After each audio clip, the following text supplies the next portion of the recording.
Over 40 days since we last sat in this room when Republicans advanced a responsible, nonpartisan, clean CR, and all but one Democrat voted to shut the government down.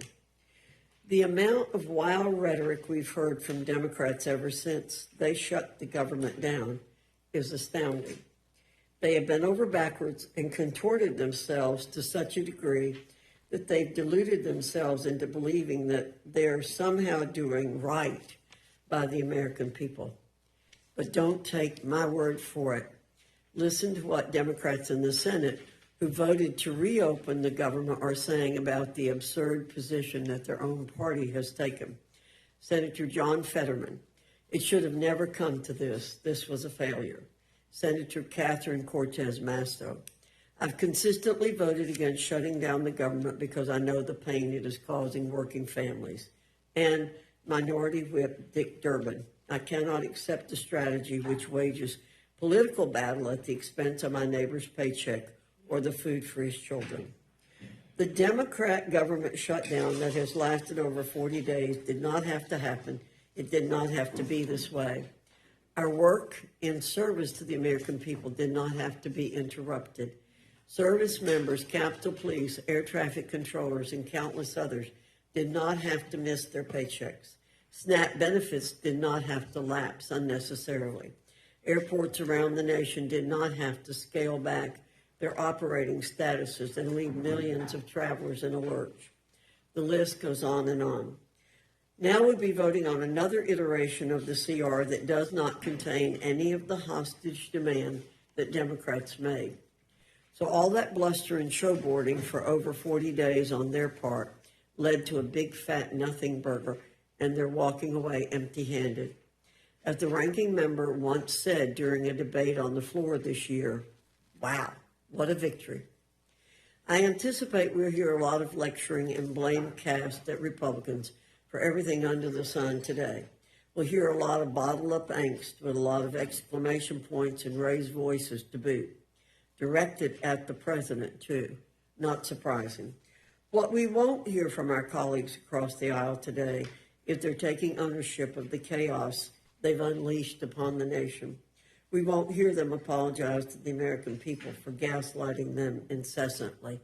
And we won't hear an admission that the only reason they shut down the government is to cover up for a policy failure that they themselves concocted and stamped an end date on. But it's a new day, and maybe they'll have a change of heart, see the light, and come clean. We'll just have to wait and see. With that, I now yield to the ranking member, Mr. McGovern, for any comments he wishes to make. Well, hello, Madam Chair. Welcome back. Hello, ranking member. Long time no see. I hardly recognize you guys. Where the hell have you been? It's good to see you back on back in the Capitol building. We've been looking everywhere for you guys. I mean, seriously, we were worried.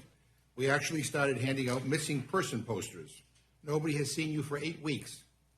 But hey, I'm glad that you're okay. I'm glad that you survived your nice 2-month paid vacation while Democrats stayed in Washington to try to end this shutdown. But here's the deal. Most Americans think that what Republicans did, skipping town in a shutdown, has been one of the most disgraceful, embarrassing, pathetic eras in the modern history of the House of Representatives. For 8 weeks, Speaker Johnson let you all stay home while Americans missed paychecks, skipped meals, and watched their costs explode. Republicans quit their jobs. They disappeared. And they can argue all they want that the House did its job and that's why they went home. It's just BS. The House didn't do its job. If Republicans had done their job, we wouldn't be here right now voting on a different bill than the one that they passed. But instead of working with us on trying to end the shutdown, they all just left. They abandoned their offices, but more importantly, they abandoned the American people. And just so people know, while Republicans sat on their couches waiting for someone to tell them what to do, House Democrats were here. We were here working. We were meeting with regular people, talking with folks about next year's skyrocketing health insurance premiums. I've been back and forth to my district almost every weekend, People showed me the letters that they got on their premiums. They're doubling and they're tripling, not because of Democrats, but because Republicans are failing to act. They extended tax breaks for billionaires in like a nanosecond. That got done. They wasted no time helping out the well-off and the well-connected. But when it came time to help regular people, to extending the health care tax credits that 24 million people depend on, they didn't just say no, they shut the government down over it. Republicans skipped town for 8 weeks because Democrats had the gall to ask you to do something to help regular people. And you know what? It's a real shame. Republicans are selling out middle America, selling out working people at a time when affordability is the number one issue. And as we see record levels of inequality in this country, Republicans are selling out working people all so they can do the bidding of the billionaire class. I mean, look what's happening. Trump's reckless tariffs continue to wreak havoc on the economy. He says food prices are way down. That's coming from a guy who dines on caviar at Mar-a-Lago. He's never shopped for groceries a day in his life. He doesn't have to pick between plastic or paper. But his tariffs are costing the average American household over $1,200 this year. And next year it will be $1,600. That's money for groceries, for bills, for rent, taken out of the American people's wallets. And he's not even hiding it. He's rubbing it in.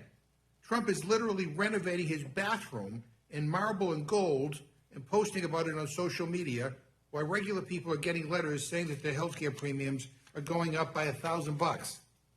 People are struggling to stay afloat, and this guy's golfing. He had Air Force One fly over a football game. How much did that cost? He shut down the airspace while regular travelers are stranded all over the country. The administration is funneling $40 billion to bail out Argentina. Republicans are literally subsidizing an entirely different country instead of keeping families in North Carolina or Minnesota or Texas or Indiana from going bankrupt if they face emergency hospital bills. And then giving your donors a fancy new ballroom at the White House while moms and dads can't afford to put food on the table. And speaking of putting food on the table, Trump illegally withheld food assistance from 42 million Americans, kids, veterans, seniors, working families. 2 federal court orders demanded that he pay out these benefits in full. But he would rather appeal to the highest court in the land to starve people out than to simply provide them with the food assistance that he is legally obligated to send to American families. Like, who does that? I mean, that's the Republican policy position. We'll give you your food if you let us take away your health care. I mean, who the hell thinks like that? And I know Republicans don't care. I know your donors have private doctors and insurance CEOs on speed dial. But could you at least pretend to do something about the 20 million Americans who are about to see their health care premiums soar? Or the 4 million people who could lose their coverage altogether? You don't even have a health care plan.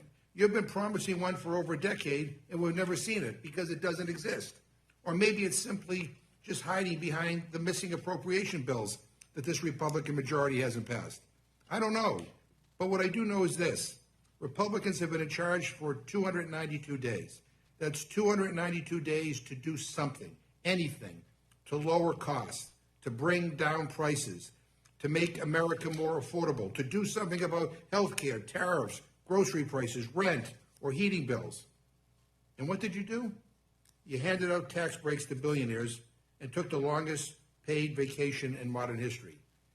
Even your own colleagues called it out. Even Marjorie Taylor Greene says you guys messed up. When Marjorie Taylor Greene thinks you've gone too far, you might want to rethink things. And by the way, you also refused to even swear in our new colleague, the duly elected representative from Arizona's 7th District, Adelita Grijalva. Why? Because she will represent the 218th signature on a discharge petition to release the Epstein files. Oh, we didn't forget about those either. Don't worry. We won't forget that the Speaker of the House refused to swear in the first Latina ever elected to represent Arizona because he was more concerned about protecting pedophiles than getting the truth out there for the survivors. But that's just the perfect metaphor for the Trump economy. If you're rich and powerful, you get ahead. If you're a regular person, Republicans will not lift a finger to help you. And I want to be crystal clear. House Democrats represent something very different. We refuse to accept a government that moves at lightning speed to give tax breaks to billionaires, but then goes home for 8 weeks when it comes to ensuring health care is affordable for working families. We've said it from day one of this shutdown. We will sit down with any Republicans, anytime, any place, anywhere, in order to find a path forward that would reopen the government and finds a solution to Republicans' health care crisis. But we're not just going to roll over and accept your way, your my way or the highway approach to governance. If you need our votes, you need to work with us. But you refuse because you're more interested in extremism than governance. But here's the thing. The beautiful thing about politics is that you don't really lose until you quit trying. And Democrats are going to keep trying because people are counting on us to do something about this healthcare crisis. And when their healthcare premiums double and triple, and they will, and they're your constituents, I'm sure you're getting the calls, Republicans will own it. Every premium spike, every family forced off coverage, every life put at risk, you own it. And good luck going home to your constituents to explain why you sold them out in order to appease the millionaires and billionaires. Extending these tax credits is the right thing to do. It is the moral thing to do. 13 House Republicans have said it needs to be done because soaring health care costs will devastate our constituents, whether they live in a red state or a blue state. So I want people to know that we will keep fighting. I will keep fighting. My colleagues on this committee, on the Democratic side, will keep fighting for a government that puts the working class first and for a Congress that actually shows up and does their damn job. I yield back my time. Thank you, Mr. McGovern. And I want to welcome all the members. I should have said that. I'm very pleased to see everyone. Without objection, any prepared statements that our witnesses may have will be included in the record. And now welcome our first panel, Chairman Cole and Ranking Member DeLauro from the Committee on Appropriations. Your full statement will be submitted for the record. We ask that you summarize your statement in 5 minutes. Chairman Cole, I welcome your testimony and welcome you back to the Rules Committee. Thank you very much, Madam Chairman. Chairwoman Fox, Ranking Member McGovern, and esteemed members of the Rules Committee, I thank you for your warm welcome and your kind invitation to testify today. As members of this committee are all too painfully aware, for the last 6 weeks, the federal government has been shut down. Millions of workers have gone unpaid. Air traffic control functions have slowed to a near halt. SNAP benefits expired, forcing millions of Americans to either find assistance from food banks or else go hungry. Seniors saw telepath resources suspended, and Head Start education programs for children have been closing. These are just a few of the examples of the harm being inflicted on our nation, yet it didn't have to be this way. Nearly 2 months ago, the House passed a continuing resolution that would have kept the government open and operating. This would have allowed Congress time to keep working on the FY 2026 appropriations process through regular order, but instead, Senate Democrats blocked its passage. The result of this political temper tantrum has been the longest government shutdown in the nation's history. For 42 days and counting, Democrats have held the country hostage. Make no mistake, all the pain, all the suffering, and all the difficulty Americans have endured in these past 6 weeks could have and should have been avoided. Instead, the hardship and damage caused by an intentional choice made by Democratic leadership. Minority leaders Hakeem Jeffries and Chuck Schumer led their caucus to shut down the government. And for 42 days, the American people have borne the brunt of that decision and have been mere pawns at partisan hands of the Democrats. At long last, reason has prevailed, and the measure before us will finally end this pointless shutdown. Today's bill will not only reopen the government, but it will also move the FY 2026 appropriations process forward, representing a return to regular order. This legislation includes 3 bipartisan, bicameral, full-year appropriations measures covering the military, construction, and veterans affairs, legislative branch, and agriculture, rural development, and food and drug administration divisions. These 3 bills have been negotiated between the 2 chambers and reflect a final, full, and bipartisan agreement. With passage of these 3 divisions, we will have full-year funding in place for many of our most crucial programs. Military construction needs will be met for a full year, as will medical programs for our nation's veterans. The legislative branch will be fully funded, including critical funding enhancements for the Capitol Police and for member security. The Department of Agriculture and Food and Drug Administration will also be fully funded, as will the WIC program, to ensure that pregnant women and young children will get the food and nutrition they need to survive and to thrive. Importantly, the agreement encompasses community project funding in both the military construction and agriculture divisions, reflecting Congress's clear control over the power of the purse. Inclusion of these projects was a high priority for the Appropriations Committee, and it accomplishes this goal while holding the line on overall spending levels. We also break Senator Schumer's beloved end-of-the-year holiday omnibus habit. No more 1,000-page spending behemoths at midnight. Republicans have restored an open, line-by-line process.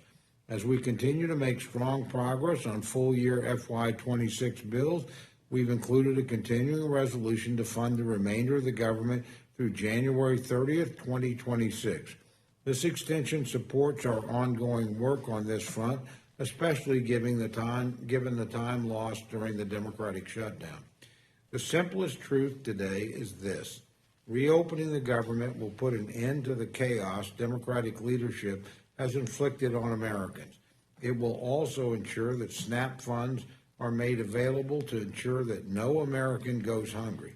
It will reestablish control of the skies, keeping our nation's air traffic moving during the holiday season.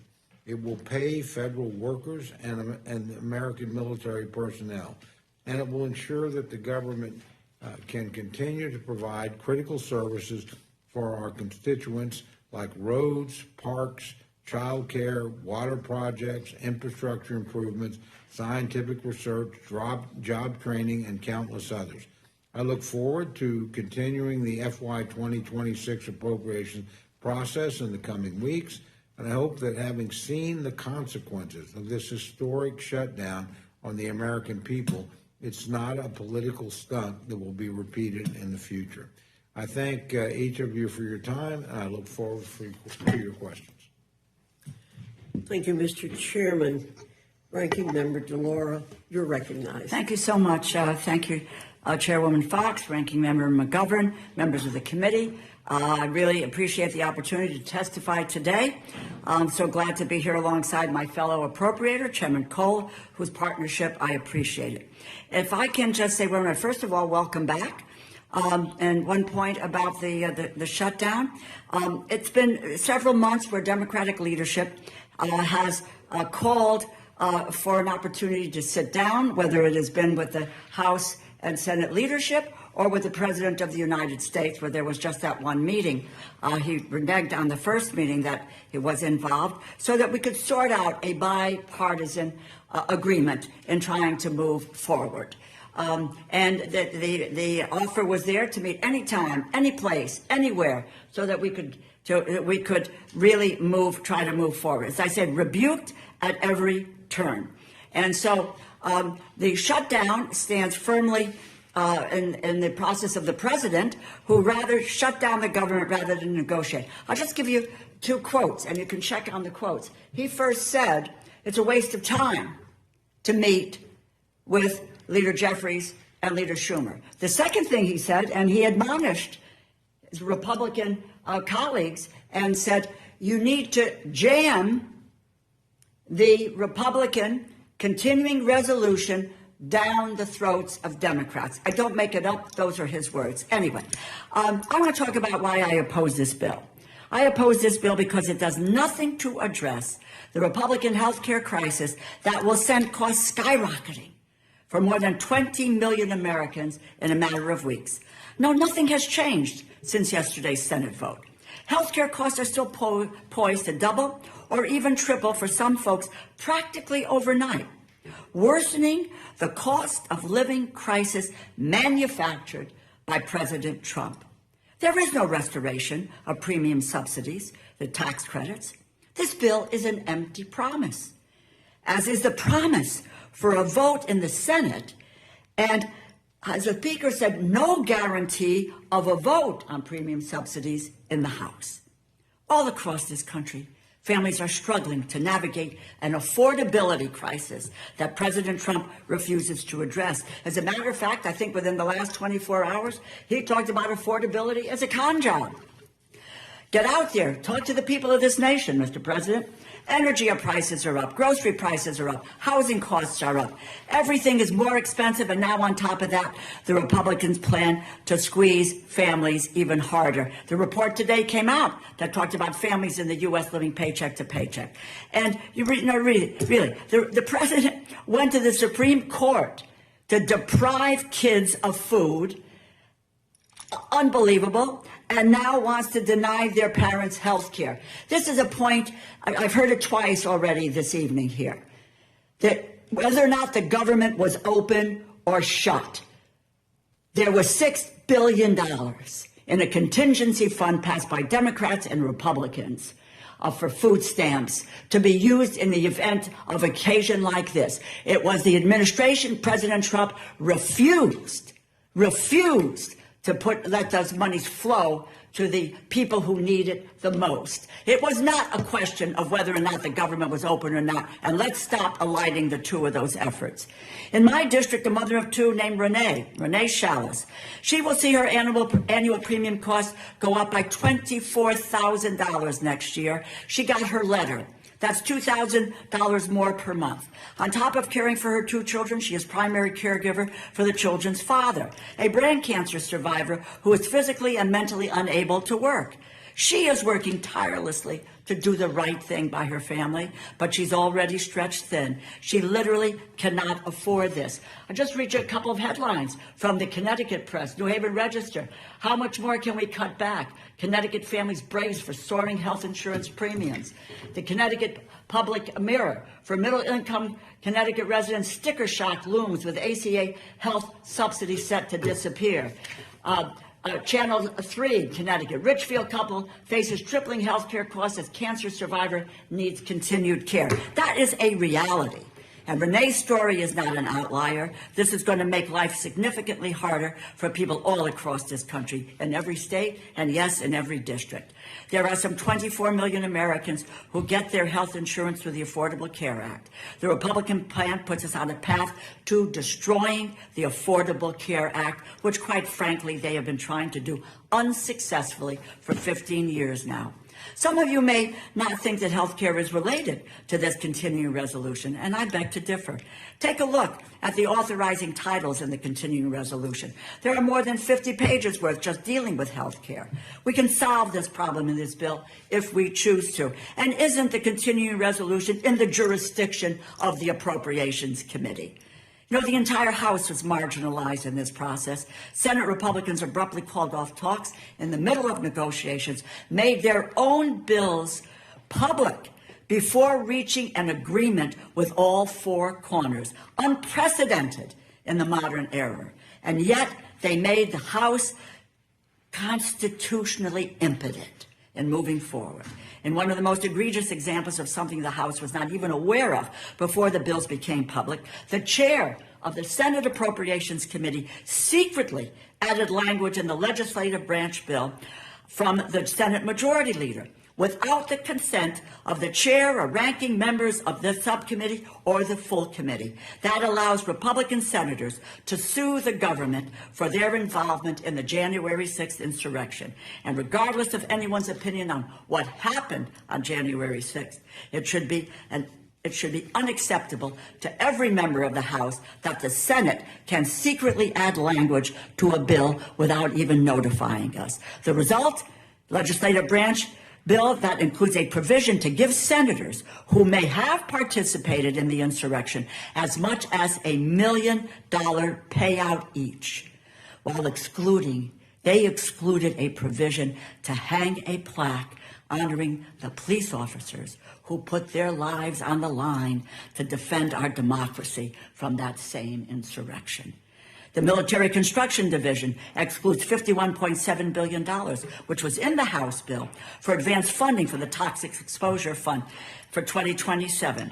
This is a fund that helps victims, I'll wrap up, and victims of burn pits and Agent Orange get the care they deserve. In our markup in the summer, and the Chair Cole will remember this, Ranking Member Wasserman Schultz, Chair Carter negotiated a compromise to include this funding. The Senate took it out before abandoning negotiations altogether. Simply wrong. We have provided advanced funding for the medical care for veterans for the last 15 years. It's Veterans Day today, and this bill doesn't even meet the funding level that President Trump and OMB Director vote restored. Reason why we're here, I have one last point to make. Chairman Cole and I, is because the power of the purse belongs to the Congress. This package fails to protect that authority. Democrats fought to prevent President Trump and OMB Director from stealing from our communities, withholding funding that was approved by Democrats and Republicans, blocking the issuing of illegal pocket rescissions, preventing President Trump from unilaterally reneging on any appropriations bill. It does nothing, this package, to address these problems.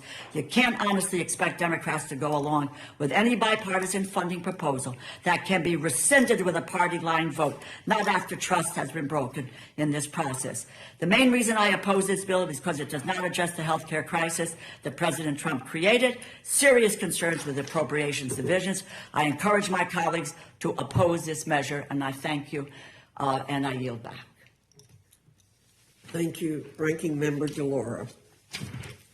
Chairman Cole, with respect to the agencies that would operate under a CR, this bill keeps the government running at the same level it's been at since early 2024. Is that correct? That's correct. And it was President Biden who initially signed these funding levels into law. Is that correct? Absolutely correct. This bill came out of the Senate with bipartisan support, correct? That is correct. Mr. Chairman, passing this legislation will take away any ambiguity about pay for America's war fighters. It'll bring certainty for SNAP payments. It will guarantee that air traffic controllers, federal law enforcement officers, and other federal workers will receive back pay. Is that correct? That too is correct. And there's no other solution on the table that has the bipartisan backing of the Senate. Is that correct? That's correct, Madam Chair.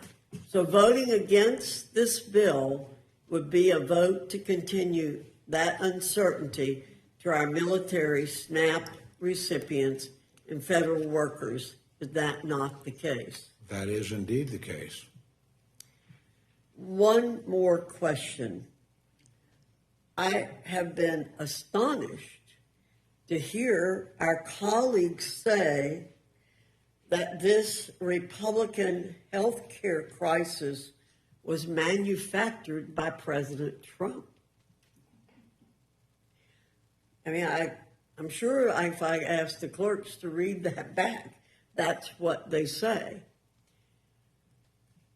Would you refresh our memory as to what created the Affordable Care Act and how did we get here as a result of what happened during COVID?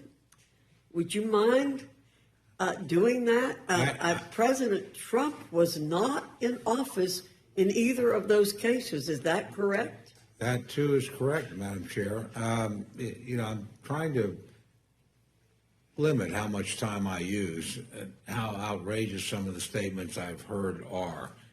The reality is goes back to a fundamental defect in Obamacare itself, which is constantly driven. The Affordable Care Act has made health care unaffordable.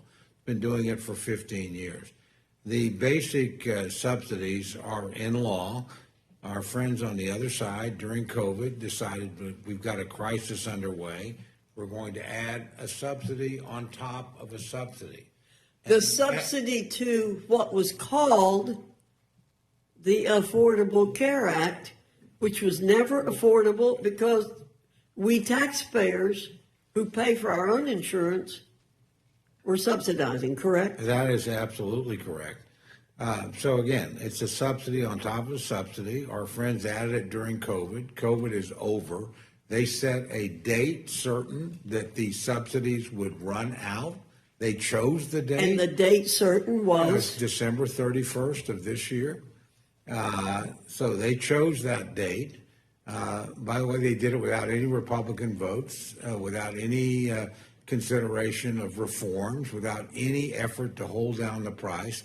I mean, they literally are the big insurance companies' best friends. They funneled hundreds of billions of dollars into these things. But again, this is their legislation. They wrote it. They extended it. They added a subsidy to it. And they set the date at which that subsidy was to run out. President Trump certainly wasn't president when either the original legislation was created or this additional subsidy was added. So to blame it on him instead of looking in the mirror and blaming it on yourself is the height of hypocrisy.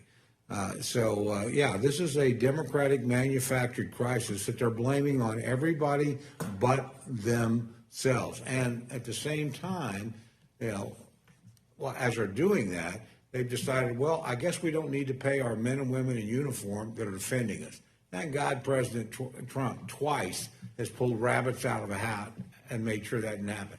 Or we're not going to pay our air traffic controllers or our meat inspectors or our Capitol Police that they celebrate so constantly and rightfully. I mean, come on.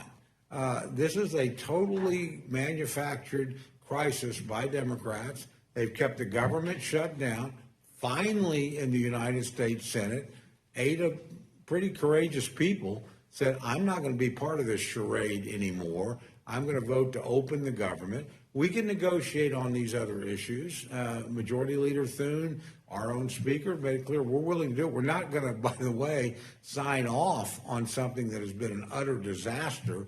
And what the Democrats basically have asked for here is like $1.5 trillion over 10 years in exchange for a 4 or 7 week CR, or now one that will go a little bit longer since they've wasted most of the time. So, I mean, we shouldn't have any doubt about who created the crisis, who's perpetuating the crisis, and who's trying to capitalize on it politically.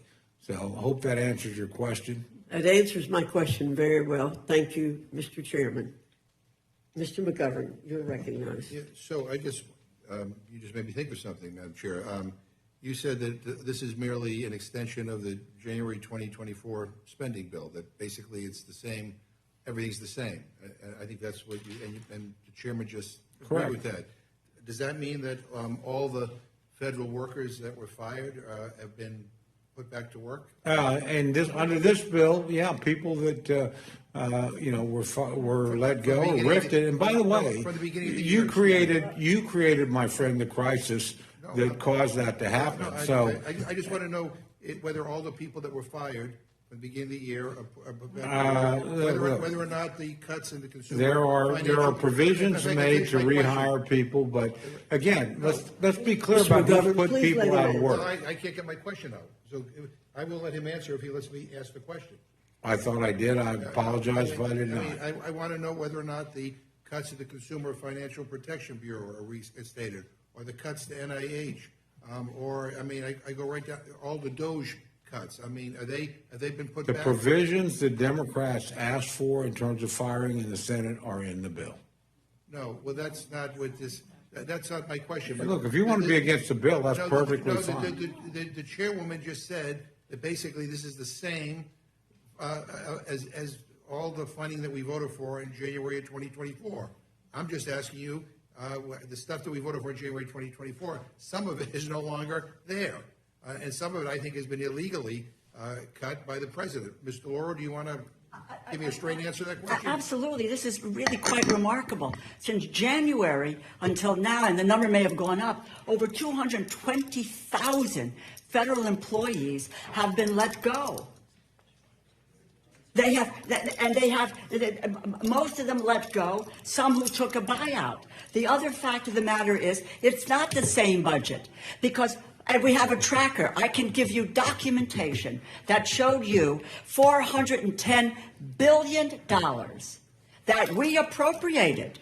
Democrats, Republicans signed into law by the President of the United States. And that money has been terminated. It has been delayed. And it's $410 billion.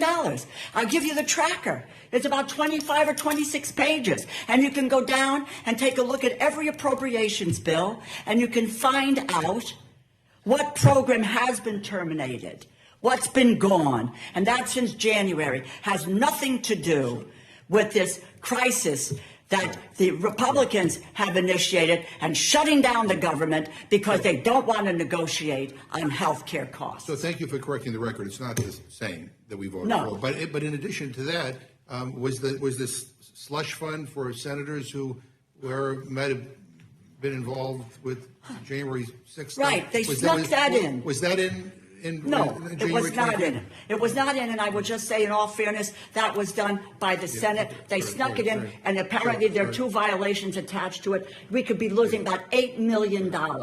So, Chairman, let me just ask you this question.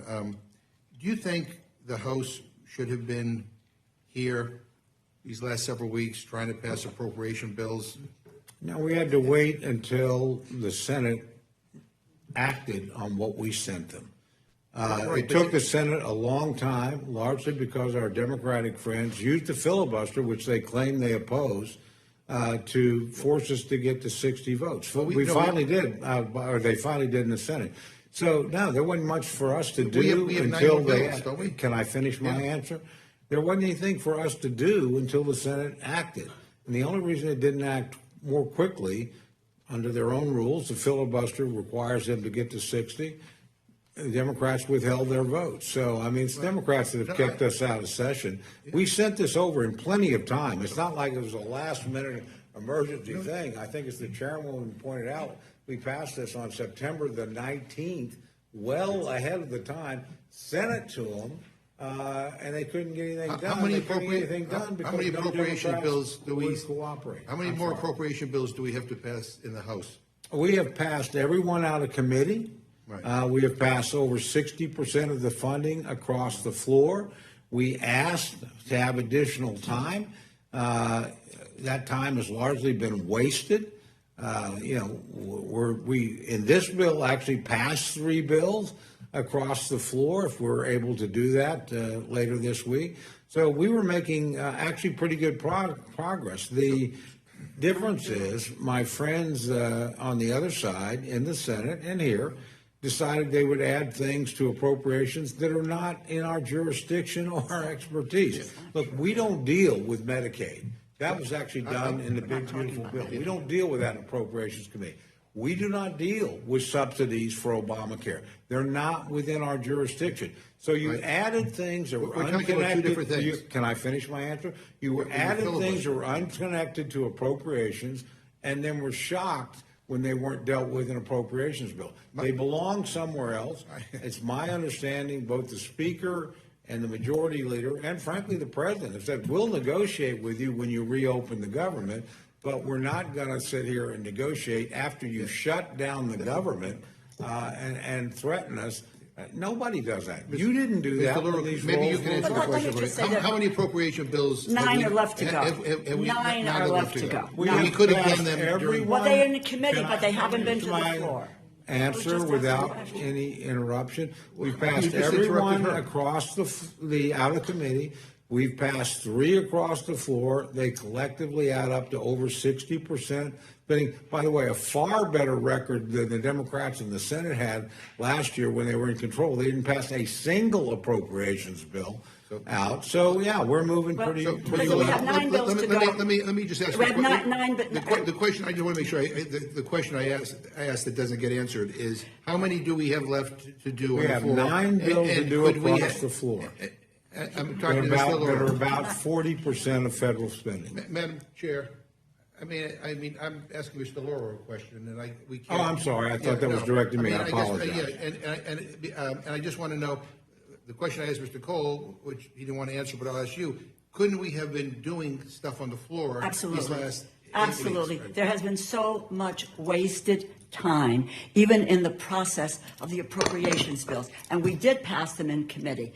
And hours and hours and hours about poison pill riders that were done. These were unilaterally partisan bills that we were faced with. And when, not maybe, I don't know how many weeks ago, when the four corners, Chairman Cole, myself, Chairman Collins, and Ranking Member Murray, we sat down, the four of us together, and this is what we said we would do. We talked about these 3 bills, and we wanted to deal with the top lines, and we did. We got that, and we working through the bills. The staff worked through the bills. The second thing that we said, and there was consensus in that room, consensus, that what we would do is have a bipartisan continuing resolution.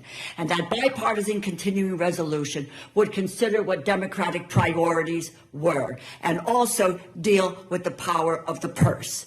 We said that in that room. The next thing that we know, we were slammed with a partisan continuing resolution bill that did not take into consideration any Democratic priorities, nor did it address any of the issues of the power of the purse. But let me just say, I think what Mr. Cole won't say, but I think, I'm not sure he really believes this, but the bottom line is, I think, in answer to the question of whether we should have been here doing other work, the answer is, of course, we should have been here doing other work.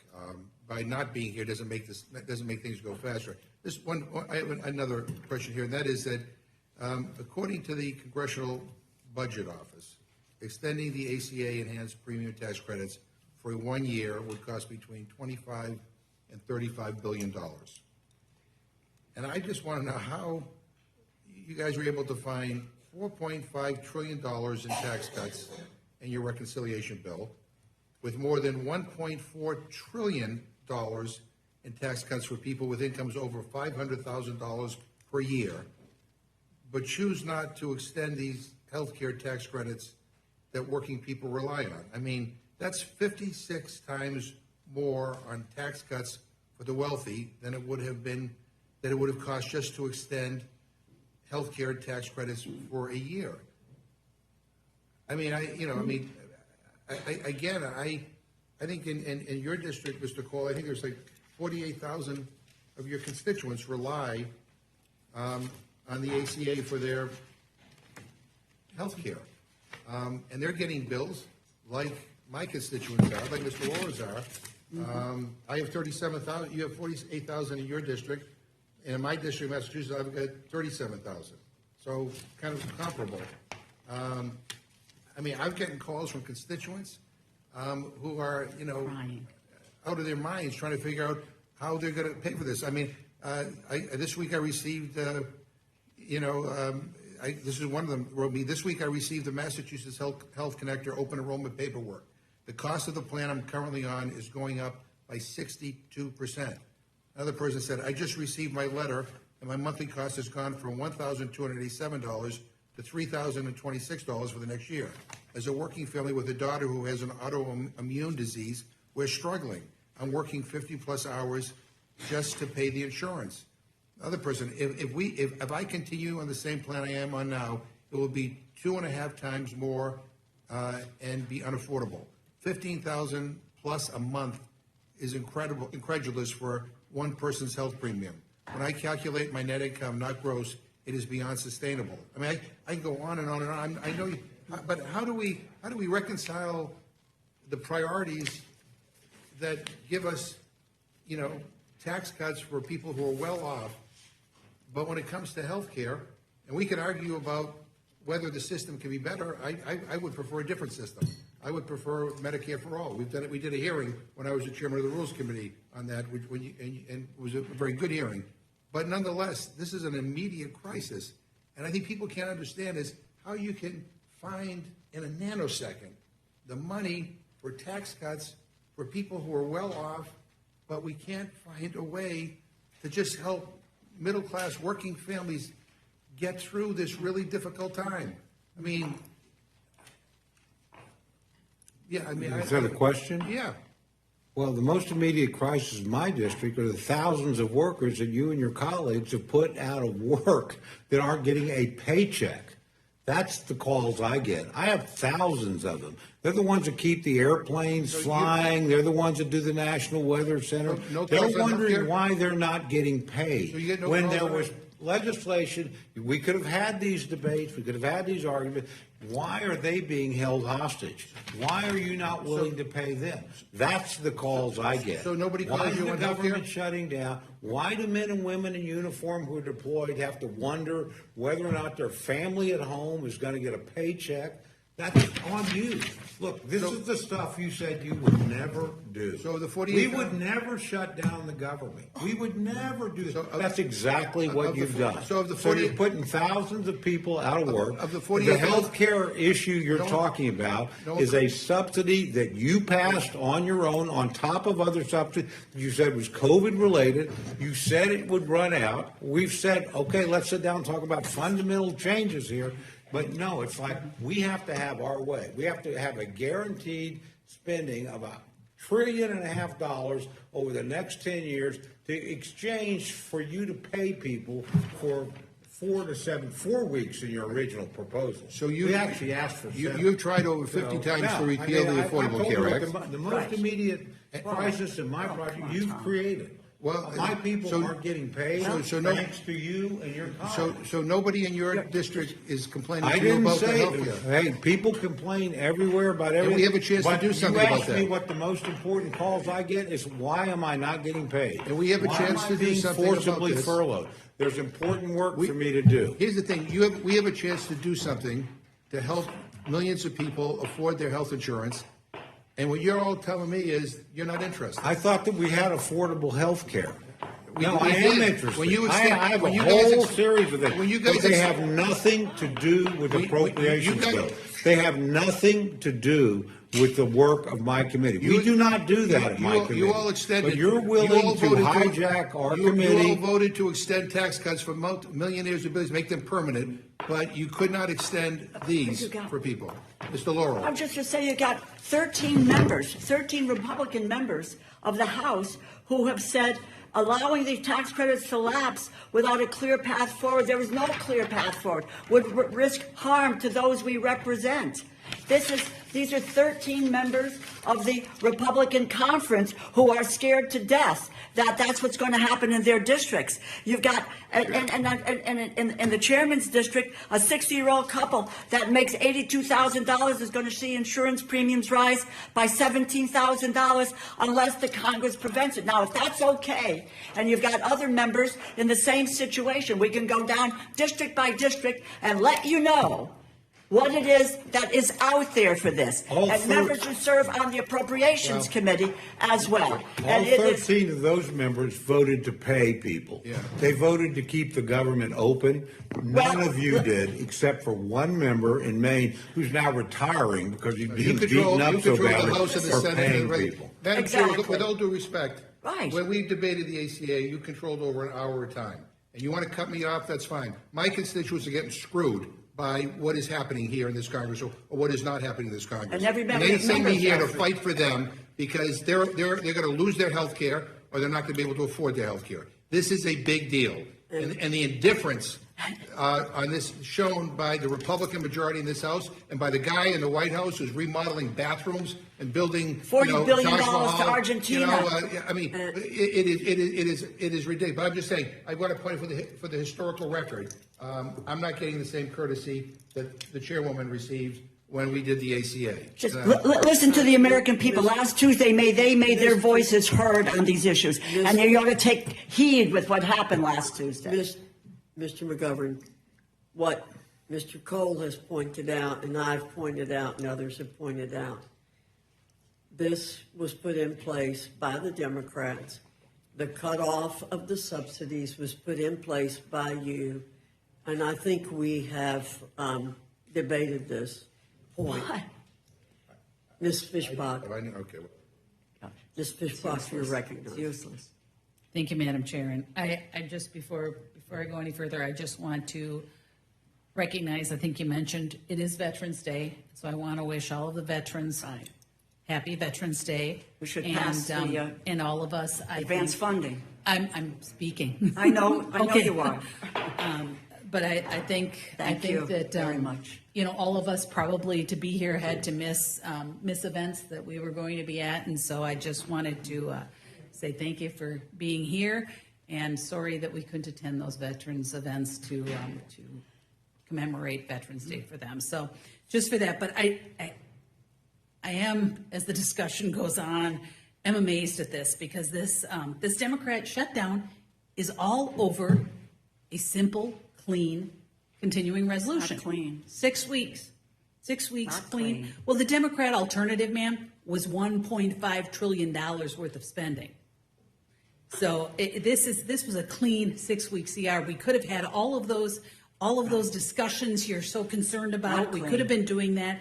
And the simple fact is, there was a vote on September 19th. If you voted yes, you voted yes to keep government open. You voted yes to pay people. You voted yes to keep things moving along. You voted yes to continue the appropriations. If you voted no, which the Democrats, with the exception of one, voted no, voted yes. that shut down government. You voted yes So, to allow it to ma'am, be money was ma'am. stolen. Ma'am, I am speaking. I hear you. Okay.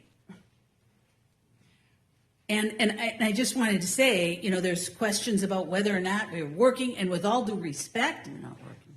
you were looking in the wrong place because all of us were working. I was in DC. You looked in the wrong place. I was meeting with constituents. I was in my district part of the time meeting with constituents. So to imply that we were on a vacation is ridiculous. It's just ludicrous because our constituents know we were working. I mean, my staff, you know, I came, met with constituents here, met with constituents in the district, and I think pretty much every single one of the Republicans did. And so I find it just ridiculous, and those kinds of statements are just pure not accurate. I'll say it that way. But Mr. Cole, Chair Cole has pointed out that the appropriations process is so incredibly important. It is the way we should be doing things. The Appropriations Committee was doing it. Just needed 6 more weeks on that clean CR so that we could continue to do it. We're going to pass the 3 that are going to be on this bill. We have some more. We're going to continue to do that. But that's the way things should be happening here. It is absolutely, it's regular order. We should be doing it. And I just had a couple of questions just for clarification for Mr. Cole. And so does this bill provide funding for SNAP? Yes, it does. Did the bill that we voted on September 19th provide funding Yes, for it SNAP? did. Yes. So if we had voted way back in September 19th, we would have taken care of that. So Worth noting, Lack too, of the understanding. majority of both houses voted for that. 55 senators voted for that, and obviously a majority in this body because it passed here. So it's just simply a Senate rule that's been perverted and taken advantage of. A majority of Congress has voted consistently to keep the government open while these other issues can be dealt with. It's Democrats that decided to shut the government down. And like I pointed out, simple fact, September 19th, you can check the record. Who voted yes, who voted no? Yes to keep the government open. And I've pointed that out repeatedly over the last few weeks, while we've been shut down, because it's a simple fact. It's not the rhetoric. It just, you can prove it by checking the record. And Mr. Cole, I was going to ask you about if both of those bills, so the September 19th bill would have paid the troops. The September 19th bill would have kept the government open. The September 19th bill would have kept the funding for veterans. And so we had that, and they chose to shut the government down. So, but, and so this bill is going to reopen. We're going to get our troops paid. We're going to get the Capitol Police paid. We're going to do what we need to. We're going to get back pay. We're going to, for the federal workers, and we are going to make sure that folks get their SNAP benefits. And so I appreciate that this has come forward. And so I would ask the other side to join us in opening the government back up, so then we can have these discussions that you've been so concerned about, that you want to make sure it gets done. And I don't think that the proposals that you have actually solve the issue of increased healthcare insurance. It doesn't do it. We need to have more in-depth discussions about what's really going on about it. And so please join us in opening the government. And with that, I yield back. Gentlelady yields back. Now recognize Ms. Scanlon for her time of questioning. Thank you. I would first yield to Mr. McGovern. Yeah, we are happy to join with you. We want the government open. We just don't want millions of people to get screwed over on their health care insurance. So if you join with us, this is a crisis, by the way, that's right now. It's not 3 months from now or 6 months from now. It's right now. People have gotten their bills. People are making decisions whether they're going to forego their health care. So that is it. And the idea that we can't get any, well, there are 13 Republicans that at least have said that they support us on extending the benefits. We'll see whether, they did it for show or whether it's for real. But I think if you let the House work its will, I think a majority of Democrats or Republicans would vote to extend that tax credit. And millions of people won't lose their health care, won't get screwed over because of the indifference and the inaction of this Congress. You found it. You found the time. You found it acceptable to extend the expiring tax cuts for multimillionaires and billionaires, but you couldn't find it within your heart to extend this. So we're happy to join with you, but join with us too. If you want our votes, then we want to help working people afford their health insurance. I yield back to Ms. Scanlon. Thank you. Thank you, Mr. McGovern. As we're convening here for the first time in months, our nation's healthcare system is buckling under the combined attacks of over almost $1 trillion in cuts to Medicaid that were rammed through in the big ugly bill this summer, the White House's unilateral cuts to congressionally approved spending for NIH, medical research, including pediatric cancer, and now the Republican refusal to extend the ACA tax credits that help millions of Americans afford their health insurance. And they're already seeing these health insurance premiums go up. As Mr. McGovern said, this is not something that can wait because families are enrolling now for next year. And the Republicans have refused to address this issue all year, not just since the shutdown occurred. They've refused to address it at all. And none of this is an accident. It's all by choice. Just like it was a choice by President Trump to defund SNAP benefits this month for the first time in history. For more than 60 years, through recessions, natural disasters, and even previous shutdowns, and including previous shutdowns under this president, the federal government has never missed a SNAP payment until now. And why? Because President Trump and congressional Republicans will pick their billionaire buddies over American families every damn time. So once again, with this bill, they're choosing to let healthcare premiums skyrocket and causing families to lose coverage. Look, there have been 2 big tax provisions set to expire this year, and they've taken up a lot of attention. One was tax cuts for billionaires, and the second was tax credits for American families. This summer, Speaker Johnson called us back to D.C. when we were supposed to be home for the 4th of July weekend because it was an emergency to pass this big ugly bill which extended tax cuts for billionaires. But when it came time to extend tax credits for millions of Americans to help them afford health care, Speaker Johnson sent the House home for almost 2 months. And he won't commit to having a vote on those health care credits even after the government reopens. And again, that's a choice. For the last 42 days, while the Speaker has made clear that he has no interest in negotiating with Democrats to produce a bill capable of passing both houses, his job isn't just one house. It has to be able to pass both houses. While he's been refusing to do anything, the White House has been working overtime to use the shutdown to inflict as much pain as possible on the American people, particularly the most vulnerable of our neighbors. And again, that's a choice. The White House chose to try to fire more than 4,000 federal workers.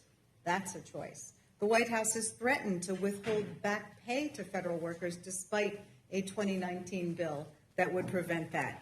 That's a choice. This White House chose to withhold SNAP benefits for 42 million Americans. It has pressured states not to advance those benefits. It has threatened grocers with penalties if they offer discounts to struggling SNAP beneficiaries. It has defied court orders to fund SNAP benefits, and it has appealed every one of those decisions every step of the way.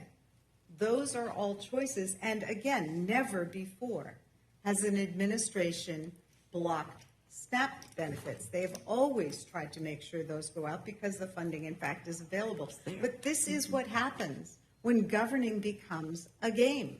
And games are exactly what this Trump administration has played with SNAP and with the American people during the shutdown. Millions of families have spent a couple weeks struggling to feed their kids because of this White House's deliberate choices. The human cost of this Republican shutdown and this budget proposal are staggering. And behind every number are kids and veterans and seniors all across America who are going to pay for these choices. Ranking Member DeLauro, I had a couple questions for you. First of all, just to go back, the chair and Mr. Cole have said that this CR funds the federal government at the same levels as during the Biden administration. Does that mean that it fully funds the Consumer Protection Finance Bureau?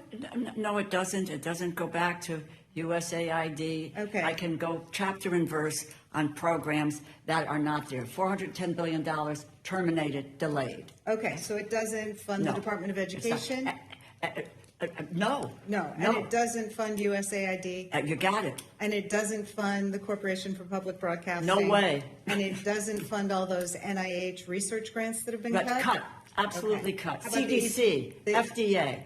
Okay. A whole 9 So yards. it is not the same bill? No, and they have allowed for the president and for Russ Vought, an unelected bureaucrat, to really steal appropriated funds, and the CR does nothing about that. It gives them carte blanche to continue to do the same thing, which anybody who serves on an appropriations committee, quite frankly, needs to understand what role we have. Well, That is our role. And if the president wants to take it away from us, we need to fight like hell to make sure that they don't any president. some would say that is something else that Congress could have been doing over the last 2 months, is protecting its right to Right. allocate funding. With respect to the SNAP benefits, does this CR that they're pushing through now, does that guarantee reimbursement to the states for funds they may have advanced? No, it does not. Okay, and the White House is fighting them about those funds. That's right. Well, the White House is saying, take back the money that you've given to people. My state of Connecticut, when the court said get it all out, we did it. Right. And now they're telling Governor Lamont that he has to go back and get that, go get that money. It's really We saw the same extraordinary. thing in Right. Pennsylvania. Has Right. any administration before this ever Never. tried to prevent states from helping their? No, it's happened in the past, and constituents? they have been reimbursed. And they have been reimbursed. That's what I It's thought. the first time that really food and it's been used as a political weapon to deprive people of food, which is actually what's happened here. Would the bill under consideration here, would it make SNAP payments mandatory in the future? No, well, in the agriculture bill, let me just take 1 second to explain. We passed the last go round where we had money for SNAP, which is mandatory funding. We then do a contingency fund there, and the president, actually President Trump, he signed the bill into law in March, which provided for $3 billion for the contingency fund. Biden had done it, before, so there's $6 billion in a contingency for an emergency. So to say that the government had to open before those is really misinformation, and quite frankly, it's a lie. It's a lie. But in the bill that's there, the agriculture bill, there is the money for SNAP, and yes, there's a $6 billion contingency fund. Okay. Whenever we have a big bill like this, there are things that crop up in it. And one of the corrupt Easter eggs in the text of this bill is that it would allow certain senators to get payments from the federal government because a special prosecutor got a warrant that allowed the special prosecutor to investigate whether or not they participated in illegal efforts to overturn the 2020 election. Is that an appropriate use? Well, first of all, it doesn't appropriation belong. funds? Speaking of things that don't belong in an appropriations bill, this certainly doesn't. But as I mentioned in my remarks, that this is really egregious. This was the chair of the Senate Appropriations Committee saying, taking the word of the majority leader and putting this piece in the bill without anyone knowing about it. Leadership, I didn't know about it, and I would just say my colleague, the chairman of the House Committee, didn't know about it. Mm-hmm. And the issue here is what the results of that is to allow, there's 7 or 8 people involved here that, and again, whether or not you believe what happened on January 6th, my God, how the heck can we just airdrop this stuff in the bill with nobody knowing about it? But the price tag is potentially $8 million to pay off senators.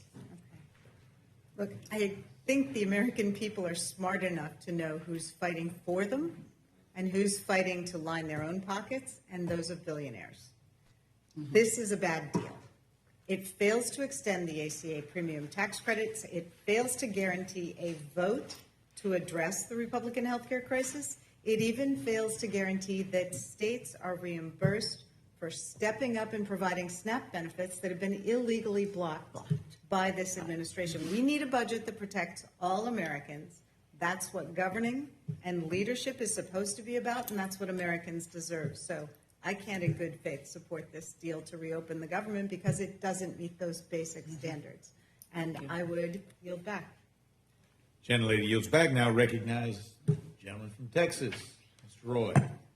Thank my friend from Virginia. Good to see everybody back. Good to see you, Mr. Chairman, Ranking Member.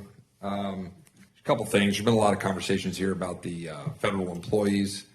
Real quick question for the Ranking Member. How many employees would depart through attrition, whether it was under Biden or President Trump? Yeah, well, overall, we've got, that's almost, I think it's now over 220,000 federal employees that were either fired, some took the voluntary buyout, which maybe is what you're talking about with the attrition piece, but over 220,000 federal employees. That started in January. It has nothing to do with a government shutting down and people furloughed, et cetera. These people were gone in a nanosecond here. So question, to Mr. Chairman, what I was getting at here is, for whatever the numbers are, 220,000 or variance, Mr. Chairman, would you agree that a very large number of those go every year by attrition, say over 100,000, that there was in fact this deferred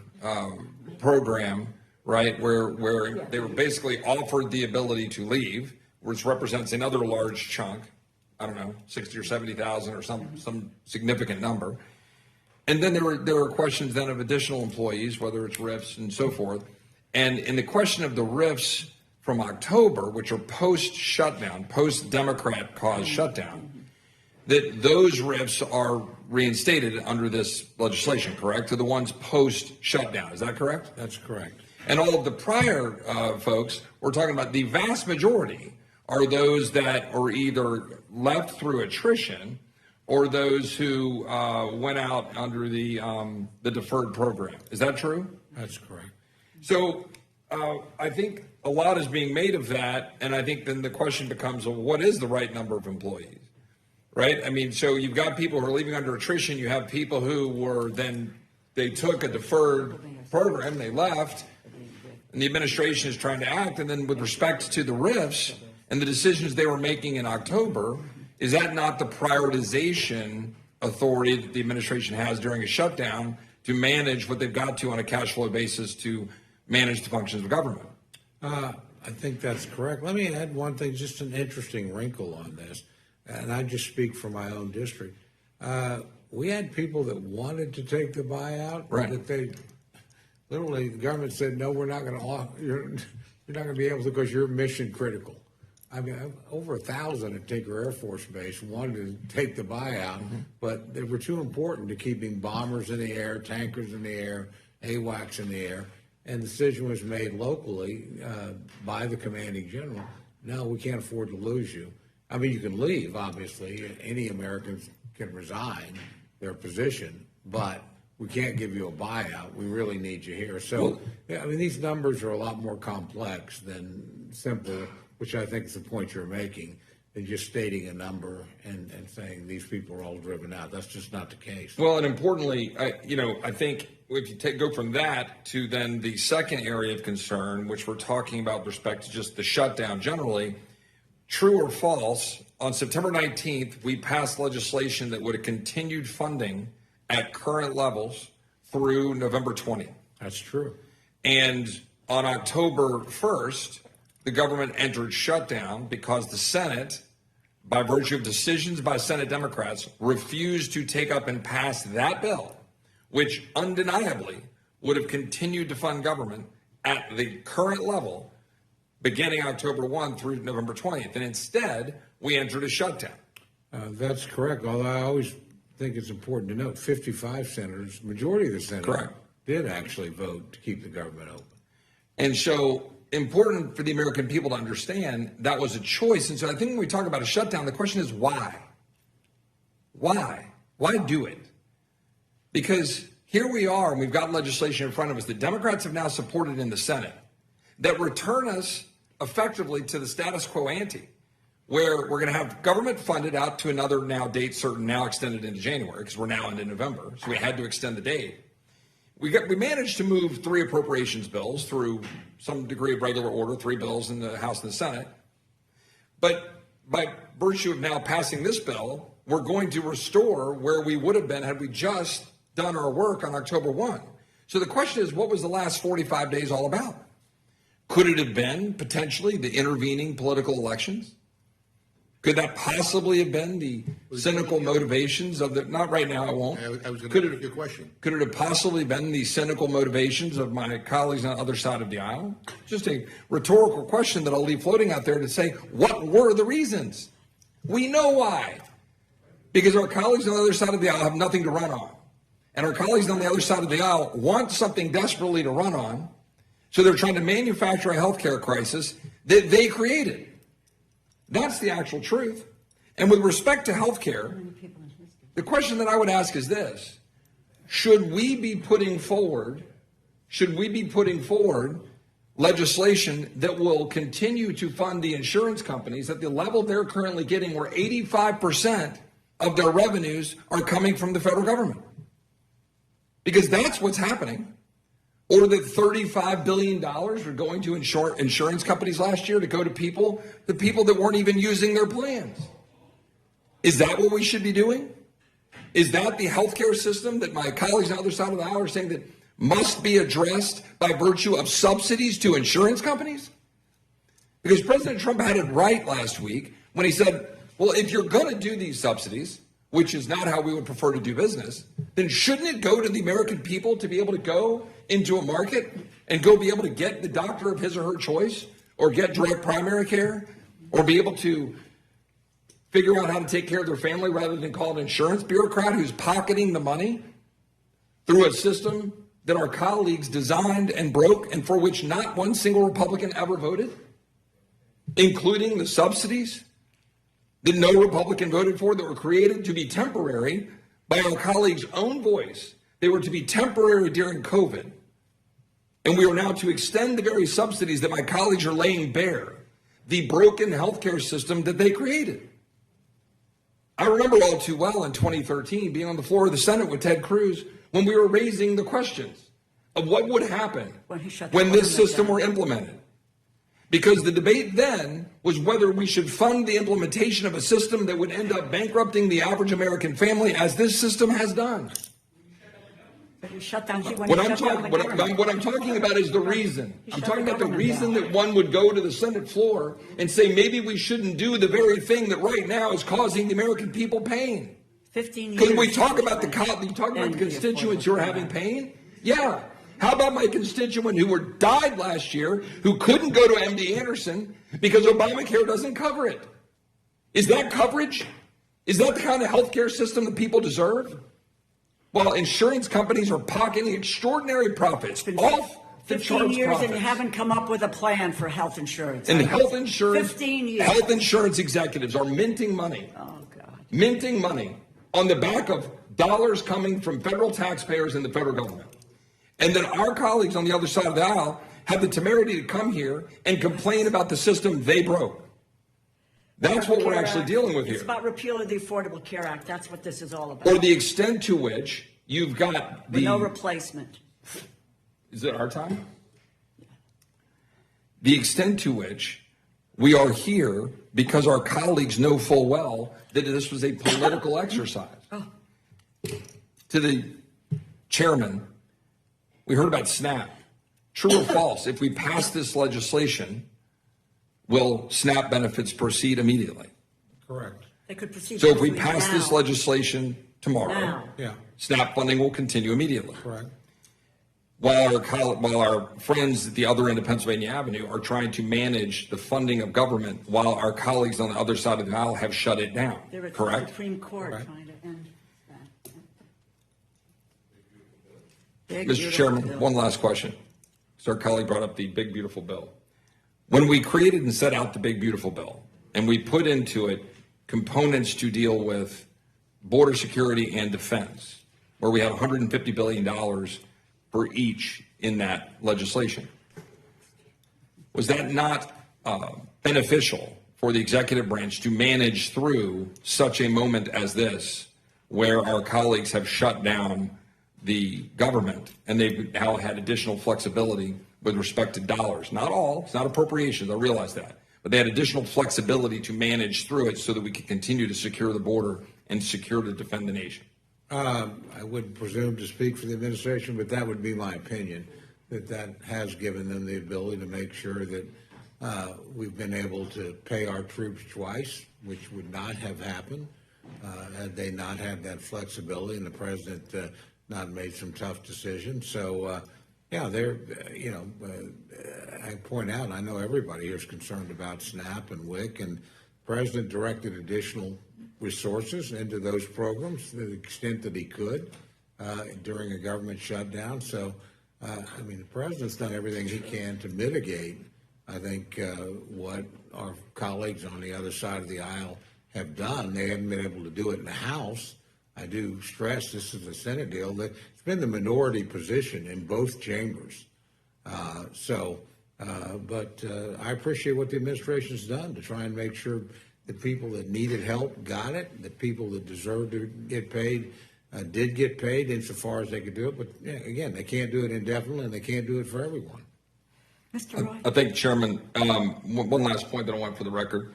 The Obamacare 2026 premiums, there's a great report that puts out that shows that only 3.3% of those premiums are affected at all by the COVID credits, that 97% of the premiums in 2026 will continue to flow as normal, and I'd like to insert that in the record.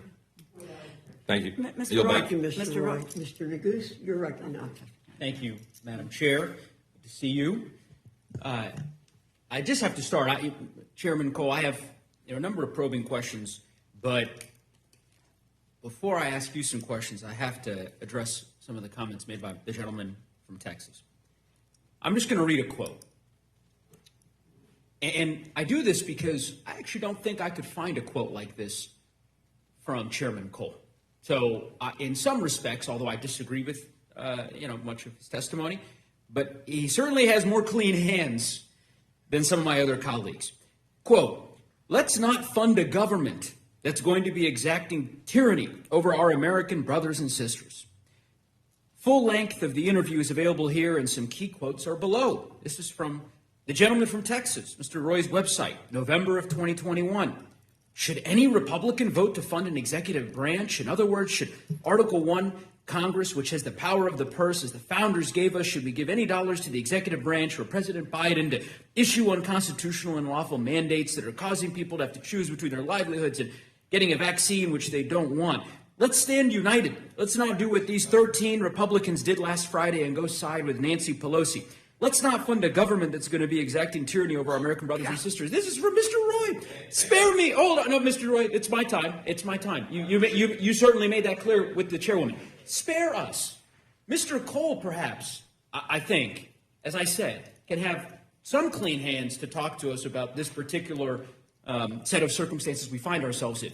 You cannot. There might be other colleagues of yours, I think, who might share Mr. Cole's worldview, but I don't know. I thought I've heard everything in Congress, but to hear my colleague from Texas, his indignation about the government shutdown as he instigated and tried to instigate shutdown after shutdown, just 3 years ago, 4 years ago. This is in distant memory.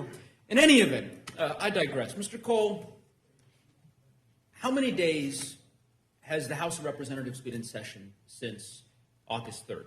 Couldn't tell you off the top of my head. 12 days sound about right? Something like that. I can represent to you that the House, since August 3rd, has been in session for a total of 12 days. I don't know if you're familiar with Steve Bannon. I suspect you are. Yes? Never met him. Never met him. You know of him. If you read the newspapers, you know of him. Yeah, I don't. It's not a trick question. You know Steve Bannon exists. No, all right. So I know who he is. Okay, there was a report recently where Steve Bannon compared the U.S. Congress under Speaker Johnson to the Duma, allegedly. You think that's an apt comparison? No, I don't. No. Would it surprise you to know that the Duma has been in session longer this fall than the United States House of Representatives? I don't know that the Duma sessions make very much difference. Well, I'm not so sure they make much difference here, given the way in which Republicans are capitulating to every demand that President Trump makes. I think it is shameful that the House has been in session for 12 days since August 3rd. 54 days out of session. You cannot possibly, Chairman, you've been in Congress for some time. You can't possibly defend a 54-day recess, the second longest recess in the modern history of the Congress. You would defend that? You should probably direct that sentiment toward the United States Senate. The Senate decides when the House is in session? No, if you'll let me finish my point. Because I don't. My point is, we sent a bill in plenty of time over to the Senate to keep the government open functioning. All these other issues you're concerned about could be addressed, could be debated. Why not pass these bills? Whatever. Why not consider the bills on the floor? We're waiting for the Senate to get back. Why wait? The Senate has now finally acted. Okay, Mr. Cole, wasn't the Republicans that kept it from acting? I understand. Okay, You said that that's in my response concern. to Mr. McGovern. My question is, and this was what I think he was trying to glean from both you and the ranking member, there are plenty of appropriation bills that were passed out of committee.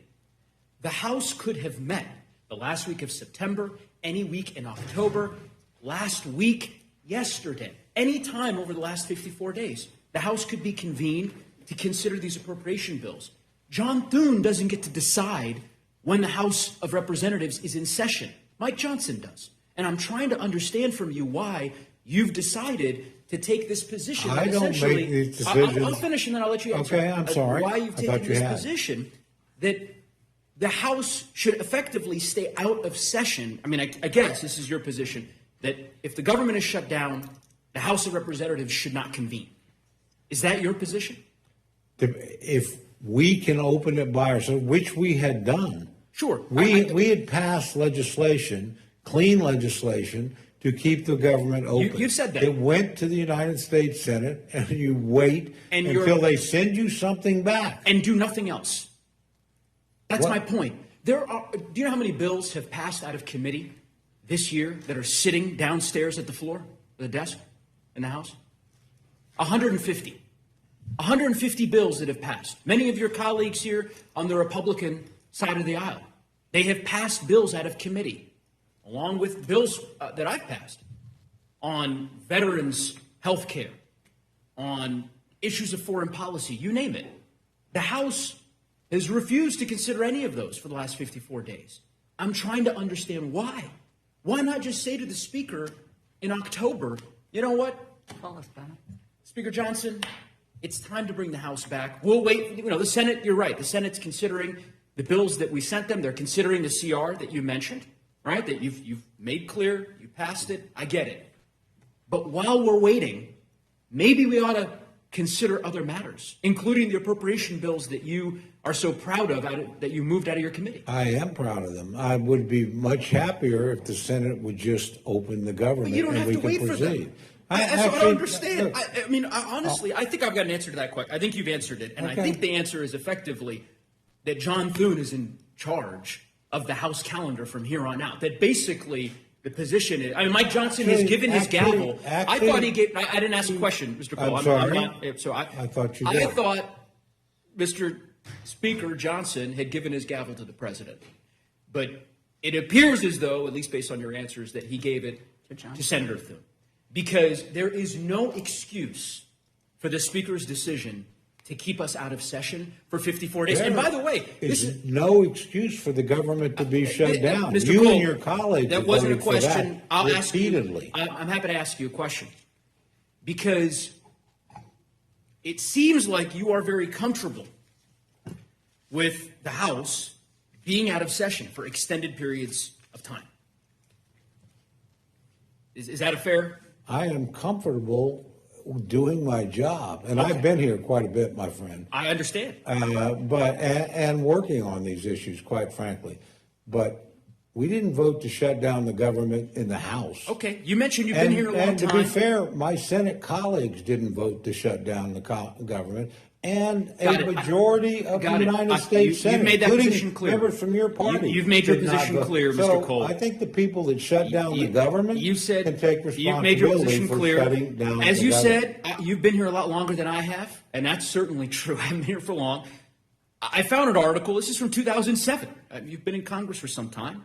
The headline: Cole, quote, "Now is not the time for a vacation," end quote. This is when Democrats had the majority in 2007. Congress must work through Memorial Day recess to produce a clean funding bill. U.S. Congressman Tom Cole today joined nearly every member of the Republican conference in sending a letter to then House Speaker Nancy Pelosi calling her to keep the House in session until Congress sends then President Bush a clean funding bill that he will sign into law. This was effectively, I'll just say, the letter was sent to Speaker Pelosi 8 days before Congress is scheduled to adjourn for the Memorial Day recess. Legislative business is not scheduled to resume until June 5th. I mean, you all were clamoring, demanding that the Speaker reconvene the House and not take a 10-day recess. And now, what? We're in week 8 and we're finally here? And you won't say a word of criticism about the Speaker's strategy in keeping all of I us? reserve my criticism for the people that shut down the government of the United States. I and have think it was kept it rich. shut down for 40-odd days. I think and it made is- sure recipients didn't get it. I Made think sure it's people rich. didn't get paid. Mr. That's who Chairman, I think criticize. it's rich. Again, I would just simply say that if the shoe were on the other foot, I don't think, honestly, I don't think you would hesitate, to call the Speaker's actions disgraceful, to keep us out of session for 54 No, days. But in not- any event, that's fine. Let's talk about the last 54 days. So the Speaker, he said something that was fascinating. I thought it was a really interesting quote. If I can find it. Here we go. Yeah, that was interesting. So the quote is, "House Republicans are doing some of the most meaningful work of their careers. They are in their districts. I don't want to pull them away from that." You agree with the Speaker's comments? I don't speak for the Speaker, but I don't disagree with him. Look, we're waiting for No, the no, Senate that's to not the do its question. job. That's not the question. No, You answered it. You answered I it. don't Okay, so disagree Chairman, with the Speaker. it sounds like you're saying that you agree with the Speaker. Republican members were doing some of the most, quote, meaningful work of their careers during that 54 days. I assume you were here in Washington and back in Oklahoma? Yeah. Right? Did you have any in-person town halls? No. None. 54 days? Did several teletown halls. Teletown halls. But you've done in-person town halls before. I know that to be true. Why not? 54 days is a long time. Not one town hall? No. Did you visit any of the federal facilities? Oh, I've in visited your federal district? facilities. I've done multiple meetings with chambers of commerce, Rotary clubs. It's been highly visible. I don't know if you heard my colleague, Ms. Fishbach. She took great umbrage at this notion that, the Republicans were somehow on vacation. Did you make it down to the Mar-a-Lago Halloween party? No. You didn't get the invitation to the Gatsby invite? No. I don't know. It would be interesting. I don't know if any of her colleagues here on the other side of the dais made it down there.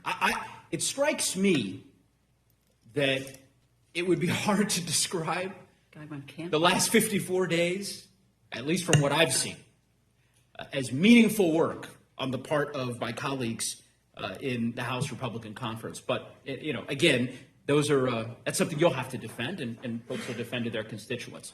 I can defend myself a lot easier. That's having fine. not voted to shut down the government. Mr. And I Chairman, suspect my you've friends answered that the have put question. Thousands of people You've out of answered the work, question. Let's denied talk about, people benefits. Mr. Chairman. That's what I would worry. I'm Madam glad I Chair, don't regular have order, to. please. So I want to talk to you about the. I want to ask the members of the Rules Committee not to interrupt the witnesses, please. And I hope, Mr. Neguse, you do have some questions, and yet you just don't want to harangue the chairman. I'm far from haranguing the chairman. I'm giving the opportunity for the chairman to explain the meaningful work that he's been engaged in, and I suspect that he welcomes and relishes that. So I want to talk to you about the provision that my colleague from Pennsylvania noted earlier. And this is the provision that essentially allows specifically 8 Republican United States senators to reap upwards of a $500,000 payday with respect to the phone record notice provision that they've added into the bill. You support that provision? I didn't have anything to do with it, didn't have any knowledge of it. Not asking if you have knowledge of it. Do you support it? Do I support the bill? Yes. Do I support every single provision in the bill? No. You don't find this provision repugnant? I think most American people are going to find this pretty repugnant. I was surprised to see it in the bill. I was unaware of it. It was not. Why not work with us to remove it? Let's see what you do. Well, we've got an amendment. I will tell you this. I am very concerned, and actually Democratic senators said this. I think particularly Senator Coons.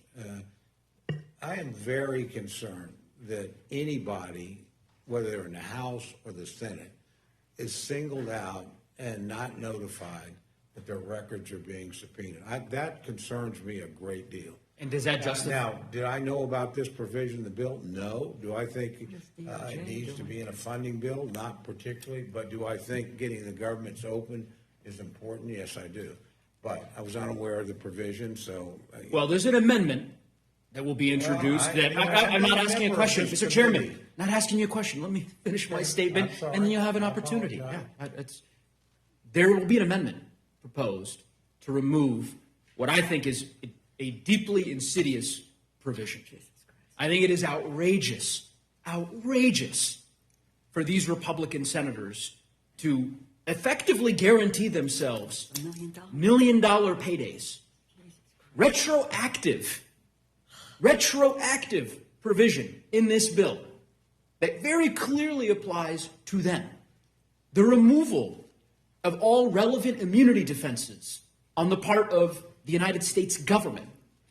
This is insanity to allow this provision to go forward. And I would hope that my Republican colleagues would join us in supporting the removal of this provision. At a minimum, we ought to be able to find common ground on that. So with that, Madam Chair, I yield back. Thank you, Mr. Neguse. Mr. Langworthy, you're recognized. Thank you, Madam Chair. And I, like all of you, are here in Washington today instead of celebrating the incredible veterans in our district and across the country. But as members of the Rules Committee, we begin the important process here in the House that will finally end this shutdown madness. I honor the veterans every day, and especially today.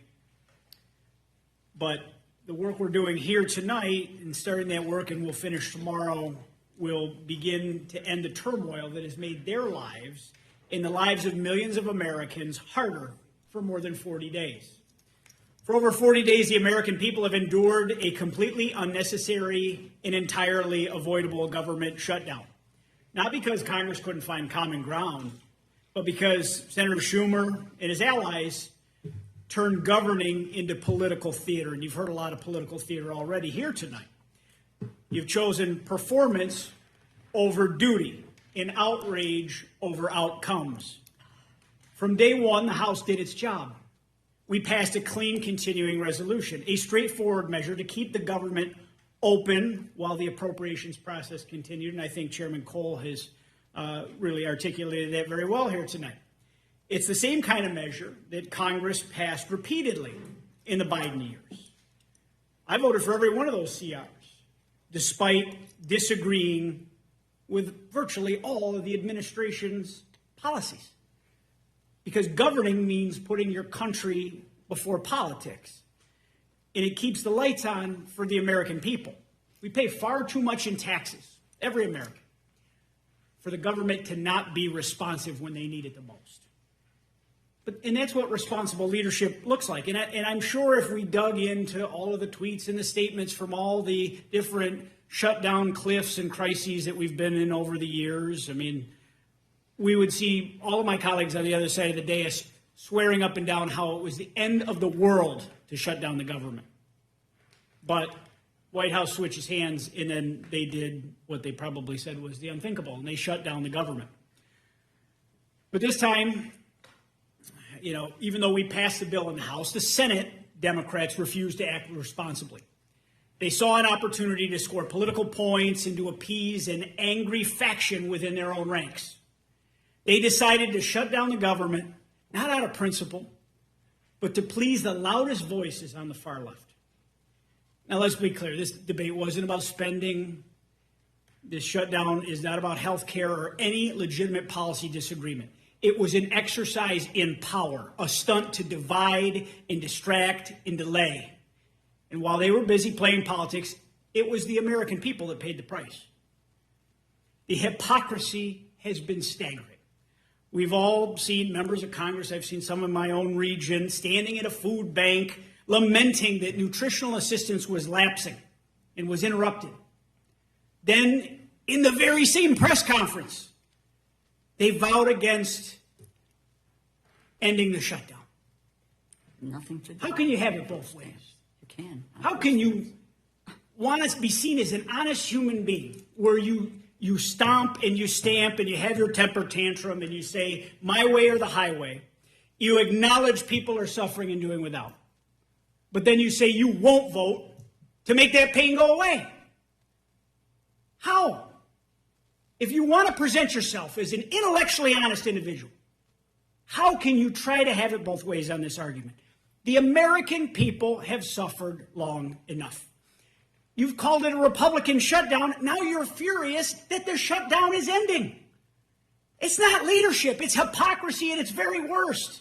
You're trying to say this is a health care bill about a policy that Chairman Cole has articulated about 19 times tonight is not involved in the funding levels of this government.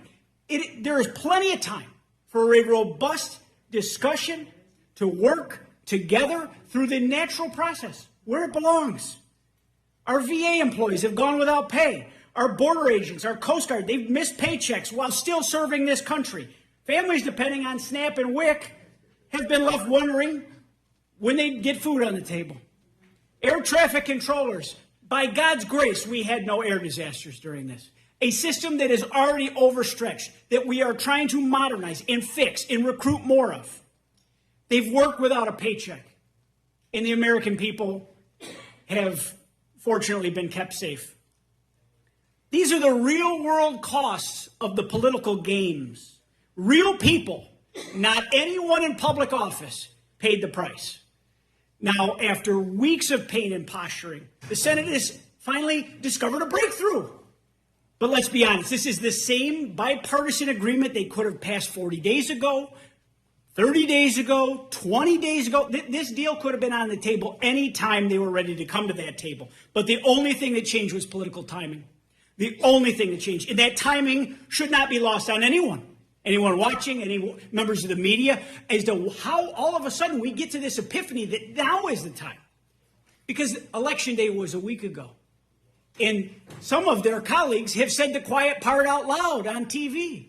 And they've said, We couldn't back down before our base turned out in blue states like Virginia, New Jersey, and in New York, and you're watching all of their colleagues get barbecued by that angry mob.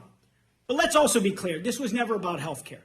This was about another talking point and another distraction. And we can and we will have that full and honest debate about health care during the final appropriations process and throughout the budget year.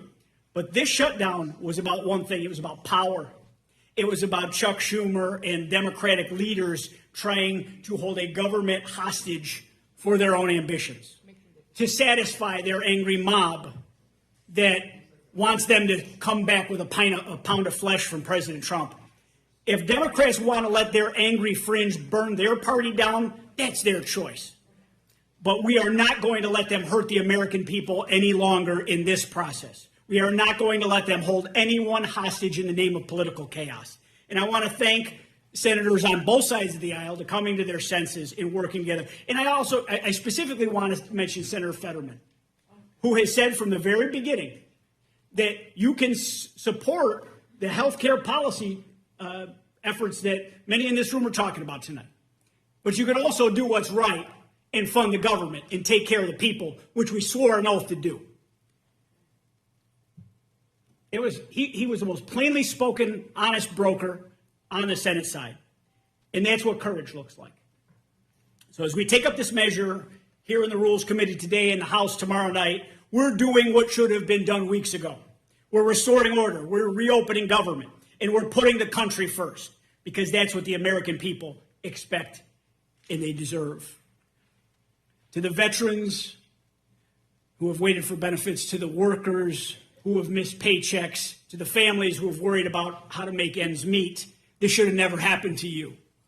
You deserve better from your government. In politics, disguised as principle.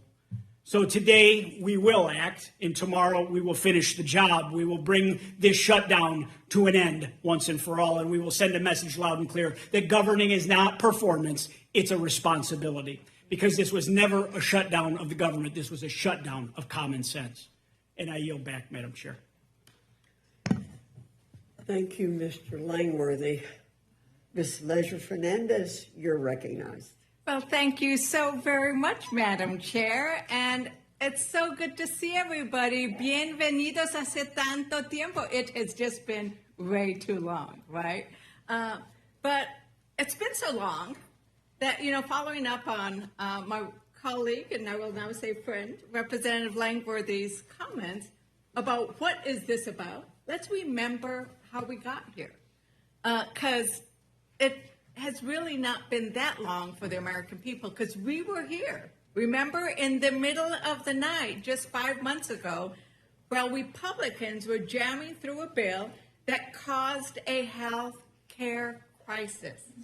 And now we're here because they refuse to solve a major part of that health care crisis, which is those enhanced premium tax credits that are rising, and they're doing it now. The reason we needed to act now is because people opened those bills, they opened those notices, and their premiums are going up. I mean, anybody watching, I don't know why people watch Rules, but people do watch Rules. Raise your hand if you are seeing your health care premiums go up. Because everywhere I go, people are seeing their health care premiums go up.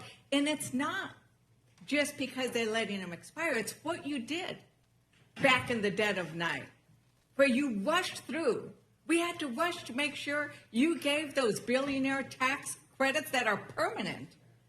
Those are permanent tax credits, which we had to pass before July 4th, but you couldn't bother to extend the tax credits for working families and businesses before the end of December. And you did it all by raising the deficit. Mr. Roy has passed, he's always talked about that darn deficit, $4 trillion. $4 trillion. You raised our, not just our health care costs, or everything, right? Insurance premiums, groceries, utilities, everything's going up. And you know what's interesting? Is that those tax credits that Democrats are fighting for are especially important for folks who live in rural in rural and Republican health districts. And it's not just Marjorie Taylor Greene's adult kids that will see their health care premiums double. It's across everybody's district. Nearly 6 in 10 marketplace enrollees, people who benefit from these tax credits, live in congressional districts represented by Republicans. Chairman Cole, do you know how many folks in your district will see their premiums? I think I've been educated about that tonight, actually. And do you remember what it was? It was about 48,000. 48,000. But you know what's interesting is your Health State's Insurance Commissioner actually thinks that 100,000 Oklahomans could no longer afford health insurance by the end of the year. I'm sure you know Glenn Mulready. Mulready. Glenn Mulready. You know what he Mulready. said? Mulready. So Glenn Mulready, your insurance commissioner, said he tried to talk to his delegation about how it's not a great idea to have these all just disappear, but maybe do it more gradually or do something. He said, I like this quote. He said, they weren't listening at that time, though. Did you talk to the commissioner? I'm not talking about this. We actually talk pretty frequently. Okay. He calls at least once a year to every member of the delegation. Again, I know him once a quite year. well. What's interesting is right now we're in this moment where once a year is not enough because those health care premiums are going up.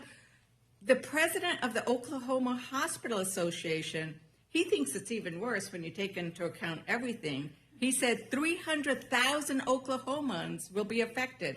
This is his quote.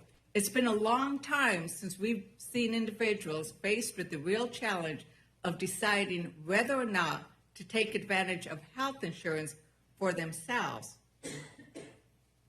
their families, or go bare. And that's a close quote. And that's the thing about this. These are not just in Democrat districts. And what I love is that we are fighting because we don't care whether you're in a Democrat district or a Republican district. What we care about is health insurance. And that's what this fight has proven, is that we care about whether or not you're going to be able to afford your health insurance. And you know what? When Representative Roy was talking about being a cancer I wish you survivor, cared not as much about whether or not my people get paid. Right. You know, Right. whether or not the people that are working at Tinker Right. Air Force Base, Mr. I wish Chairman, you cared really about them respect you, getting but I didn't ask you a paid. question, Madam Chairwoman. Well, I didn't ask I you a question. apologize, but Thank you. you So- were talking about my district, so Yeah. I thought I would Well, express myself about my district and But what they we've think. We've heard you talk about that before, and I have 30,000 people in New Mexico who are federal employees, and I've been meeting with them as well. But I wanted to go to the fact that, you know, Representative Roy, who came and left so quickly, he was talking about cancer and how he's a cancer survivor. I'm a cancer survivor. And he was talking about how the Affordable Care Act is so bad. But you know what? I'm a cancer survivor. And so if it wouldn't have been for the Affordable Care Act, I would not be able to get insurance. Because it was a pre-existing condition. You know what else I am? I am a woman. And because I was a woman and could have had babies, I would have also been a pre-existing condition. And these are the benefits of the Affordable Care Act. And the list goes on and on about why that Affordable Care Act makes sense. But what we also need to make it be is affordable. And we had a hearing. I'm the chair of the Democratic Women's Caucus. Together with members of the Policy and Steering Committee, we had a hearing. Well, Republicans were on vacation. Well, Republicans were gone. If you don't want to call it vacation, let's be honest, you were not here. But we were. And we held a hearing.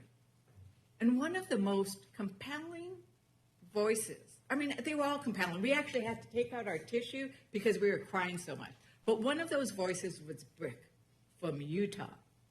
Brick from Utah, who has a condition that he needs infusions. And the only way he can afford those infusions is through because he gets those tax credits. And he said, I want to work. And he went and talked to his representatives, and he tried to meet with his senators. And he did get to talk to Representative Kennedy, and Representative Kennedy's answer to him was, well, just go on disability. That's not an answer. That doesn't save the American government anything at all, because he wants to work. But you know what? We're going to have an amendment from Leader Jeffries and Whip Clark, I see her here, that's going to have a 3-year extension. And I'm supposing you wouldn't support that amendment. Is that right, Mr. I don't have a vote on that amendment unless you get it out of here, so. Right. But we could vote, and we will vote later, on a 1-year extension, right? Just a 1-year extension, because we've heard the ranking member talk over and over again about that there are Republicans who want that 1-year extension. So we could do that as an amendment. I'll offer that as well. It's 14 of her colleagues. Do you know, what would a 1-year extension cost us, Chairman Cole? I have no idea. We have no Representative jurisdiction. This is not, Ranking Member, what would it with cost? all This due is about respect, 23. can I finish my answer? Sure. With all due respect, we don't deal with this on Appropriations Committee. This is not our jurisdiction, it's not our issue. That's part of the problem here. You're trying to raise it on appropriations bills. This is a Ways and Means or an Energy and Commerce issue. It's not ours. And so to hold up the funding of the entire government over something that belongs in another committee, not ours, and you're basically holding our bills, not you, and frankly, not the House, and not even a majority of the Senate. But our bills have been held hostage over something we have no jurisdiction over. Thank you, Chairman Cole. You made that point earlier, but as we were here before, when you all passed it, this bill has tons of stuff that's not appropriation. And Ranking Member, I've heard it's about $23 billion for 1 year. That's about what it costs for 1 year. Is that right? For 1 year, but it was 1 year. I've asked the Ranking Member. And setting up a bipartisan commission, a bipartisan, to look into this and to address the issues that people may have some concern about. But a 1 year extension, give some relief to the people who are out there. And I quoted Connecticut, you quote your district, and we can quote everyone's district and what's happening to people out there today. And the notion that we can't take this up because the continuing resolution is what the Appropriations Committee does. And we've got 50 pages of this document that deals with health care. If there were the willingness, the political will to solve this, we could do it, and we could do it very, very quickly. And let's not bifurcate continuing resolution to appropriations bills. It is all of one package. And it is incredible to me that we would watch people suffer everywhere to see what's going on with their rising healthcare prices, or their kids that are not going to be able to get the treatment that they need, and that just say, hey, figure it out another way. No, that's not what we're about. And that really is what is so outrageous about the conversation and what is going on. Go ahead. So, Ranking Member, I think that you're right on point. It's like, we can do this because we do it all the time. This bill is full of things, and we'll get to that whole idea of the payola for those senators in a moment, right? But I'm also struck by the contrast of priorities. The contrast of priorities. Democrats have been talking about the need to address health care, and it's not just since the shutdown. It was in that big, beautifully bad bill of theirs. Health care was key, and they could fix it now. But it's the priorities. $40 billion, I would think that's what is proposed to be sent down to Argentina. Yes. Nicole, is that, right. Do you recall that? No, I don't. It's $40 billion. $40 billion. $40 billion. So that seems to be a priority. They will send $40 billion to Argentina instead of spending $23 billion to provide health care to Americans, and all we're getting is a pinky promise that they will address that, but they won't even support a 1 year extension, a 3 year extension, or a permanent extension. But let's get to the stuff that's not. Let's get to the stuff that is not probably appropriation, but what has been stuck in this bill that would provide those senators. It's like a payola. Like, what kind of bribe is that? Who gets 500,000 of violations? And that's why we're saying it's maybe $8 million. Senators are gonna get $1 million, a couple of million, $500,000, and we're not gonna give money to help a father pay for his health care? Is that what's going on here, Ranking Member? Speaking of what doesn't belong in an appropriations bill, this doesn't belong in an appropriations bill. It's really a review by an ethics committee that says that they can be paid off.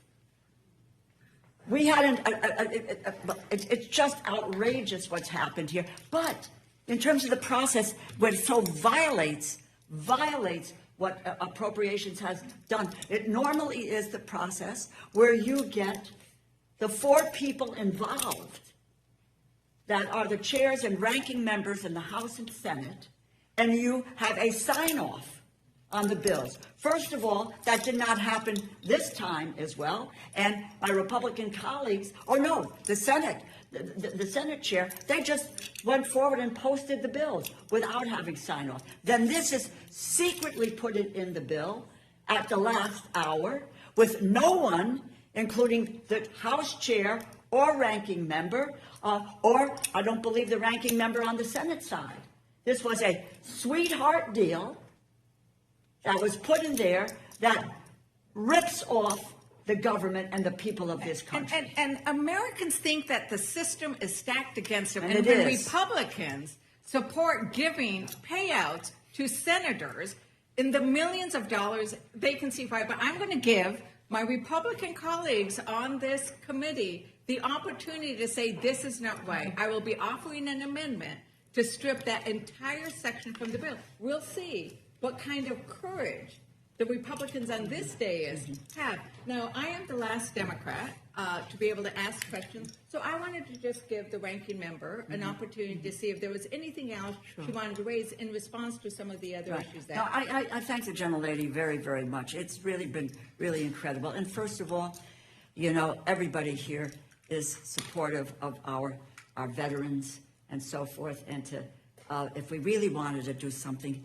about taking care of our veterans and their health care, we would have, and you would have, dealt with the $51.7 billion in advance funding for our veterans through the Toxic Exposure Fund, which was done, by the way, in the Fiscal Responsibility Act several years ago, which we've done, and the ranking member of Milcon VA is here, and yet there is advance money for medical care, but for the Toxic Exposure Fund, the answer is no. Why? You want to help veterans? This leads to me, when I see that there's no commitment on the Toxic Exposure Fund. And what we do and what we have done in the past, it really is,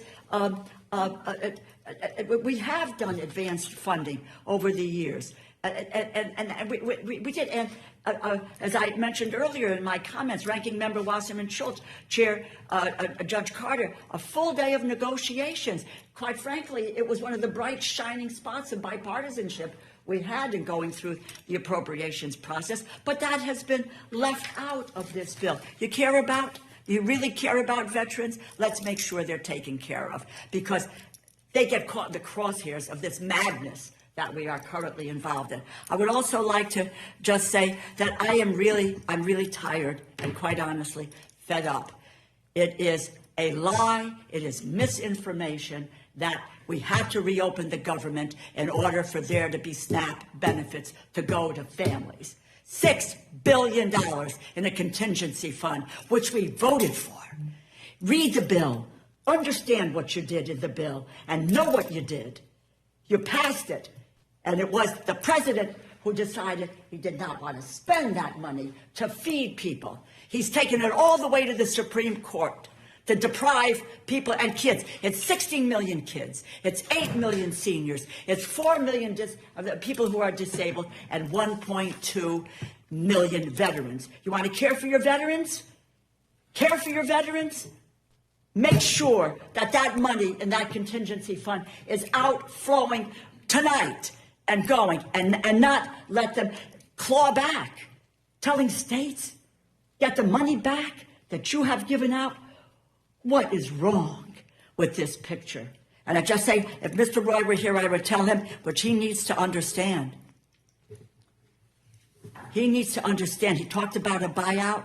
The buyouts were offered using money that government simply did not have. They signed contracts, buyouts with money that the Congress had not yet appropriated. That is unlawful. There is a lawlessness about this administration, and particularly where it affects the Appropriations Committee. They have been doing it from day one, and I love being on the Appropriations Committee as chair, as ranking member, and by God, I'm not going to give up one single bit of power that the Appropriations Committee has in order to be able to carry out our mission, and that is the $1.7 trillion that we deal with every single year for the services that the American people depend on. That's what we should be doing, and the power of the purse. Talk about a clean bill? No clean bill. They took back $410 billion from that earlier budget, and nothing is said about allowing them to continue to get away with this. An unelected bureaucrat, Russ Vought, who has the power to take that money away, which Tom Cole and myself and the other appropriators said we were going to pass because it makes a difference to our constituents. It is really unbelievable lawlessness that has been pervasive since January here, and that's something that we ought to really take back for the Appropriations Committee, but for the good of the American people. And the health care piece is absolutely the center of what this shutdown, yes, has been about, because that is a priority and it needs to be. The last point I will make to you is, why now?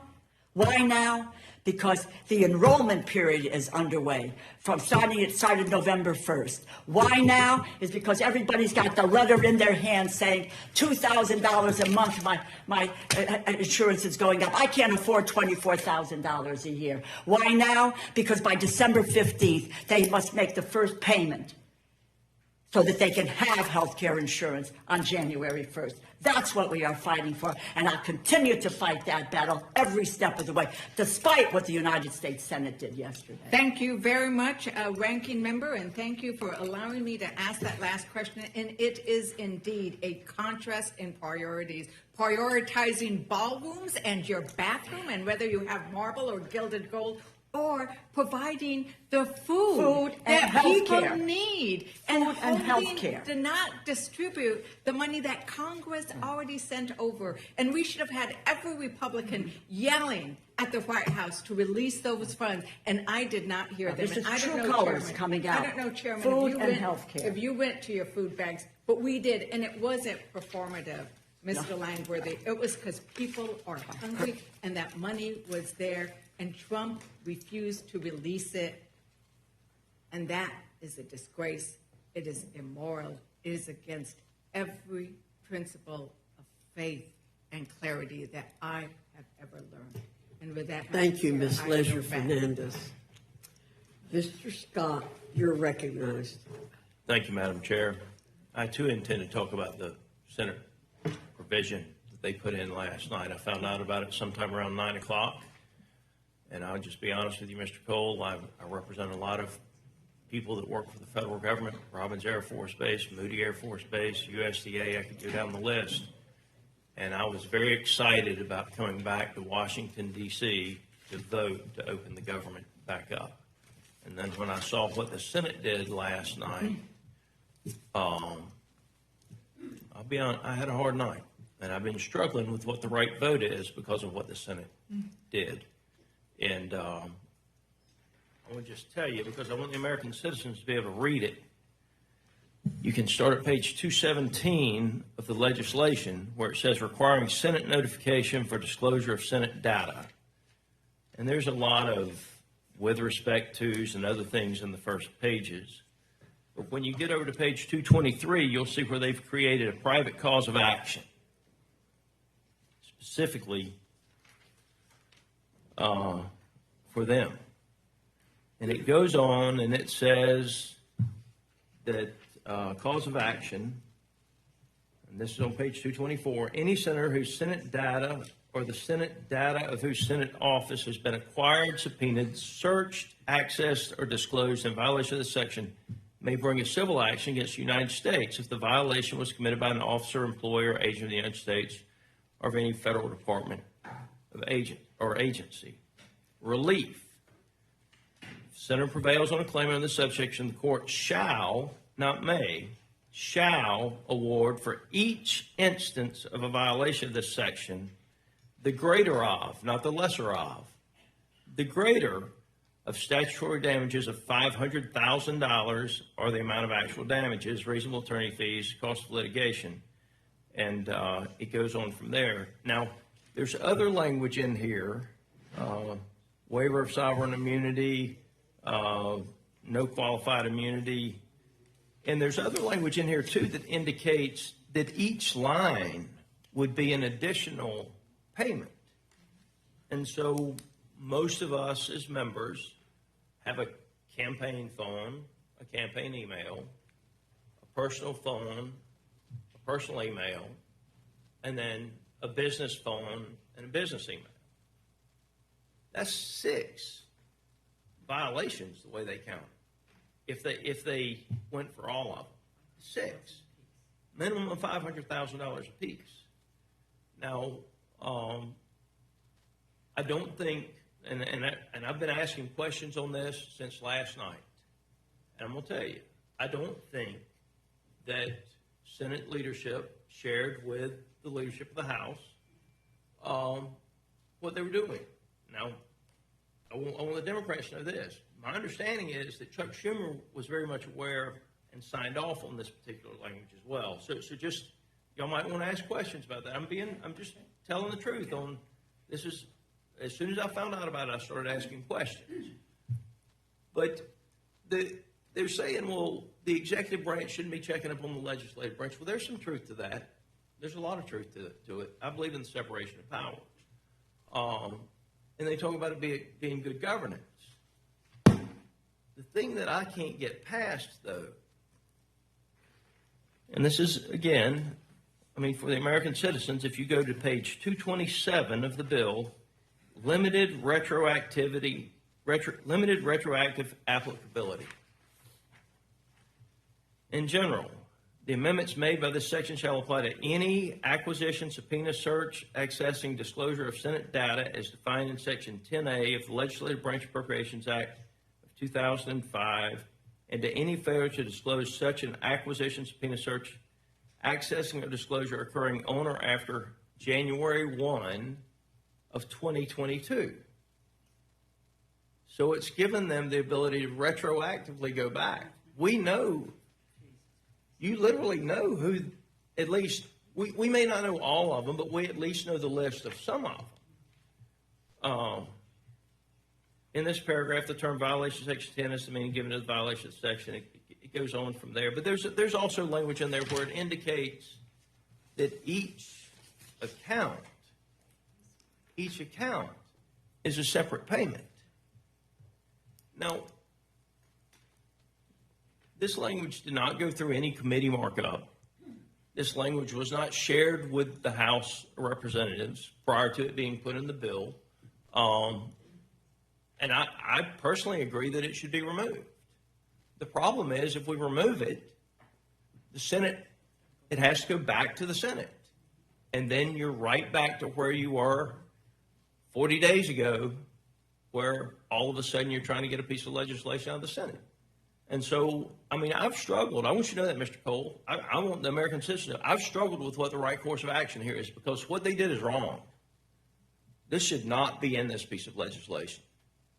And they can say it's about good governance all they want to. When they made it retroactive, then all of a sudden it was no longer about good governance. There's actually a list of people that know they will get paid as soon as this thing is signed.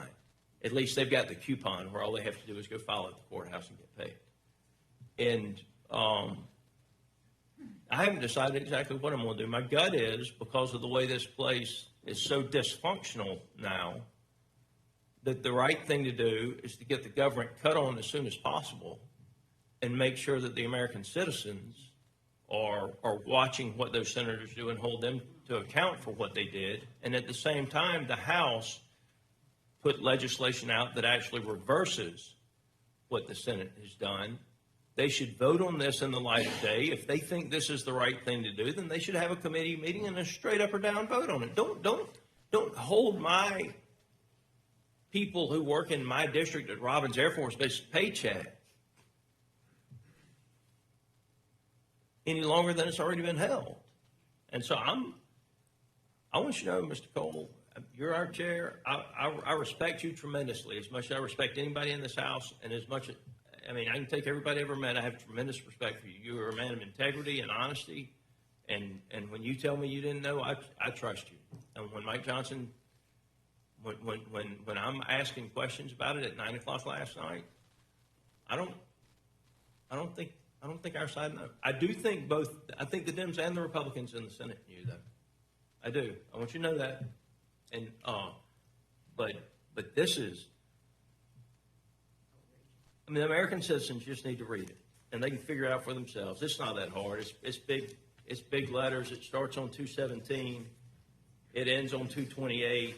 It won't take you 10 minutes to read it, and you really can pretty much start where the private cause of action is discussed.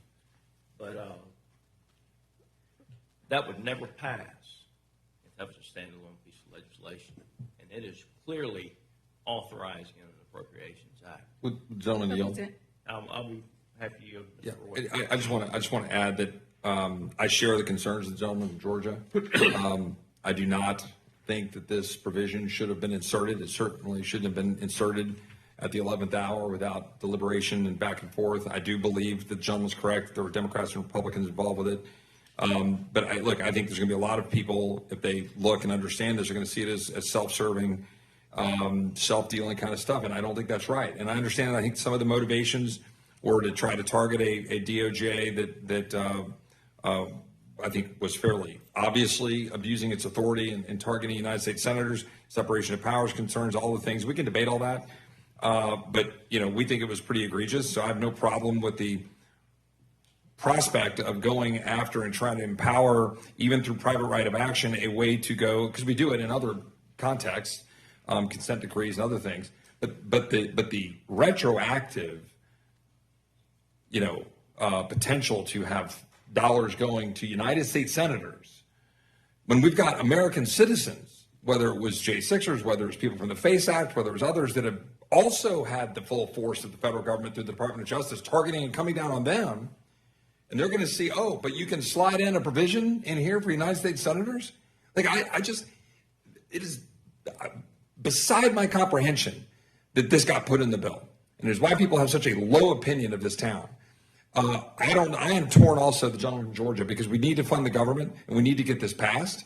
And I'm trying to figure out what we can do to force the Senate's hand to say you're going to repeal this provision and fix it without amending it here to then delay the funding of government, which we want to proceed to go move forward with. But that provision needs to get fixed. And we need to find a way as a body to get it fixed as soon as possible. And I'm continuing explore the options tonight. I yield back to the gentleman from Georgia. Mr. Scott, would you yield? I just want to point out it's $500,000, and the way it's written, it is a minimum of $500,000. It is per line. It is and Ms. Ledger Hernandez, I'll give you 60 seconds. I think it's time to move on. I just don't. I truly appreciate your very careful consideration and review for the American people of this. As you know, I do have an amendment to strike the whole thing, and I think it would send a great message if you would actually say, I'm going to vote for this amendment. And this is why I didn't want to get into this debate. The problem is, if we could take it out and send it to the Senate and know that the gamesmanship wasn't going to be played over there and the government would get cut back on, I'd be glad to. But the bottom line is, if we amend this bill with anything at all, we risk extending the shutdown, air traffic controllers not being paid, law enforcement not being paid, our staffs here not being paid. And it's a risk that I don't trust. Yeah. And I'm not saying I don't trust just the Democrats. I don't trust the system to work where we could fix it with what probably a supermajority of this committee thinks should be done and not delay the government coming back on. So I would only point out that it's not, if you would, I just wanted to finish, will you give me 15 seconds? Yes. So it says each violation, and so the violation isn't just each telephone, it's each time it's requested. So it could multiply much higher than that because it's by violation. That is my read as well. Yeah, we agree on that. Madam Chair? Madam Chair? I just want to state for the record, it's another reason why the House and the Senate should be in session during a shutdown. Maybe this could have been avoided. Thank you, Mr. McGovern. Thank you, Mr. Scott. Mr. Griffith, you're recognized. Thank you, Madam Chair. I too am very concerned about those sections. I will tell you, I've already made the decision that I will vote for this bill and not vote for any amendments because shutdown needs to end. It's been going on too long. Too many of my people are hurting, and we got to get it. We got to get it done. There's some other issues in here, not as egregious, but at least it was done in the light of day with a vote. But the hemp issues, that was a fight between gentlemen in the Senate from Kentucky, both of them fighting each other. I don't agree with the solution they came up with, but I'm voting for it because I've got too many people that need the government to open. And therefore, notwithstanding, we're going to hear some great amendments, I'm sure, but I'm not voting for any of them because we need to get this thing done, and then we can start negotiating on other things. Now, Mr. Cole, Mr. Chairman, you've said this a couple times. I want to underline it because it's exciting for me to hear it coming from the Appropriations Chair. Because one of the things as now a longtime member of the Energy and Commerce Committee that drives us crazy is that people want to airdrop. This didn't just happen. This happens when we're here in session. It didn't happen because people weren't here. It happens all the time between the House and the Senate on bills that come out of appropriations. And I'm like, you haven't done it, to the best of my knowledge. But they create programs that are never authorized by the authorizing committees. And you're absolutely right. When it comes to the premium enhanced tax credits or the enhanced premium tax credits, that's the jurisdiction of Energy and Commerce, Ways and Means, and Ed and Workforce. They overlap. Different pieces of it belong to each of those. And of course, the bill that they keep talking about, that they claim took all this money away, that came out of the Budget Committee. That didn't come out of Appropriations either, the reconciliation bill. And I just appreciate that you're recognizing that's not the proper jurisdiction. And before we had the shutdown, I wrote a whole column on how we could reach some kind of an agreement on a glide path. But I also pointed out in several, and I've had several columns where I've talked about this. I do a weekly column, that we have 20% on the enhanced premium tax credits. We have what is pretty darn clear, 20% shadow enrollees. Now, if you will bear with me, Mr. Chairman, tell me if you disagree with this. What we see is normally in an insurance plan, you have 15% of the enrollees don't use their insurance in a given year. That's been for decades, and some years it may go up 0.2 or down 0.2, but it ran right around that 15%. With the enhanced premium tax credits, we see 35% not using it. And here's what I believe is happening, and I think most experts agree with this. You tell me if you have any disagreement. Jump in, Mr. Chairman, and tell me if you disagree. What happened, because it was an emergency piece of legislation during COVID, because they wanted to help people that were having a hard time, they didn't put in all the checks and balances. So you don't have to re-enroll. It's an automatic re-enrollment because it was only going to be a 5-year program. And what could happen, and the theory I use and the example, the hypothetical I always use is, if you live in North Florida and you happen to go to a grocery store or a mall and you get enrolled, and then 6 months, 8 months, 9 months later, you move to South Georgia and you go to the mall or the grocery store and you get enrolled, most citizens of the United States would think, well, I'm enrolled now in Georgia, so they've canceled my program in Florida. But that's not happening with the enhanced premium tax credits. And my frustration with this argument for the last 40 days has been, open up the government and we can figure this out, because as the Health Subcommittee Chair on Energy and Commerce, I don't want us to continue to waste 20% of our money that we're spending. It's billions of dollars.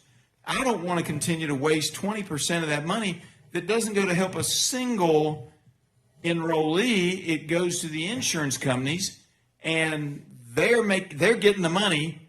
They don't know whether the people really exist or not either, because there's no way to check, and it keeps rolling on. If we do a 3-year extension without some way to check, or a 1-year extension, which our colleagues on the other side of the aisle have recommended to us, either a 1-year or a 3-year extension, we're going to continue that 20% waste. We're going to waste the taxpayer dollars. That doesn't mean I don't want to help people who are trying to struggle. And even for some of those, Kaiser Family Foundation estimates that 10% of the people are receiving these benefits are over the 400% poverty level, which means they're making $106,000 a year. And maybe in some of the rich districts in the country, that doesn't seem like much money. In my district, where the average household income is just over 50,000, we haven't quite reached 51 yet. That means they're making pretty good money, and yet we're not even looking at doing that. Now, I'm not saying we take that away 100% the first year. We got to take a look at that. That's what needs to be negotiated. But that was never a part of your bill. That was in my jurisdiction. Isn't that correct? That is correct. And to the gentleman's point, go back, a totally separate bill, but you'll remember toward the end of last year, we were working hard. A lot of our fellow Americans were hurting from hurricanes. We're doing a disaster relief bill.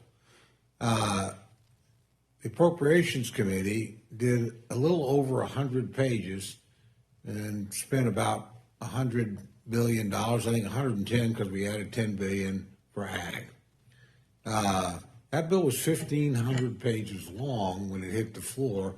None of us were consulted on the Appropriations Committee about this. And honestly, it had some stuff I probably would be for, like PBM reform, and it just didn't belong with us. And matter of fact, we caught a lot of grief on the floor from both sides of E&C because what were you doing? We didn't. It blew up because people look at a bill that big and they go, "What in the hell is in 1,500 pages?" And again, my committee didn't have any. Now, in the end, what we passed was what the Appropriations Committee did, which was a little over 100 pages. But all the rest of that stuff was loaded on us. This is, so it's not like they even come and ask us. So I've had some pretty stern discussions with our leadership about this. But it's true on both sides, and it's true with other committees.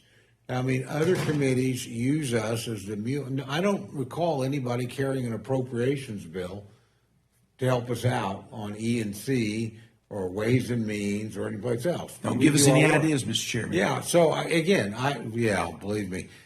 So I agree with gentleman's point. I would prefer these things go to the committees that have the expertise, and they move the vehicles, not us. Not because it's a must-pass, we got a fun deal. If it's a good bill, and if it's bipartisan, like PBM reform, I guess was, from everything I heard, then why couldn't it trot out there on its own? Why did it have to be part of ours and confuse everybody about what we had in the bill that we had no hearings, no jurisdiction on, or anything? So that's an institutional problem, and I would say I see it on both sides of the aisle. Yep. It's something that we're trying to stay away from. And I appreciate you working on that because, as you know, and it's part of why my colleague, Mr. Scott, is frustrated with the way this place works because we have rules and then we don't follow those rules. And if we follow the rules, I don't think we'd be in this spot because my colleagues on the other side of the aisle are correct. We've dumped all kinds of things before in appropriations bills, but that doesn't mean it was right. And in this case, you gave us a bill that dealt with appropriations, kept us open for 7 or 8 weeks, and I submit to you, Mr. Chairman, I think at least on the part that was, I don't know about the part with Ways and Means and Ed and Workforce, but the part that was in Energy and Commerce, I think we could have hammered something out. But the number one concern that I have about just doing this blanket and claiming, oh, we're saving health care, is the 20% that's going to the insurance companies. It's not a question of, which side of the aisle you're on. We're giving 20% of the money that we're spending on the enhanced premium tax credits directly to the bottom line of insurance companies because they don't know whether it's Joe Smith or Jane Doe or somebody else, but they know pretty much based on statistics over decades that there are 20% shadow enrollees, and if we don't fix that waste, we are not doing a service for the American people. We are not keeping track of the dollars, and it's a shame that it got wrapped up into this. It was fake from the beginning, in my opinion. We could have worked on it. We could have passed the CR, and while some people say it wasn't clean, and technically it had some other stuff in it, but none of it was stuff the Democrats opposed. Telemedicine, federal qualified health centers. I mean, there was some good stuff in there that belonged in an appropriations style bill. And it's all in here, is it not, Mr. Chairman? All that stuff we had in the original CR is still in here. Pretty much, yeah. Yeah, I mean, as far as those programs are concerned. And yet, because some folks wanted to make it all about health insurance, which was not what this bill was about, was it? No, sir. And didn't actually want to deal with resolving the issue in a responsible legislative manner, working through the proper committees. We've been shut down for 40 days, and that then ties my hands tonight. I can't vote for amendments that I might otherwise think are appropriate, and I can't vote for amendments that I think are not only appropriate, but are truly justified, not just marginally, but by 2/3. I cannot vote for them because I want to get this shutdown over. There are too many things being impacted in my district, and I'm sure in other districts too. I can only speak to my district, but having one of the most economically challenged districts in the country, I heard somebody say something about suffering. I'm just going to tell you, I looked it up, and that individual said we had to have a little suffering. They're like 29th. I'm 409th out of 435 on household income. I got enough suffering without the federal government adding to it. So I will be voting no on all the amendments and yes to get this thing across the finish line. But the gentleman yield I will 1 yield- second. I will yield to- 1 second, which is this. You made a stat. I want to make sure everybody understands. You talked about the 15%, a number that you said was an historic number. It's over the decades. It's roughly. As it relates to enrollees who don't file a claim, right? That's So you're correct. about 15%. That is for private plans, but that was also the number, give or take a percentage point, for Obamacare plans prior to the COVID subsidies, when they then bumped from 15 to now 35 to 40%. Is that correct? That is my understanding. And the other thing that drives me crazy, I would say to the gentleman, is that everybody talks about these subsidies, and a lot of my folks are afraid that their basic Obamacare ACA subsidies going away. That was never threatened. That was never in question. The only thing that's in question is the emergency program that was put in for a 5-year period that is the enhanced premium tax credit, not your basic ACA subsidies, the enhanced premium tax credit. With that, Madam Chair, I yield back. Thank you. Thank you. Mr. Jack, you're recognized. Thank you, Chairwoman. And as the last thing between this panel and the amendment panel, I recognize that I will be brief. But I will say just from the outset, first I want to commend my colleagues' comments, and I want to commend the chairman's testimony. I also want to note, I'm proud that Congressman Langworthy noted that it is Veterans Day, and I want to note from the outset we have 79 veterans serving in the House, Republicans and Democrats, some of whom are in the room. We thank you for your service, and we thank the millions of Americans who serve in our uniform for your service on this important day. Chairman, in closing, if you could just tie everything together from this hearing, the vote tomorrow, it's a binary choice to open the government or to prolong the shutdown. And we've talked a lot about what this bill actually does, and we've heard the other side comment on what they think it does. I want to give you a chance to close out and remind everybody what this bill principally does tomorrow. Well, thank you very much for the question, and I appreciate the attitude. And honestly, I won't say tonight's hearing made me miss the Rules Committee, but it does remind me how grateful I am to all of you on both sides of the aisle for what you do here. And I mean, that's true.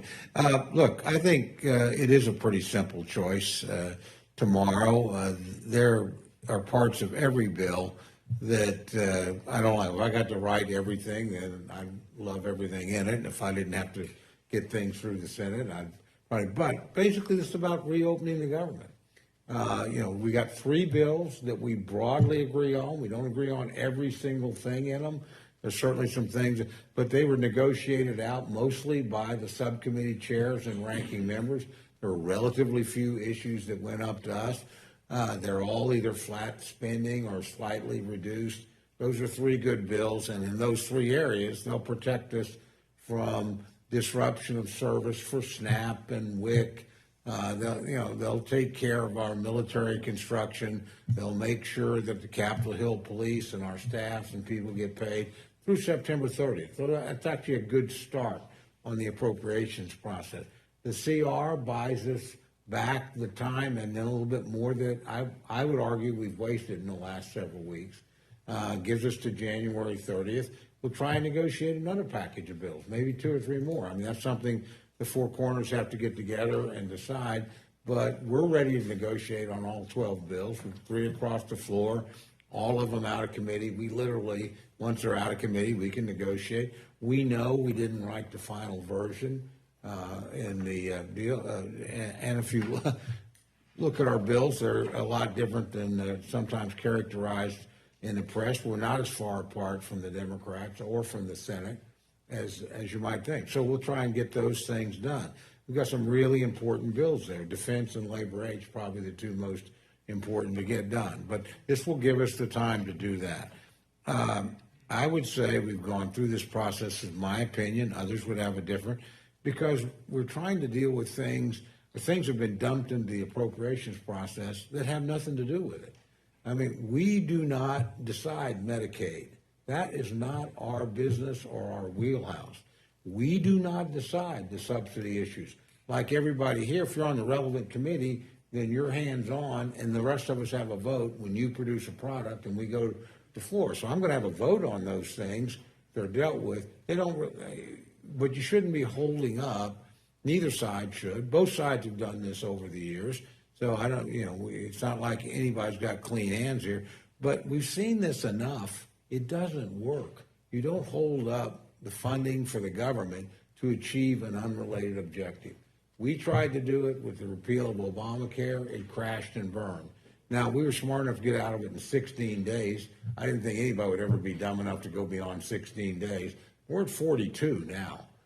And then we tried to do it, really the administration tried to do it, over building the wall in 2018 and 19. Democrats tried to do it over DACA, didn't work. They're trying to do it now. Not going to work here either. This is just a bad strategy. Shutting down the government to achieve an unrelated objective is not likely to be successful. It has not been successful. If we pass this tomorrow, and it comes out of committee tonight, obviously you guys have the first decision, I think that hopefully puts another nail in the coffin, and we don't do this anymore. Let's just make the government run. The people that I care, they may care very much about what my friends care about on the insurance, but some of them undoubtedly do. Most of them just want to go, if I go to work, can I get paid? If I'm doing important work for the government, keeping airplanes flying or, helping our guys train for drones or whatever, I just want to get paid. Or I've got a uniform on and I'm willing to go to really bad places for my country. I'd like to know my family at home is going to get a paycheck. That's really bad. This is the day-to-day functioning of the government. And that's the choice before us. And again, you can be for these other things. I still think Obamacare was a mistake. If it never happened, I don't think we'd be in this mess on this insurance issue. But it did happen. It passed. It passed both houses. The President of the United States signed it. We tried to repeal it. We repealed it multiple times in the House. Never could get the Senate. Never could get a president when we had the Senate to get it done. We came close. Got to one vote in President Trump's first term, but we didn't get it done. But the point is, shutting down the government is just a bad thing. So I think we have a chance here to restore some regular order, get 3 good bills through. Not perfect, but good. Buy some time to get the rest. And then hopefully these other matters, which, again, the president has said he's willing to negotiate once the government's reopened. The majority leader and the speaker said, but it's not going to look exactly like it does now if it's a real negotiation. You have to remember, this subsidy wasn't negotiated in a bipartisan sense. It didn't have a single Republican vote. And again, my friends had the power to do that. They did it. Okay, fair enough. I'm not saying it was enacted by the rule or in some way contrary to the rule, but again, tomorrow's question to me, and I agree with a lot of the comments on various things here by both sides, is simply, I want to make sure that the people that go to work for the federal government get paid. I want to make sure that the government is open and functioning. I want to know when an American buys an airline ticket that that airline plane is likely to leave on time and travel safely and get there. I want people that are expecting meat, not the most glamorous job in the world, so that my family can have a good Thanksgiving, are doing that job and getting paid to do it. This is just about operating the government and then giving us a chance to do it for the other 9 areas that we have to do. So, again, I appreciate the work you guys do here, but to me, this is a binary choice, and it'll have some things in the bills that I don't like or I didn't agree with, or in one case, didn't know anything about until it was posted. Is what it is, but, you know, where I'm from, my folks want to go to work, want to do their job, and then want us to work out these other things in the appropriate way to the appropriate committees. They don't want government held hostage, you know, and, you know, they'll get mad at me over something, but it won't be because I voted to shut the government down. I've never done that. I've never been in favor of it. I argued we were making a mistake when we've done it. I think my friends on the other side and certainly in the other chamber have made a mistake when they've tried to do it. And again, I just think we want to get the government up and running. Well said. I appreciate that, Chairman. Madam Chairwoman, I yield back. Thank you. Thank you, Mr. Jack. I'm sorry, Mr. Laura. I thought you might be sorry. Thank you. This ends the first panel. I thank the chairman and the ranking member of the Appropriations Committee for being here for almost 3 hours. And I appreciate your kind words, Mr. Chairman. And you are excused. Thank you We very much, appreciate Madam it. Chair. Thank you.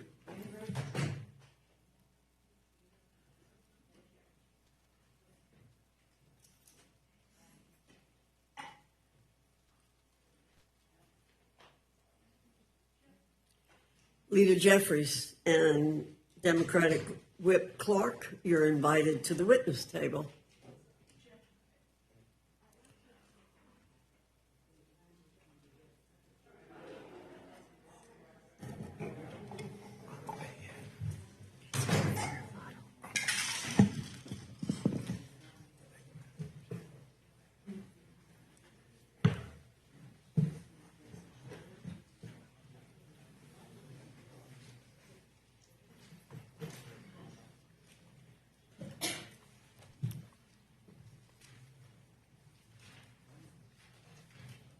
Leader Jeffries, you're recognized for 5 minutes.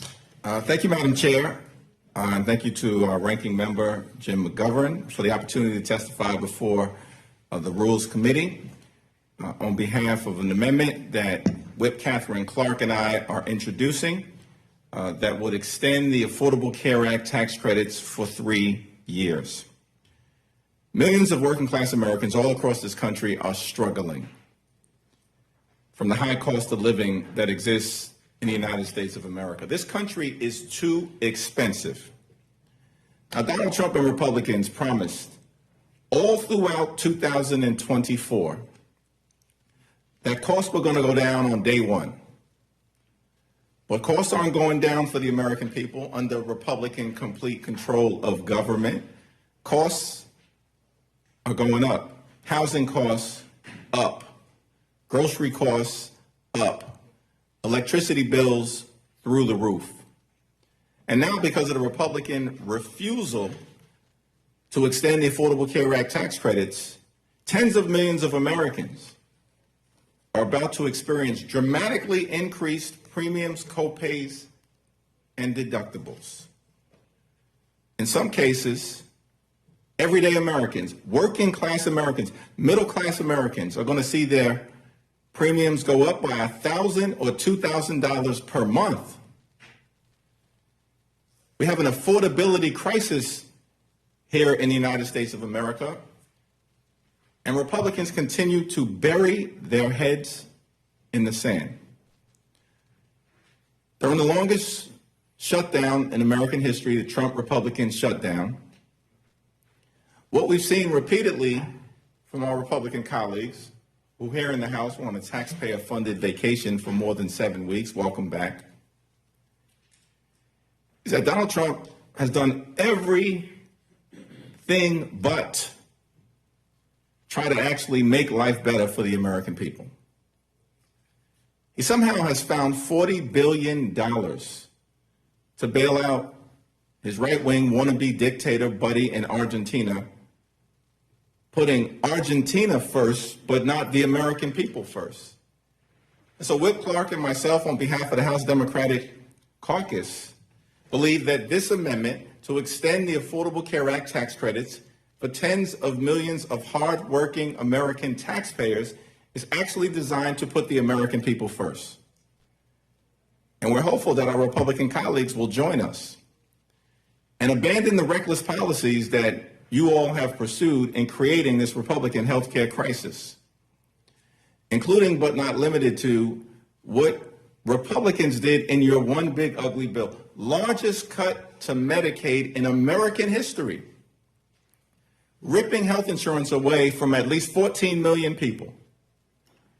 Hospitals, nursing homes, and community-based health clinics all across the country, including in rural America, are closing because of Republican policies. And now, because of the refusal to extend the Affordable Care Act tax credits, tens of millions of people are going to suffer, will be unable to see a doctor when they need one in every single community in this country.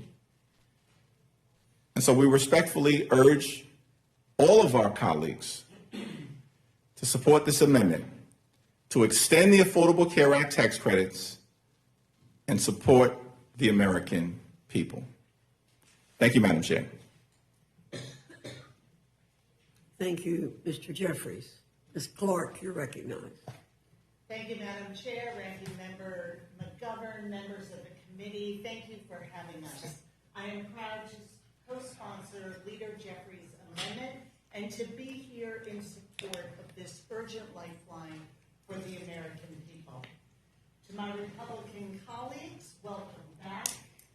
I don't know what you've been doing the last 54 days, but I hope you've spent some of that time talking to your neighbors, hearing from your constituents, and I hope you've heard the same stories that they have been conveying to us. I hope you realize just how anxious they are, how desperate they are as they scramble to figure out how they are going to afford health care under this Republican budget.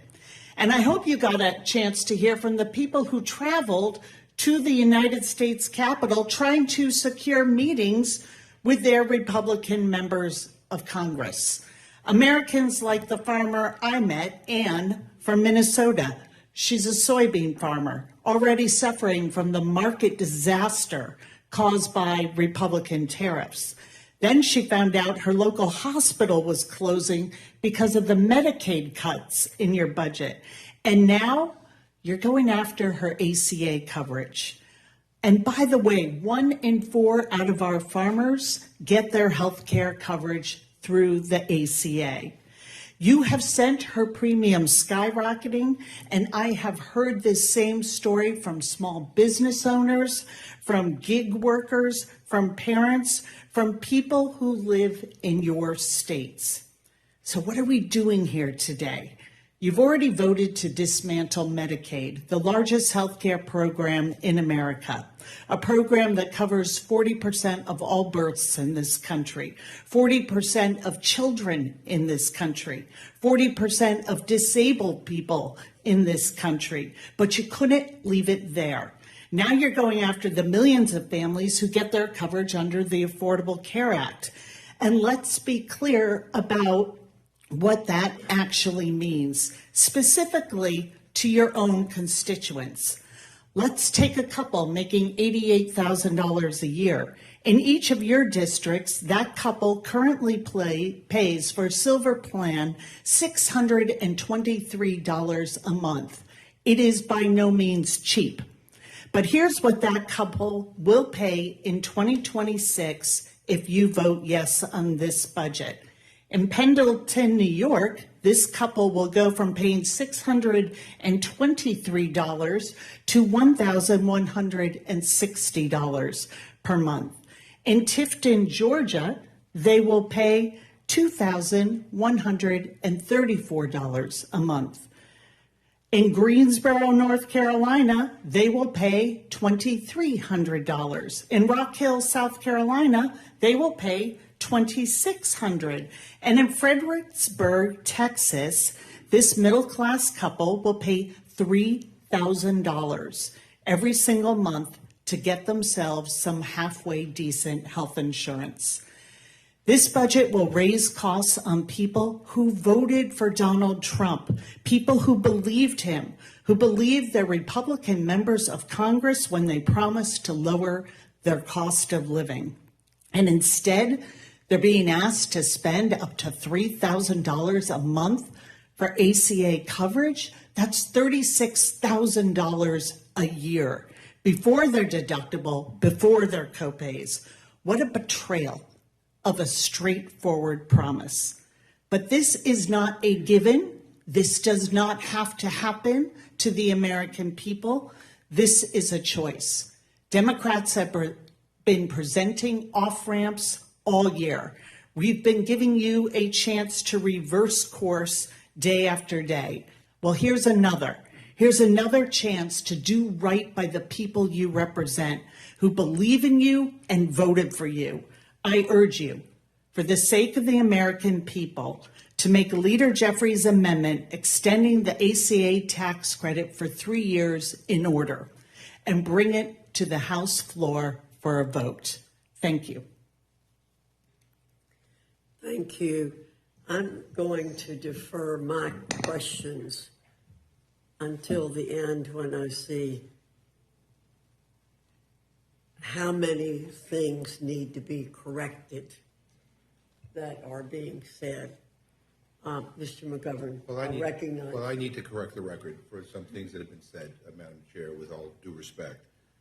First of all, with regard to the claims that my Republican friends can't vote for any amendments because somehow that will mean that the government shutdown will be prolonged, the Senate basically took a day and a half for them to do what they did. If we were to pass make any amendments in order in the Rules Committee, like getting rid of that slush fund for certain senators, the Senate Majority Leader Thune could call them back tonight. They say, be ready to vote tomorrow night. They could take care of that right away. So that's number one. Number two, my friends keep on talking about a democratic shutdown. I want, in case anyone's watching here, I want to make this very, very clear. And I'm going to make it clear to my Republican friends, you control everything. You control the White House, you control the House, you control the Senate. So Democrats did not shut the government down. Republicans did by refusing to negotiate. And the third thing I want to correct for the record is I got to be honest, I'm shocked by the indifference that my Republican friends are showing towards the impact of not extending the ACA tax credits. It is stunning to me. I don't know whether you don't talk to your constituents, but if you do, people are getting bills where their premiums are skyrocketing. I mean, it's astronomical. And you knew about this well before the shutdown. You chose to do nothing. You chose to do nothing. You knew about it during the shutdown. You chose to do nothing, not even to want to sit down and negotiate. And now you know about it. I'm going to tell you right now, you refuse to act, you own this. You own this. And it's a cruel thing to do to the American people. Leader Jeffries, I want to get to the substance of your amendment, which I think is so important. But first, I want to ask you about something one of our Republican colleagues said in this hearing room just before you came in here. Earlier, I asked Chairman Cole a simple question. I said, do you think the House should have been here these last 8 weeks trying to pass appropriation bills? Because as you know, as Appropriations Chair, he still has not passed 9 out of 12 bills that need to pass by the end of the fiscal year, which was in September, by the way, to keep the government funding. So I pointed that out. And he gave this long, meandering non-answer. And he said something that stood out to me as odd. And it kind of shocked me, to be honest. And I went back and I looked at the transcript, and he said it was okay that we weren't here because, quote, there wasn't anything for us to do until the Senate acted, end quote. And I gotta tell you, I'm shocked by that Republicans would say there wasn't anything for us to do. And can you talk about what the House should have been doing for the last 8 weeks on affordability, on health care, on grocery prices, on rent, on what looks like a war that might occur in the Caribbean, on the many things that people are looking for us to take action on? What would Democrats have done if we were in charge here? Well, I thank the distinguished gentleman from the Commonwealth of Massachusetts, and it's an incredible question. It was a stunning answer. Given all of the problems that the American people are confronting right now, throughout the country, beginning with the affordability crisis, the cost of living in America is far too high.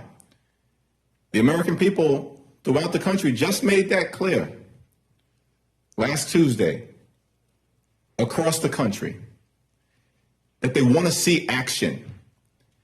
Yet, for 7+ weeks, House Republicans saw fit to be on a taxpayer-funded vacation, missing in action, part of the witness protection program, doing nothing to make life better for the American people. That's extraordinary. And you got to wonder whether this was an order that was given by Donald Trump, who apparently has said that he's got 2 jobs. He's both the president and the Speaker of the House. His words, not mine.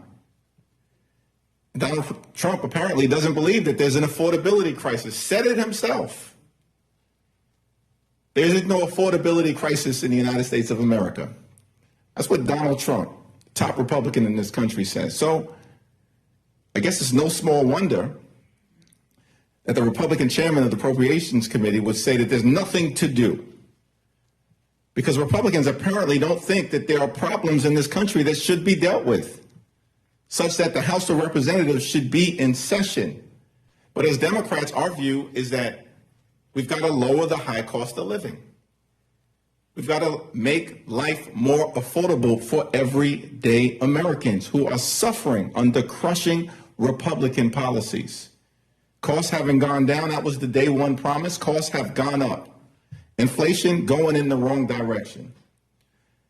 Far too many people across this country working hard, playing by the rules, but cannot get ahead, are barely getting by, can't thrive, and can barely survive. This is in America, the wealthiest country in the history of the world. And Republicans have been out since September 19th. That's extraordinary. So there's a lot of work that needs to be done. Apparently, House Democrats are the only ones committed on a day-to-day, week-to-week, month-to-month basis to do the people's business. And our commitment remains to lower the high cost of living, to fix our broken healthcare system, starting by extending the Affordable Care Act tax credits to prevent tens of millions of people from experiencing unaffordable healthcare premiums skyrocketing through the roof that will either lead to medical bankruptcy or prevent them from being able to go see a doctor when they need one. Well, if I could go back to the issue of healthcare, just for the record, I mean, has Speaker Johnson promised a vote to extend the ACA tax credits to either of you?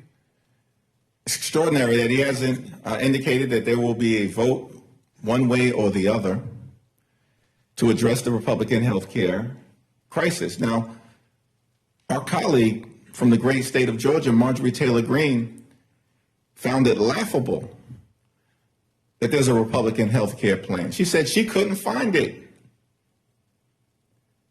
She can't find it because it doesn't exist. Now, we know what the plan has been in the past. In terms of the Affordable Care Act, Republicans have tried to repeal it more than 70 times over the last 15 years. And so we are just trying to get our Republican colleagues to take yes for an answer. We've said repeatedly, Let's find a bipartisan path forward. Let's reopen the government. Let's make life better for the American people. But let's address the health care crisis that our Republican colleagues have created, and we can start by extending the Affordable Care Act tax credits. Has he talked to any of you about a pathway forward? I mean, has he engaged either of you in our leadership about how we might resolve this healthcare crisis? Absolutely not. And it is astounding when we have 60% of American families telling us they have a hard time affording the basics for their families. This is about lowering people's costs, whether that's housing, groceries, utility bills, and affording health care. This should be something that Republicans should have come and negotiated with us, but they wouldn't do that. They showed so little regard for the American people. Not only did they make this extreme bargain where they took away their health care, Medicare, Medicaid, the ACA tax subsidies, medical research, all to pay for permanent tax cuts for the very wealthiest Americans. They couldn't even, while they were home, not doing their jobs, swear in a duly elected member of Congress, because they would rather not do that than actually have to talk about the fact that they are shielding those in the Epstein files. The outrages and the disdain and arrogance that they look at the American people with is truly hard to take in. I mean, I took the train down here today, and I had an earful from a lot of people on the train. And they're quite frankly puzzled at like the priorities of Washington right now. They don't understand, why billionaires and millionaires get tax cuts and the ACA tax credits can't be extended so that working families can afford their health care. They don't understand Donald Trump's obsession with redoing his bathroom in marble and gold and, building a Marie Antoinette, ballroom and demolishing the East Wing while they're struggling to afford groceries. I mean, bottom line is the president won't even acknowledge that food prices are going up. When's the last time he's ever been in a grocery store? He has no clue what he's talking about. You got to talk to real people. But there is a disconnect, and people are furious. And by the way, this is not about Democrat versus Republican or left versus right. This is now about top versus bottom. I mean, and people increasingly feel like they do not have a voice down here, that the leadership in this Congress and this White House, all they care about are people who are well off and well connected, who can write out big checks, and who can help enrich, the president and his family and those around him. And, that's corruption. That is corruption. I used to say during his first term that Donald Trump is the most corrupt U.S. president in recent history. This time around, I want to amend that statement to take out the word recent. This is unconscionable what's going on. And we ought to be able to come together and make sure people don't get screwed over on their health care. And I thank you, and I yield back. Thank you, Mr. McGovern. Mr. Roy, you're recognized. Notice the ranking member says that, quote, we own this. You do. If we don't go down the road that is being suggested here before us, when in fact, the current situation with respect to health care exists entirely by record of vote and record of policies as a result of my Democrat colleagues putting forward the policies that the American people are having to live under. Entirely. They broke the system, and then they come here saying that we own it if we don't throw more subsidies, pour more diesel on the fire to the fire that they started. That's what's happening right now. That's what for the American people to understand. Insurance companies. Bail out Argentina. Insurance companies, 1,032% stock prices up since 2010. 448% up from 2013. 85% of the revenues for insurers come from the federal government. What my Democratic colleagues are proposing is an insurance company enrichment scheme. It's literally what they're doing, is printing money in the Treasury and giving it to insurance companies. That's their solution for healthcare. Enriching insurance companies that are the very people that are telling the American people which care they can get and not get.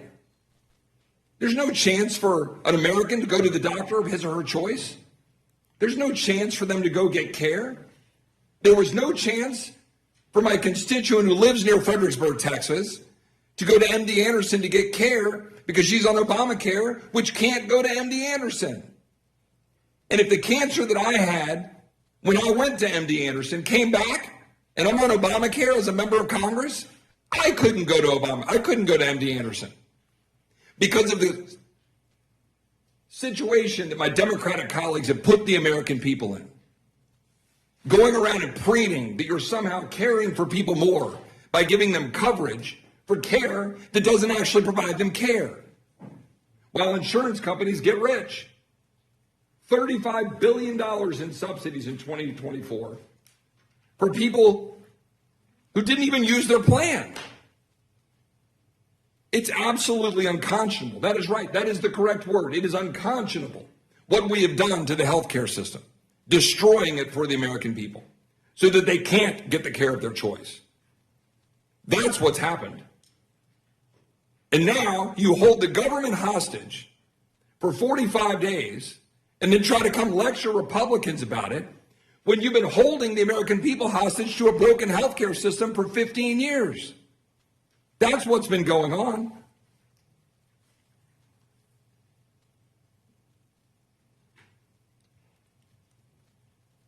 The fact is, Madam Chairman or Chairwoman, we are here today trying to proceed with, I think, reason, with 3 appropriations bills combined with a continuing resolution through January.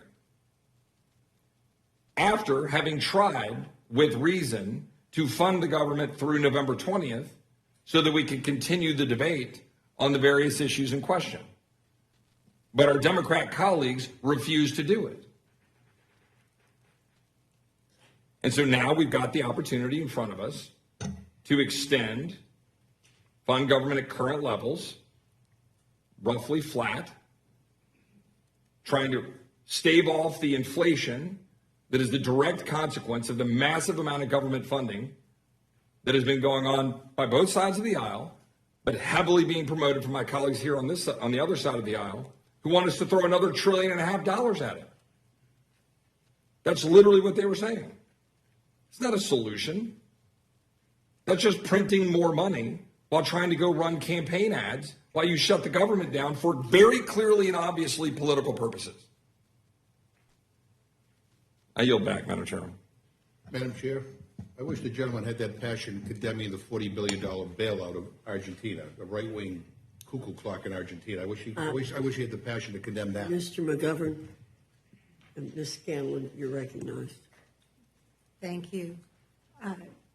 Leader Jeffries, we just heard a fairly passionate condemnation of the Affordable Care Act.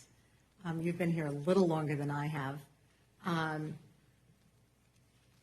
Have our Republican colleagues ever been able to produce a plan that would provide the kind of coverage for Americans, affordable coverage, that the Affordable Care Act did?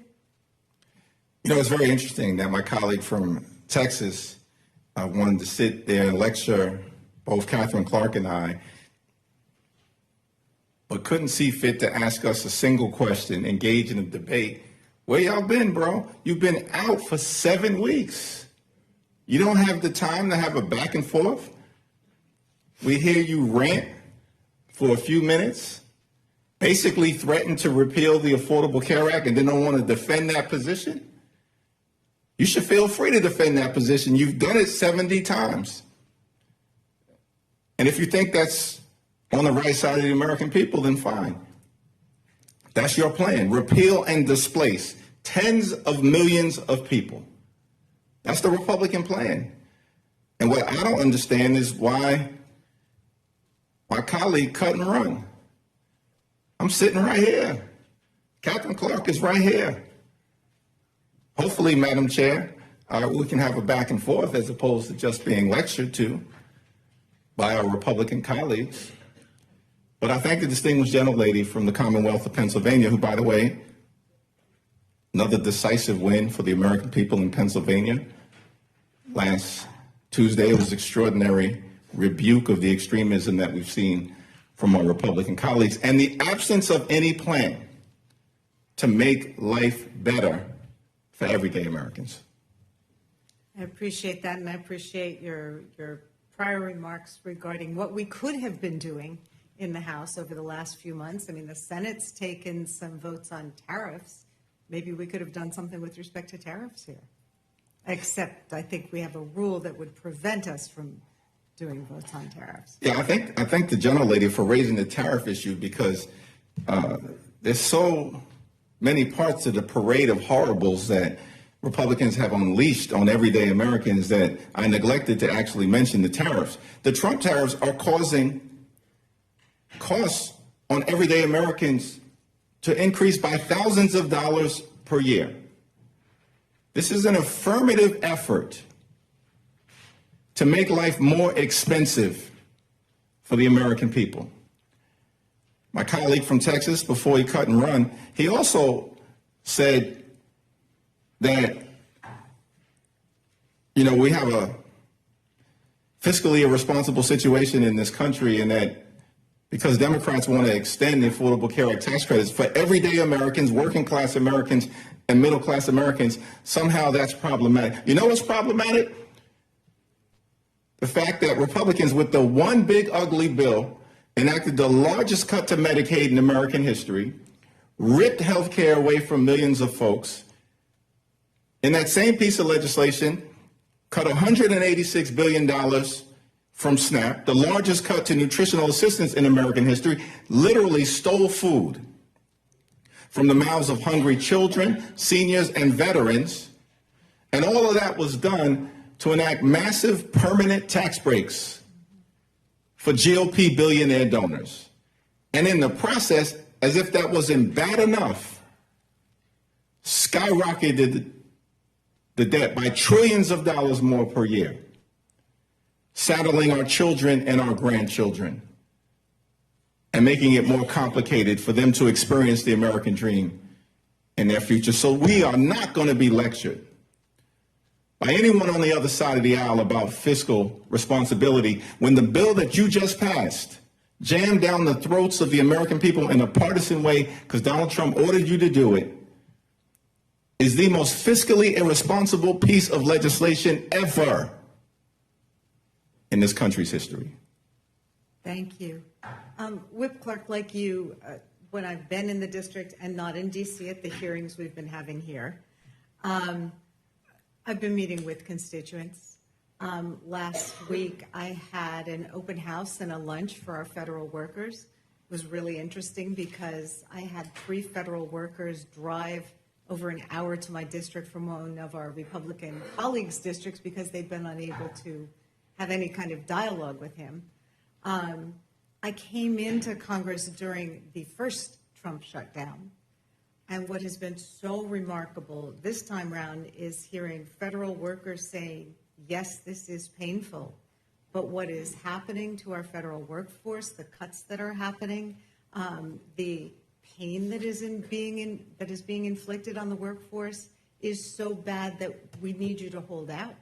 We need you to make this situation better. So between the veterans at the parade I went to this morning in my district, who said, keep fighting, this is not working for my family, and the families who are sending me the comparisons between last year and this year's health insurance, and they were paying $1,600 a month, and now they're going to be paying $600 more a month for a family of 4. I mean, the individual stories are just astonishing. I assume you're having a similar experience. Thank you. And thank you for bringing the American people into this. I'm surprised to hear my colleague from Texas having a new interest in taking on insurance companies. Where have those discussions been? Where are the plans? Where's the answer to a witness who came and talked over the last 5 weeks to Mariah Plant from West Virginia, who told us about her brother who has special needs, who needs a lot of care, but who she is committed to keeping at home and being with people that he loves. Without Medicaid, she cannot care for him. He is a very medically complicated person, and she is so afraid of what is going to happen. And she, 29 years old, is also a small business owner while caring for her brother full time. ACA is what gets her health insurance coverage. This plan, and let's not sell the Republicans short, they had a plan.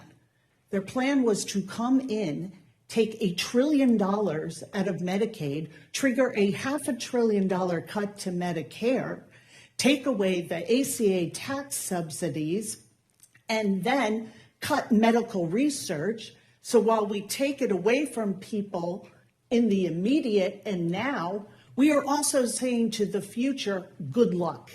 As one researcher who recently lost her lab due to federal funding cuts under the big ugly bill said to me, all the hopes of the patients I've been working with are now in a freezer.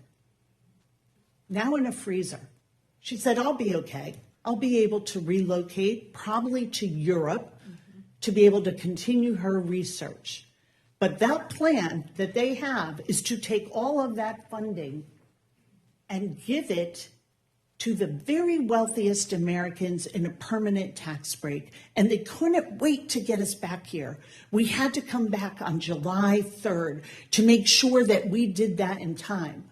But we've sat here for 54 days without a single hearing, a single negotiation, a single offer. And the one most moderate of proposals, to have a 1-year extension and a bipartisan commission to look at ways we can work on this system and make healthcare work for people, rejected, out of hand, and no comment. And I just want to say that it's a little hard to be lectured to about the pain that is being inflicted on the American people when we have heard nothing from our Republican colleagues as this administration saw their shutdown as an opportunity to fire another additional 4,000 plus federal workers to the 200,000 they have already let go, to threaten furloughed federal workers they might not get their pay after this shutdown concludes. Where was the outrage? And going on and lecturing our air traffic controllers that somehow they're not patriotic enough to be working without pay. And then we just go through the parade of horribles on the split screen. People so concerned. Their spouse may not be able to have the cancer treatment continue they need. They may not be able to manage their diabetes, get that inhaler that their child needs, and the continuing medical care to survive. And nothing as the president takes down the East Wing to build a ballroom, hosts a Great Gatsby party with a burlesque show thrown in, $40 billion to bail out Argentina. And then we get to SNAP, where this president and the loyalists in Congress sat on their hands and made up excuses. Well, they took food away from hungry kids, seniors, veterans, disabled people, and said, we legally can't give this out. They knew that was not true then, and they have taken it all the way to the Supreme Court in order not to feed hungry kids. It went from let them eat cake to let them eat nothing. How dare you lecture us when you are willing to let hunger in this country be a political weapon? Thank you. I will yield back. Thank you, Ms. Gillen. Mr. Scott, Thank you're you. recognized. Thank you, Madam Chair. And would you agree with me that the gross premium is set by the insurance carrier and doesn't have anything to do with the subsidy? Who are you asking that question to? Either one of you. What Gross premium. I'll say is that tens of millions of Americans are at risk right now of their premiums, copays, and deductibles dramatically increasing because of the Republican refusal to extend the Affordable Care Act tax credits. And these are people all across the country. In fact, in the 10 states that would be most impacted by the Republican refusal to extend the Affordable Care Act tax credits, all 10 of them are run by Republicans.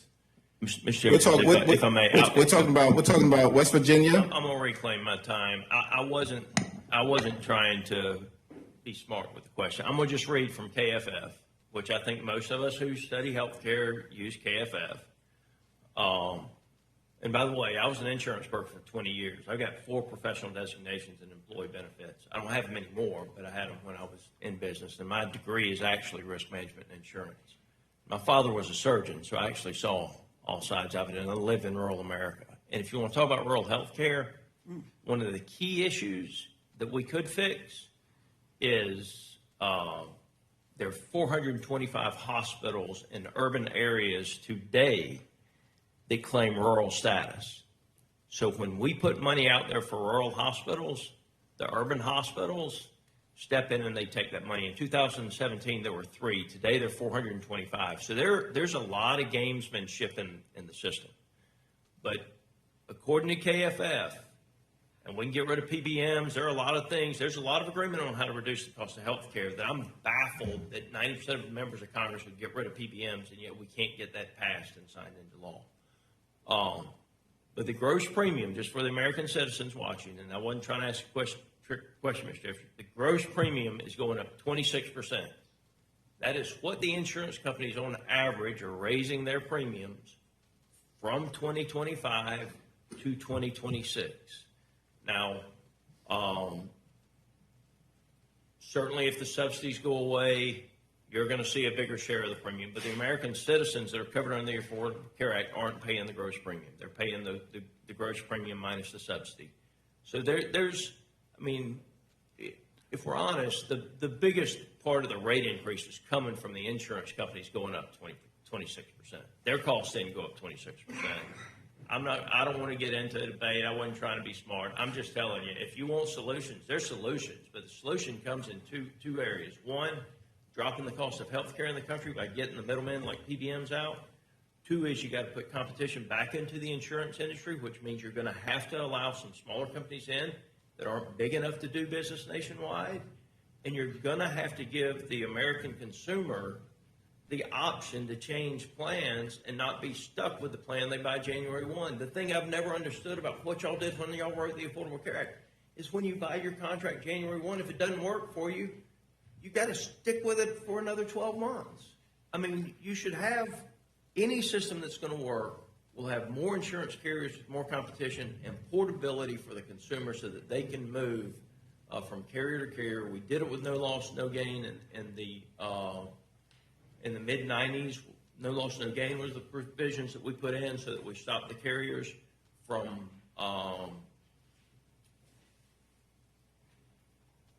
games they were playing, if you would, however you want to put it. We stopped the carriers from doing a lot of things they were doing with no loss, no gain. There are a lot of things that can be done to fix it, but what you can't do is pretend that the Affordable Care Act works. It just doesn't. It's going to have to be rewritten. Well, Representative Scott, when you get serious about rewriting this, Jeffries, I promise you, there's a lot of us that'll work with you. Well, I appreciate your observations, and I will say, listen, we agree on this side of the aisle that we need PBM reform. In fact, there was an agreement to engage in aggressive PBM reform until Donald Trump and Elon Musk killed that agreement. It was actually in Mr. December. Musk. Well, you know, It's not elected. Yeah, it was actually Musk that was posted. Well, whoever it was, Republicans apparently decided to pull the plug on that PBM reform. So we agree. But Mr. Jeffries, you're from New York, correct? That's right. So I'm from Georgia. So I trust the Georgia state legislature to determine what our no loss, no gain, and pre-existing conditions clauses and portability options should be. And so that's one of the things as we go forward that we'll be pushing for is flexibility at the states. I'll yield. It's getting late, but thank you for your time. Thank you, Mr. Scott. Mr. Neguse, you're recognized. Thank you, Madam Chair, and thank you, Leader Jeffries and Whip Clark. And I think you've eloquently described the stakes for the American people with respect to the healthcare crisis that Republicans have created. I have a particular question about a different provision of the CR, but before I do, I don't know if you care to expound with respect to Representative Scott's questions or anything you'd like to add. Yeah, no, I appreciate Representative Scott, raising the questions and giving us an opportunity to respond, unlike his prior colleague. And the thing that I would say is we agree there's a broken healthcare system in the United States of America, and we need to fix it. The problem that we confront right now is that tens of millions of Americans who are in open enrollment as we speak are going to see their health insurance premiums skyrocket to levels of unaffordability. That's the crisis that is immediately in front of us. These tax credits expire on December 31st of this year. And our Republican colleagues saw fit with great urgency to renew massive tax breaks for your billionaire donors on July 3rd of this year, while at the same time enacting the largest cut to Medicaid in American history and causing hospitals, nursing homes, and community-based health centers, including in rural parts of Georgia and this country, to close. And that is why we believe this is a Republican health care crisis that needs to be decisively addressed with the fierce urgency of now. And I couldn't agree more, Leader Jeffries. I want to talk about another provision that I described earlier as, I think, insidious. You and I, 4 years ago, Mr. McGovern, many of us were on the floor of the House on January 6th. There's a provision in this bill, this payday provision, for 8 Republican senators connected to January 6th, and I suspect you share the same outrage that I have about it. I wonder if you and Whip Clark might talk a bit about it. Yeah, I'll yield to Whip Clark initially on it, and then we'll certainly have more to say. This particular provision would be outrageous in the best of times. To say that we are going to use our appropriations process to put in specific personal payments to 8 specific senators in relation to an investigation, this is guaranteed money, as our colleague from Georgia pointed out. It is outrageous. And I heard our colleague, and I appreciated his comments and his candor about it. But what struck me was his reluctance to act in this moment.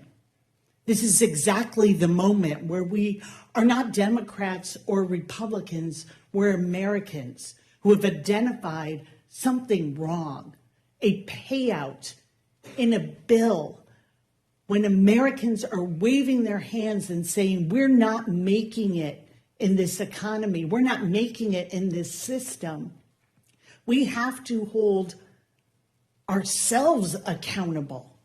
And if we cannot reject and demand that that get out and proceed quickly with our work, then I would question what you think you're doing here.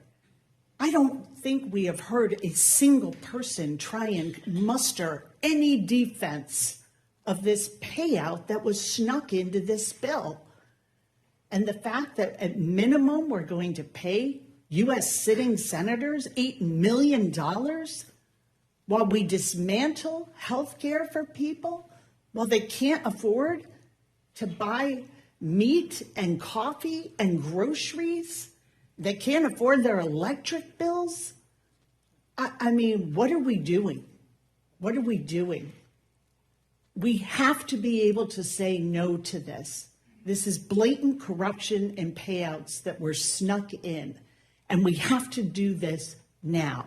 There's no excuse in the world for not acting. Thank the distinguished gentleman for that question. It's extraordinary. And, for the American people, it's important to understand. We're talking about a multi-million-dollar slush fund that is in this bill for 8 Republican senators who apparently believe they're part of the House of Lords, because that's something that would be done. If you think you're a lord, not someone who is subject to the rule of law. That's extraordinary to me. And unfortunately, it appears that despite how outrageous this provision is, my Republican colleagues are prepared to vote for it here before the Rules Committee and tomorrow on the House floor, while at the same period of time can't find a dime to extend the Affordable Care Act tax credits for working class Americans, middle class Americans, and everyday Americans. It's shocking and it speaks for itself. And the American people are going to reject. This is real-time corruption that's on full display. A multi-million-dollar slush fund for 8 Republican senators that every single House Republican is apparently prepared to sign off on. And if you vote for it, you own it. Well said, Leader Jeffries. With that, I'll yield to the chairman. Ranking member. Yeah, I mean, Mr. Scott cited KFF, and I just kind of did a little search here.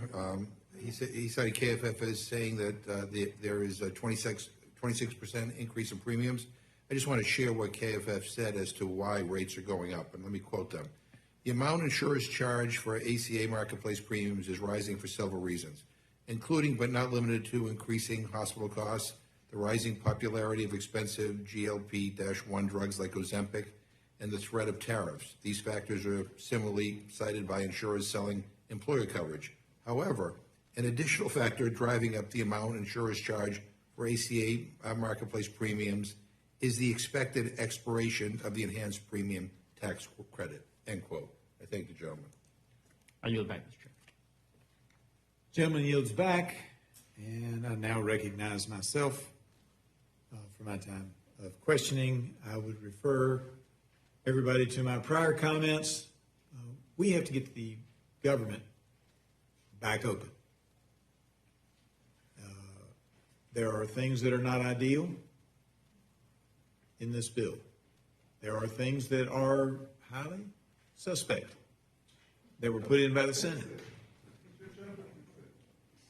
But if we try to fix it at this point in history, after 40-some days of a shutdown, we have no choice but to send it back to the Senate, and they will not be back until Monday. My people cannot suffer anymore. As I said before, my district has an average take-home pay of less than $51,000, and I'm 409th out of 435 in the nation. We don't need any more suffering. We can't take any more suffering. I have to vote to open the government back up, notwithstanding it's an imperfect process and notwithstanding there's things that I would like to vote to change. Because it has taken this long, we cannot wait any longer. And I yield back and now recognize Ms. Leisure-Fernandez. Thank you, Mr. Chair. And, Republicans keep saying and placing, I think, what would be described as a false choice, which is what we just heard, that you cannot fund the government and extend the tax cuts. You cannot fund the government and remove that reprehensible provision, which I am calling a payola, and still move forward on funding the government. They have a choice. I have an amendment, and we will ask each of the Republicans on this committee, are you going to vote for millions and millions of dollars to go to those 8 senators and not a dime for enhanced tax credits for people's health insurance? And so I wanted to ask you, Hakeem, Leader Jeffries, also Hakeem, I wanted to ask you to, I still go by Hakeem. You still go by Hakeem. So is it possible, like they have the power to do this? Why is it that they think that they cannot act? Because this is something that is possible. So I'd love for you to talk about this choice that they keep providing us that says we can't do that, we can't do this, we can't do that. Why can't we vote to fund the government, vote to extend the tax credits, vote to remove that horrendous provision? It is absolutely the case, and I thank the distinguished gentlelady from the great state of New Mexico for that question. It is absolutely the case that this corrupt provision can be removed and should be removed. It can be struck if the amendment is made in order here before the Rules Committee, the amendment that you are offering, the amendment that I know will be discussed and debated. No one can defend this provision. And in allowing it to happen, it's bad enough that Donald Trump publicly proclaimed that he's got two titles, that he's the president and the Speaker of the House. But now the Republican-controlled House of Representatives wants to act subservient to the United States Senate. When I read the Constitution, we're separate and co-equal parts of the legislative branch. It's in Article 1. In fact, the House of Representatives is the first amongst equals, first institution mentioned in Article 1. And by the way, we've got the power of the purse. The House, we were given that power by the framers of the Constitution. The Senate wasn't. The Senate was given the confirmation power. And it's bad enough that we've already given away our authority to the current occupant of 1600 Pennsylvania Avenue, who brags about him being the Speaker of the House. But now we're letting 8 senators conducting themselves like they're the House of Lords airdrop at the 11th hour this corrupt provision, and now our Republican colleagues are claiming there's nothing we can do about it. I mean, that's extraordinary. We've said in the House, and I'm proud to be part of the People's House, that we don't like to be jammed by the Senate on policy. And we should never be jammed by the Senate on policy. But now you're allowing the Senate to jam House Republicans to enrich themselves. I mean, that's unconscionable. That's unpatriotic. And that's un-American. Thank you, Hakeem Jeffries. And, earlier we also heard some of the representatives in this committee sort of attack the Affordable Care Act. They contested, Rep. Clark's, you're pointing out how important these subsidies are for Georgians and how their costs will increase. And if you look at the news articles coming out of Georgia, one of them from one of their WJBF says, marketplace enrollment in Georgia has doubled since the enhanced credits took effect. The Georgia Recorder headline says, expiration of the ACA tax credit spells disaster for rural Georgia. And the fact that the ACA and these tax cuts pushed enrollment to new highs. 24 million people, more people signed up. And these are the things that we're worried about. And when they attack the ACA, I think about, and they attack these tax credits, I think about the women. You pointed out some of those impacts, but think about the women who are going to be negatively impacted when they allow these tax credits to expire and when those Medicaid cuts go into effect. Rep. Clark, can you talk about what that means for American women and families if the Republican policies go into effect? Thank you for the question, and I'm sure that your experience has been very much like mine. We were talking about the Kaiser Family Foundation numbers. On average, the ACA premiums are going up over $1,000, $1,026 in a monthly payment.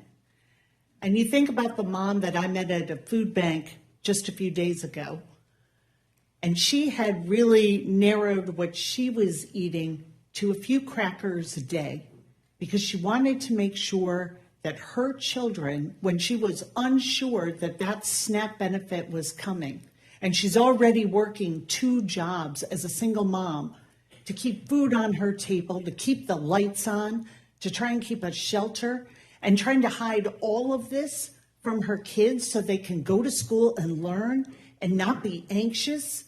That is hard. That is sacrifice. And we talked today about to veterans who said to me, fight on, to this morning in Arlington, Massachusetts. And we talked in our comments about veterans today about sacrifice and what it means to put it all on the line for your country. That is what we ask hardworking Americans to do all the time. Get up, work hard, and try and get ahead. And they are telling us this system doesn't work for us. I would join any one of my colleagues in working on overhauling our healthcare system. It wasn't working well for people before they took an axe to all of it and all of the supports. But when we're here on Veterans Day, talking about sacrifice and courage, if we cannot find the courage to at least speak out, and as the leader said, when we're not going to find a dime in this budget to give people health relief, when we are not going to talk about restoring the almost $200 billion cut to SNAP that was made before they politicized it as a weapon, we certainly owe those who don the uniform of our country to be able to stand up and say, we have identified a wrong in this budget in creating a personal fund for 8 select senators, millions of dollars that could flow to them. And we can't stand up and demand that we do better, then it's time to think of something else to do, if that's the kind of decision. Because what's hard is to be a single mom in this country and trying to get that little bit of breathing room. And we can certainly look them in the eye and say, we are fighting for you, and we are not going to stand for blatant corruption in this CR. Thank you for fighting for the women of America and for all the families of America, wherever they happen to live, Republican or Democratic districts. And with that, if there is nothing else, as the last Democrat on the panel, I yield back. Thank you, Ms. Leisure-Fernandez. Mr. Jack, you're recognized. Thank you, Chairwoman, and thank you to Leader Jeffries and Whip Clark for testifying before us today. I'm just curious, rewinding back to March of 2021, when these enhanced premium tax credits were created, could you walk us through, in this committee, through the thought process as to why they were set to expire at the end of this year? Well, actually, we'll correct the gentleman's time frame because, as you probably recall, the original Affordable Care Act tax credits were part of the American Rescue Plan. That lapsed at the end of December in 2022. As part of the Inflation Reduction Act, which was enacted in 2022, that extended the Affordable Care Act tax credits for an additional 3 years, which is why the amendment that we're offering today would extend the Affordable Care Act tax credits for 3 years under current policy baseline. That's been the Republican policy. In fact, you all just use current policy baseline to jam the one big ugly bill down the throats of the American people.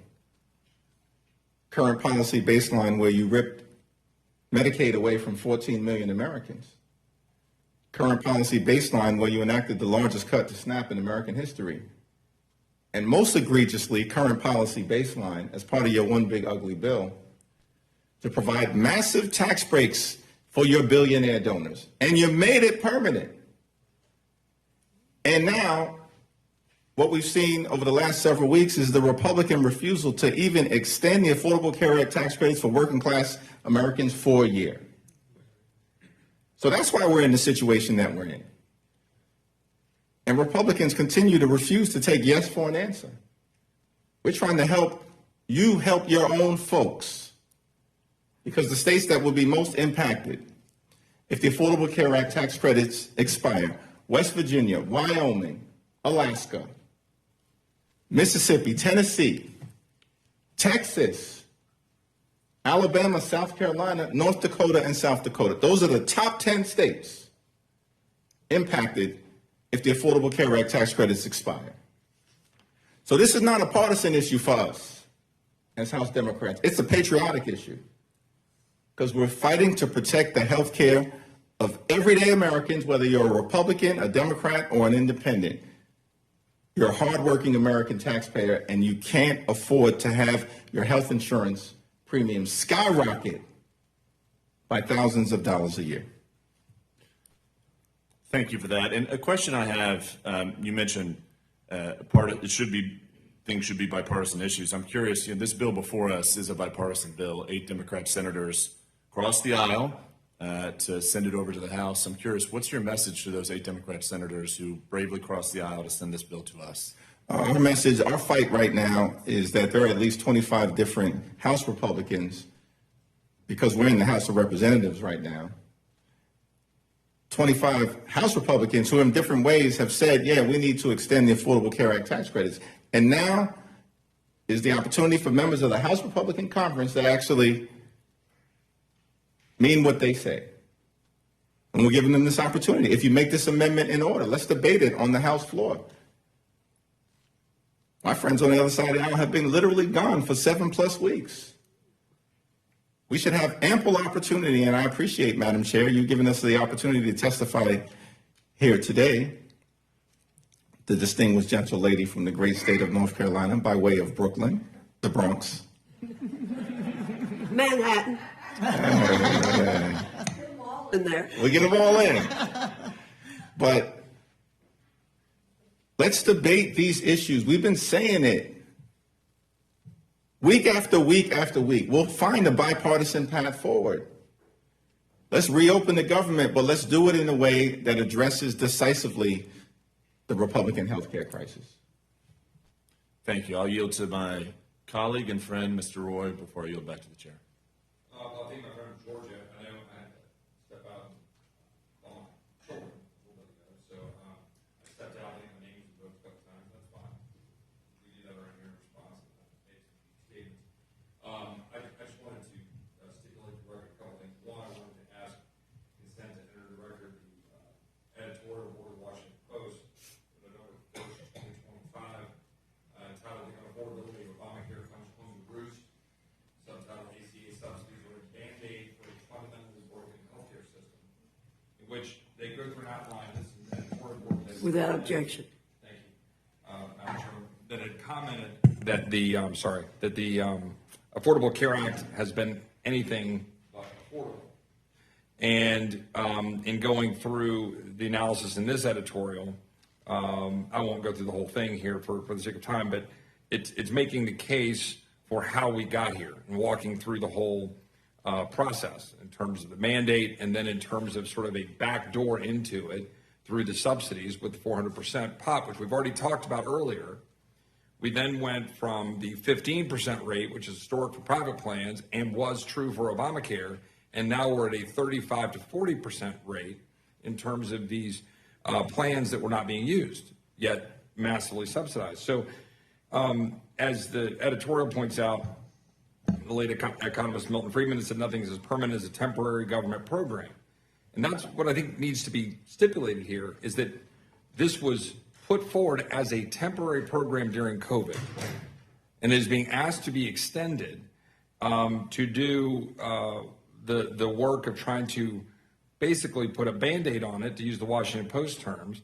As they say, quote, "The solution offered by Democratic leaders is to keep shoveling more taxpayer money into a pit of ever larger subsidies, even though the national debt is $38 trillion and growing." That is the Washington Post editorial board.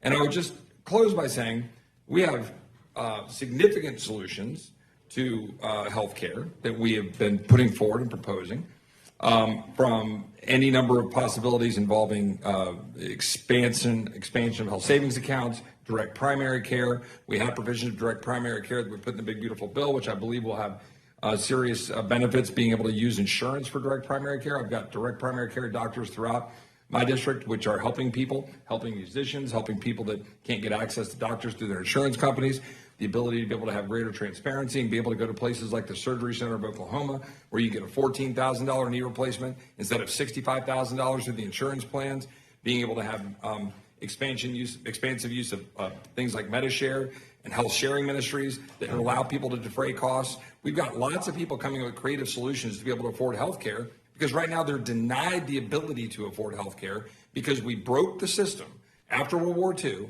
wage controls, and then we had this employer-foisted product that is now making it impossible for people to afford care. And what we ought to do is eliminate that tax disparity. We ought to make it to where you have same tax treatment, whether you're getting it from your employer or whether you have it yourself. If your employer wants to give it to you, you should go to a health savings account. You should be able to go to the market and shop. And you ought to have varied solutions, including short-term limited duration plans, which we should bring back, and other ways in order to get costs down so you have more competition. There are lots of ways we can address this if we'll sit and debate it. But what we shouldn't be doing is demanding that in order to proceed, as we've gone forward with short-term CRs and now 3 appropriations bills to keep government going and moving forward, we should debate those in a full open debate on healthcare. Happy to do that. Happy to do that anytime. But I don't think it needs to be done in the context of offering an amendment here to do, as I said, the Washington Post said, the solution is to keep shoveling more taxpayer money into a pit of ever larger subsidies, even though the national debt is $38 trillion, and which, by the way, will continue to drive the cost of healthcare up. I yield back to the gentleman from Georgia. And I yield back to the chairwoman. Thank you very much. I'm going to follow on with that, but I do want to set the record straight just a bit. Wikipedia is wrong. I was born in Manhattan. I was baptized at Mount Carmel Church. My grandparents moved to the Bronx, and I spent some time with them. So my mother, though, was living in Brooklyn when she met my father there. So I do have most of the boroughs covered. That's a beautiful thing. But you strike me as someone from the boogie down Bronx. I took the train at Pelham Bay, walked through the park in the days when you could walk through the Pelham Bay Park and get on the subway. Anyway, I want to follow on with what my colleague from Texas was talking about from the Washington Post. The Affordable Care Act is really a misnomer. It's never been affordable, as the Washington Post said. It's just never. And let's be clear, the ACA subsidies will still be present in the individual market next year, despite all the things you all have been saying. The enhanced premium subsidies, which go directly to insurance companies and were justified as COVID relief when they were authorized, are expiring because Democrats insisted on a take it or leave it, no reforms approach. COVID is over. Democrats themselves were responsible for sunsetting these provisions, are responsible for setting up the sunsetting of these provisions at the end of December 2025. Republicans had nothing to do. We never voted for the Affordable Care Act. Yes, we voted to repeal it 70 times. We always had an alternative to it. We've heard over and over tonight that there were no alternatives. That is not true. Much of what has been said tonight is not true. We'll deal some more with that tomorrow. But we should not be rewarding our colleagues for taking the entire government hostage by rubber stamping a COVID-related program. COVID is over. Our Democrat colleagues would have the public believe that the only way to stabilize the individual insurance market is to flood it with subsidies. But again, We have a long history of offering market reforms like associated health plans, which have been you've fought against tooth and nail. We've supported HSAs, which you've fought against tooth and nail. You never seem to want the American people to have any control over their health care. It's always forcing people into government-controlled health care. Would the gentlelady mind yielding just for a moment? Not for an entire back and forth. I just wanted to ask a question.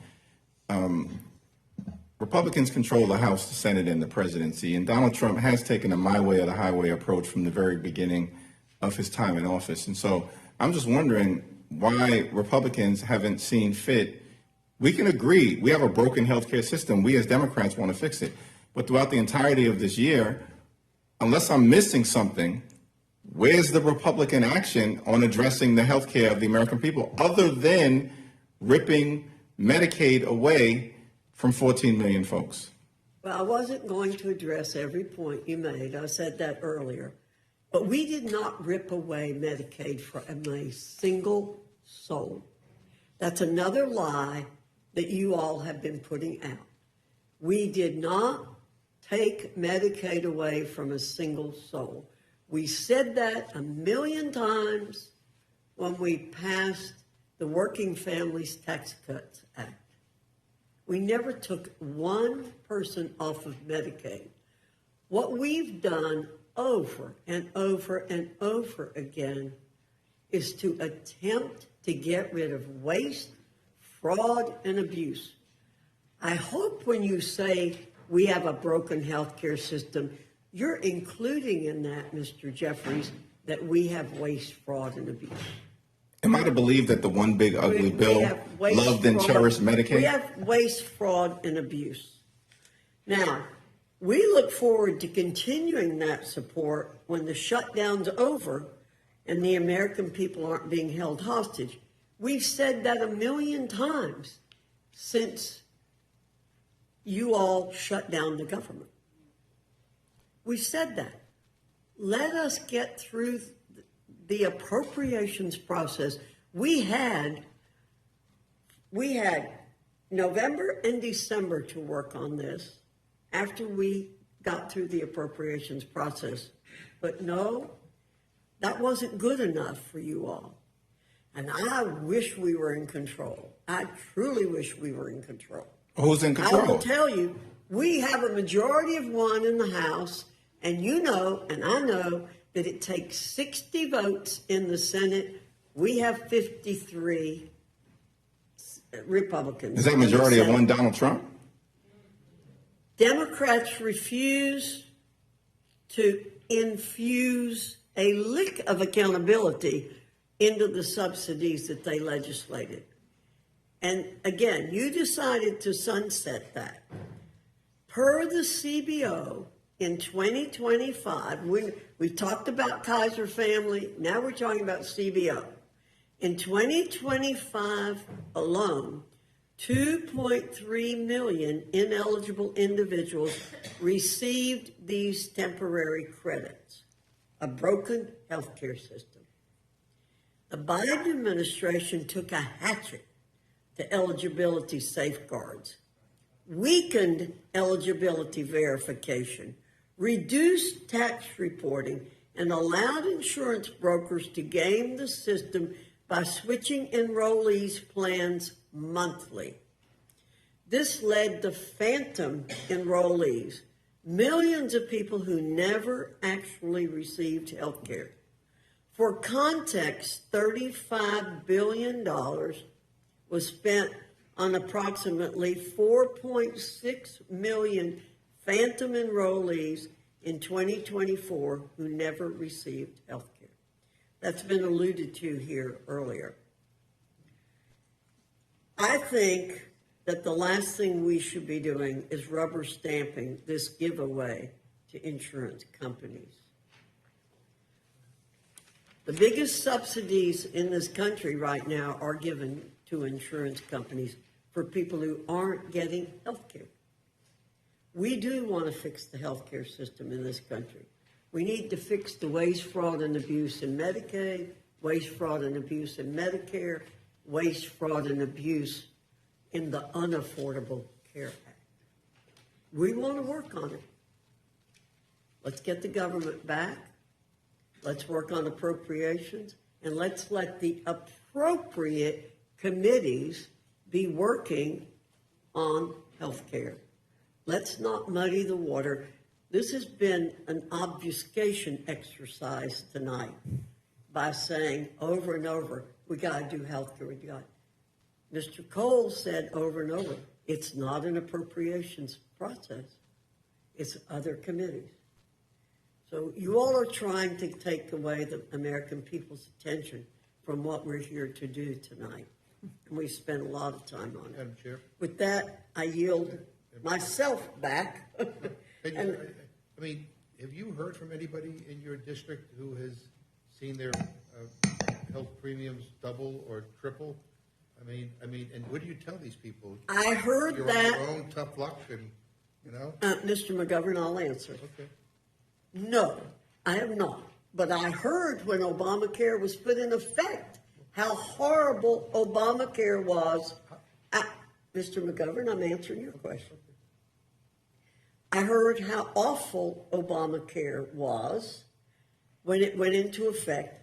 I hear from people all the time, not just now, but for the last several years, how their insurance premiums have gone up over and over again.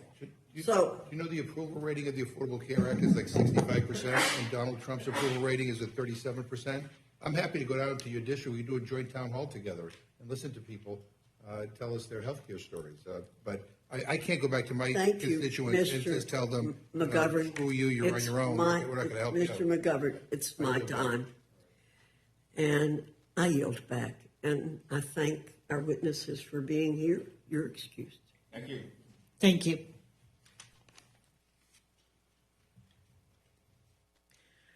We have Ms. Wasserman Schultz, Ms. Dexter, Ms. Randall, Ms. Bonamici, Ms. Ansari, and Mr. Subramaniam.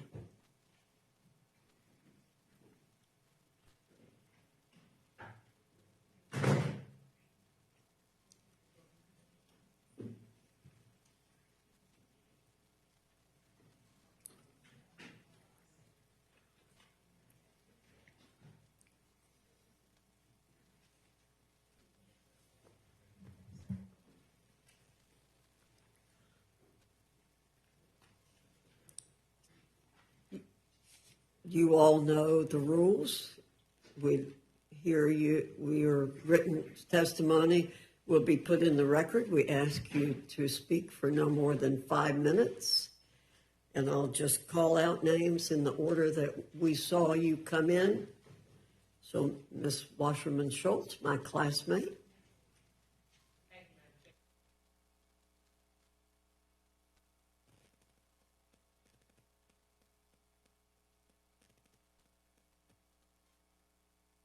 Oh, now it's on. Again, thank you, Madam Chair, my 109th Congress classmate. Good to be with you again, Ranking Member McGovern. I appreciate the opportunity to testify this evening on my amendment to the appropriations package before the committee. As the ranking member of the Milcon VA subcommittee, it should be not lost on anyone that we are here on Veterans Day, considering a bill that not only unleashes brutal health care cuts on millions of Americans, but a bill that also underfunds critical Medicare for veterans subjected to toxic exposures. After Republicans have been AWOL for 7 weeks, it's quite a slap in the face to veterans on this of all days. As you all know, the PACT Act is the most significant expansion of veterans' benefits in a generation. It's a sacred promise we've made to them, yet like so many other broken promises, we already see Republicans reneging on our commitment to veterans who put their very lives and health on the line to serve our country. During committee consideration of the Milcon VA bill this summer, I secured bipartisan support for my amendment to restore $51.7 billion in advance funding for the Toxic Exposure Fund, or TEF funding, that was also requested in the President's budget. And let me be clear, despite what some senators are claiming, advance funding the TEF is not a slush fund, nor is it illegal. It does nothing more than provide what we promised toxic exposed veterans who we passed the PACT Act to support, that we would provide certainty that funds will be available when they're needed for veterans subjected to toxic substances. It's a legal mechanism our subcommittee uses to ensure consistent, predictable funding for veterans' medical care. As a glaring and obvious example of why we do this, look no further than the last 42 days, where our Republican colleagues shut down this government because they refused to deal with preventing a healthcare crisis created by them. Once rare, these cruel shutdown games are now all too common. This is, after all, the third one for Trump, and we're not through the first year of his current term. It should go without saying that our brave men and women who have served must never be left exposed to such partisan cruelty and budgetary conflicts. Our bitter political divisions must never stand in the way of veterans being able to continue to receive quality care. The final Milcon VA bill before us today stripped out this funding. While President Trump and Republicans have no problem cutting veterans' medical care to pay for tax breaks for their billionaire donors, I do not share this cold-hearted view. This result was not a finished conference product. It was unilaterally decided in the Senate and sent over to the House. That is why my amendment is simple. It adds back in the TEF advanced funding that was agreed to by this chamber mere months ago. Advanced funding, the Toxic Exposures Fund, was in the president's budget and agreed upon by the House. We advance fund health care like the TEF, so there are no gaps in funding as Congress negotiates from one fiscal year to the next. To deny this funding on Veterans Day would, of course, only offer one more symbolic act of Republican cruelty. After all, we're mere days from Thanksgiving, and President Trump still brutally attempts to withhold food assistance from our most vulnerable veterans, children, and seniors. Please make this amendment in order to ensure that the guaranteed seamless funding that we promised veterans in the PACT Act is there. To add insult to injury, for the winter holidays, Republicans in Congress are about to pull on their Grinch masks and snatch health care from millions of families nationwide to start the new year. I know, Chairwoman Fox, you know this quite well. You have 62,000 people in your district who will see their health care costs rise if Republicans let critical ACA tax credits expire. Because of this and the big ugly law that Republicans passed while Americans slept, as many as 38,000 people will actually lose coverage in Chairwoman Fox's district from that cruel act.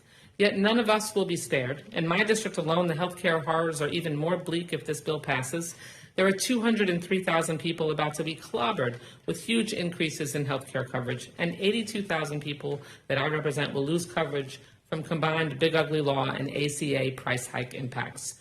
Tragically, the tear-jerking stories of lost coverage, denied care, delayed diagnoses, and needless deaths will haunt every single member who votes for this bill. It didn't have to be this way, of course. Instead of vacationing for nearly 2 months, House Republicans could have sat down to negotiate a bill that would avoid all this pain. They could have crafted a bill that fulfilled the promise to lower costs that President Trump and all of our Republican colleagues made to voters a year ago. Instead of covering up the Epstein files and fleeing Washington, Speaker Johnson could have held hearings to prevent this healthcare shock to our system. But Donald Trump and Republicans broke their promise to lower costs. And this Republican bill is about to cause tens of millions of Americans to endure huge premium increases that will crush them financially. If we don't restore advanced TEF funding, well, we can add it to the list of broken Republican promises. But this one, of course, will break a pledge we made to veterans on Veterans Day.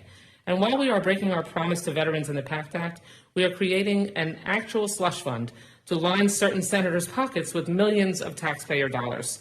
I hope you all will not break that or any other promise we've made tonight or tomorrow.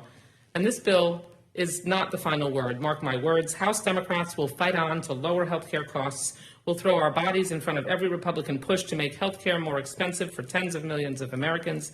And we'll continue to fight to protect veterans exposed to toxins. Those are promises we made, and we intend to keep them. Above all, we'll make sure every Republican complicit in having this wrecking ball into America's healthcare system are held accountable for the harm they inflict on all of our hardworking families. Thank you for your time. I yield back. Thank you, Ms. Wasserman-Schultz. Ms. Dexter.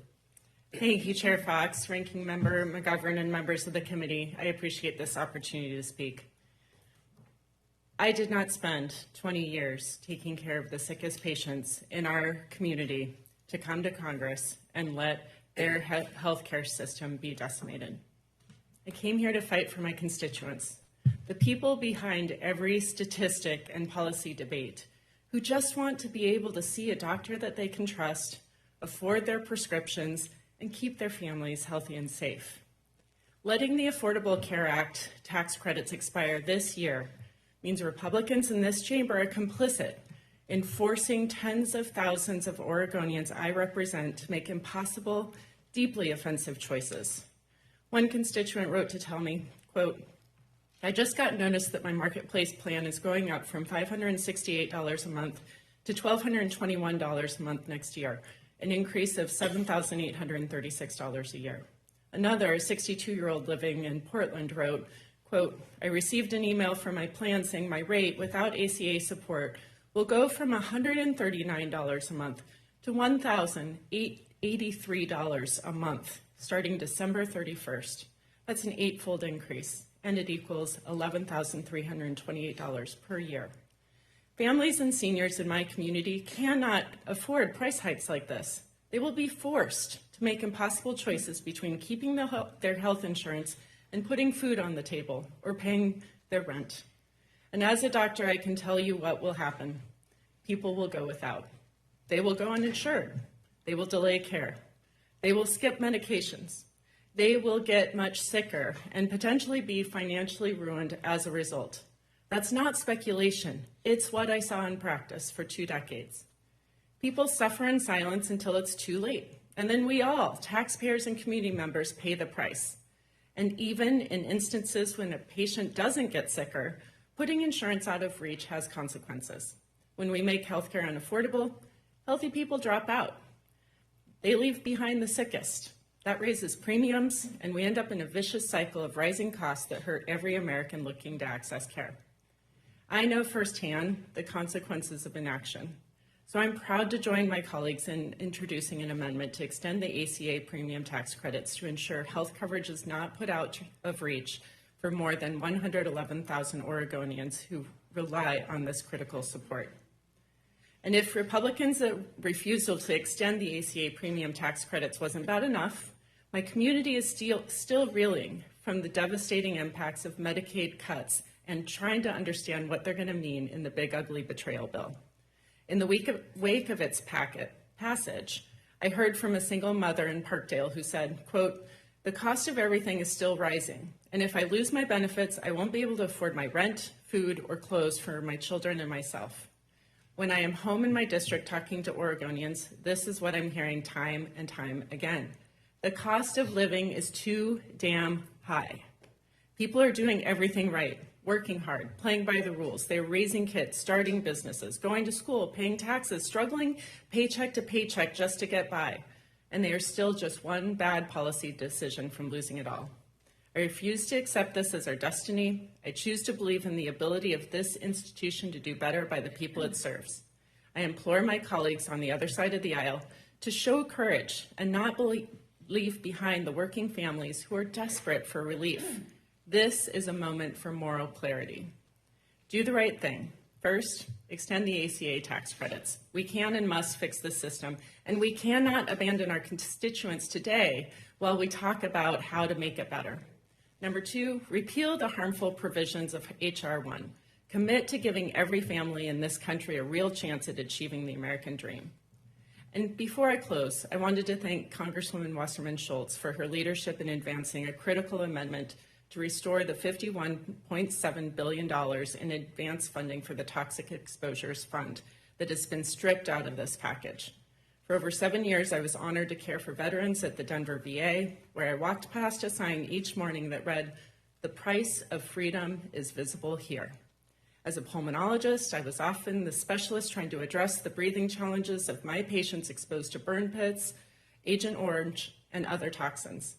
It is unconscionable to me that today, of all days, Democrats have to fight to ensure our veterans poisoned on the front lines get the benefits and care they deserve. We must ensure all Americans, including and especially our veterans, get the care they need, not just to survive, but to actually thrive. Thank you, Madam Chair. I yield back. Thank you, Ms. Randall. Thank you, Madam Chair, for the opportunity to testify on this funding package sent to us from the Senate. I'm glad to be here today, testifying in committee after the Speaker canceled votes and has kept us out of session for 53 days and counting. Americans deserve a government that works as hard as they do. And while some of my colleagues on the other side stayed home, I was here in DC, along with my Democratic colleagues, for much of the past 7 weeks, willing to meet and negotiate with the other side.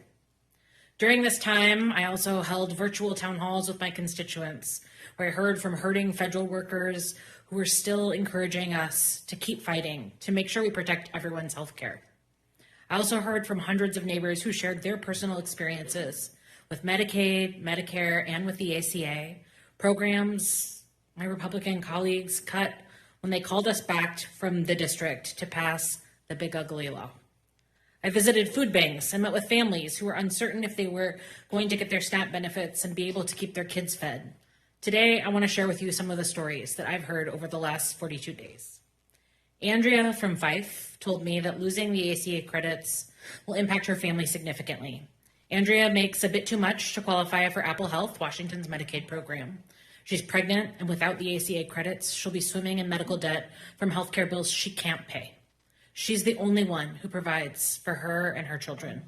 It's for Andrea that I'm here today introducing an amendment to permanently extend the ACA credit so that she and millions of others across the country don't have to worry about whether they can afford to take their kids to the doctor or get prenatal care. And let's not forget that this healthcare crisis is not just about the Affordable Care Act. It's one that started unfolding in July when Republicans passed the big ugly law absolutely decimating Medicaid and our rural healthcare systems. Carrie from Hoquiam told me that her son has schizophrenia and has struggled with addiction. Without Medicaid, there's no way he would be able to afford the medication that keeps him sane and out of a mental hospital and alive. Brooke from Port Orchard told me that her dad, who lives with them, needs a host of medications to manage his depression, insomnia, high blood pressure, but without insurance, they cost more than $350 a month. With Apple Health, they're free. It's for Carrie and her son, for Brooke and her dad, that I'm here before the committee today to submit an amendment to undo all of the big ugly law's Medicaid changes. Many of the individuals I spoke with about Medicaid have also shared with me the importance of SNAP to their families. Brittany from Port Orchard told me that Medicaid has helped her and her siblings' children. They rely on their Apple Health coverage, and their health is already suffering this year because of the SNAP cuts and their ability to afford healthy food. We know that without access to nutritious food, families can't stay healthy. For Brittany and her family that I'm introducing an amendment to undo the cuts to SNAP from HR 1. I represent 27,000 federal workers, and I want to share with you Kevin from Tacoma's story. Kevin was impacted by the most recent reduction in force, a RIF, as we call them here, at the Department of Housing and Urban Development.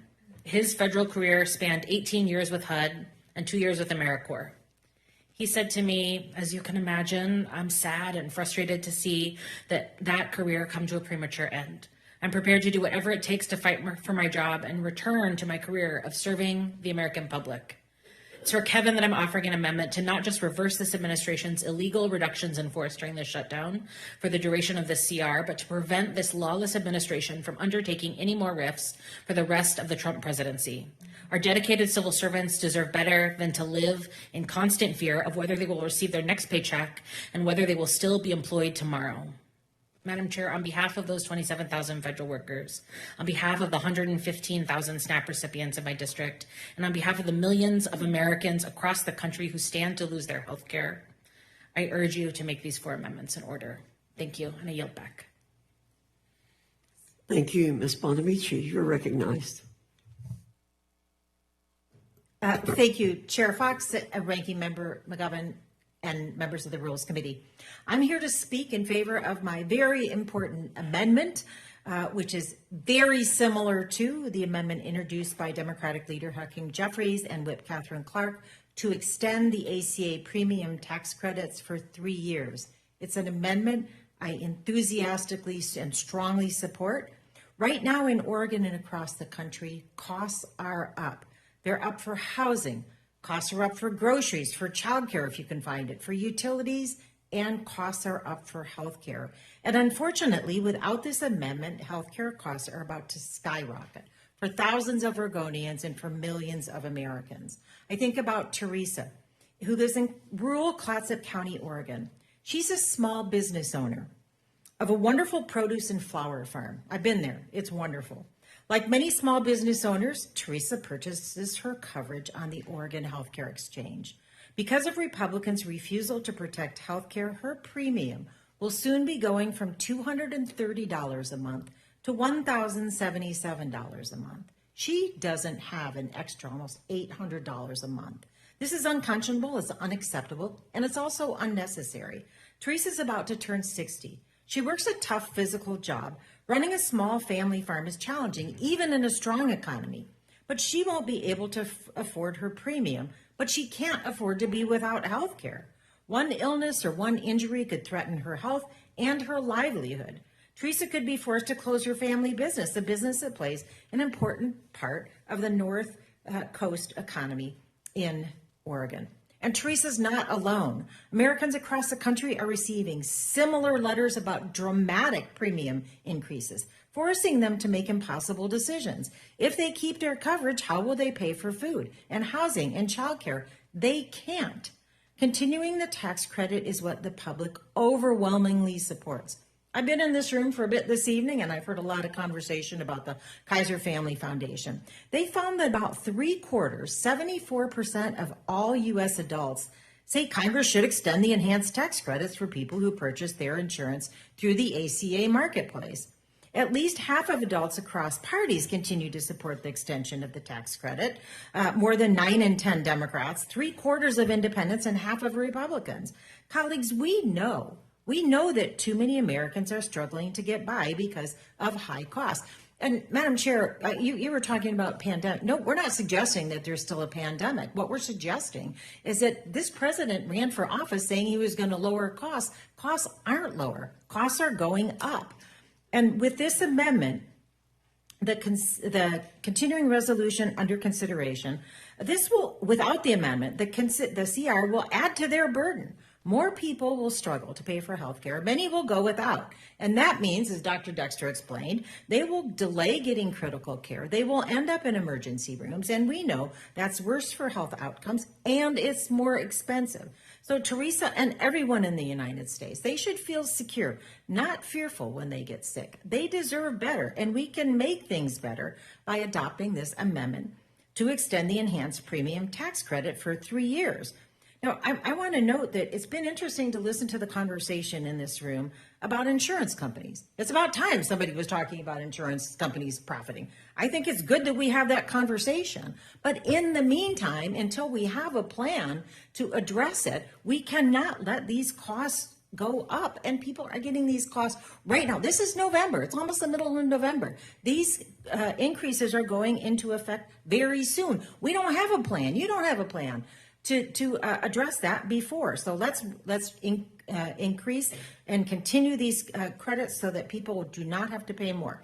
Finally, I do want to mention as well the outrageous get-rich-quick scheme for several Republican senators that was tucked into this bill apparently at the last minute, through which several Republican senators will be getting payouts of millions of dollars.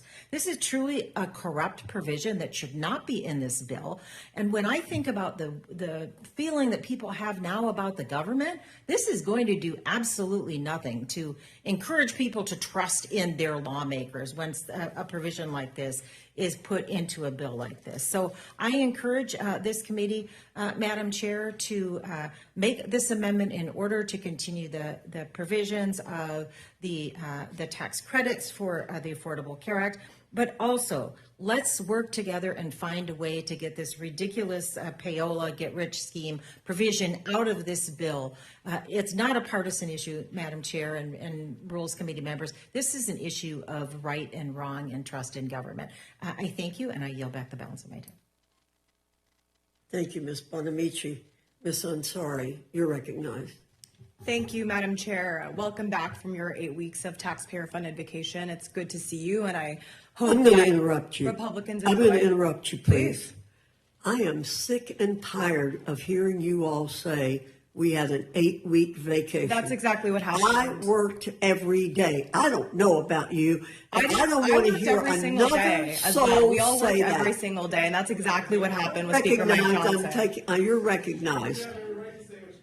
I hope that you all enjoyed yourselves while American families looked at their letters from their health insurance companies, terrified that their insurance premiums were going to double or triple while the House was out of session for 53 days. That is unacceptable, Madam Chair.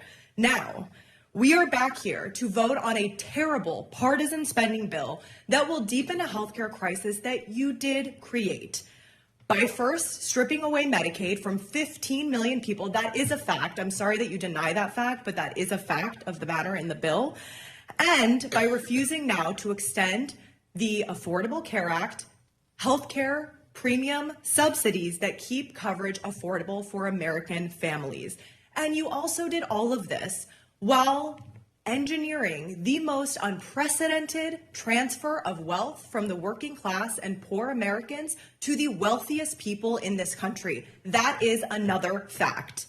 The Republican shutdown lasted 41 days. It is the longest shutdown in American history. 41 days of unpaid federal workers and families losing access to food assistance.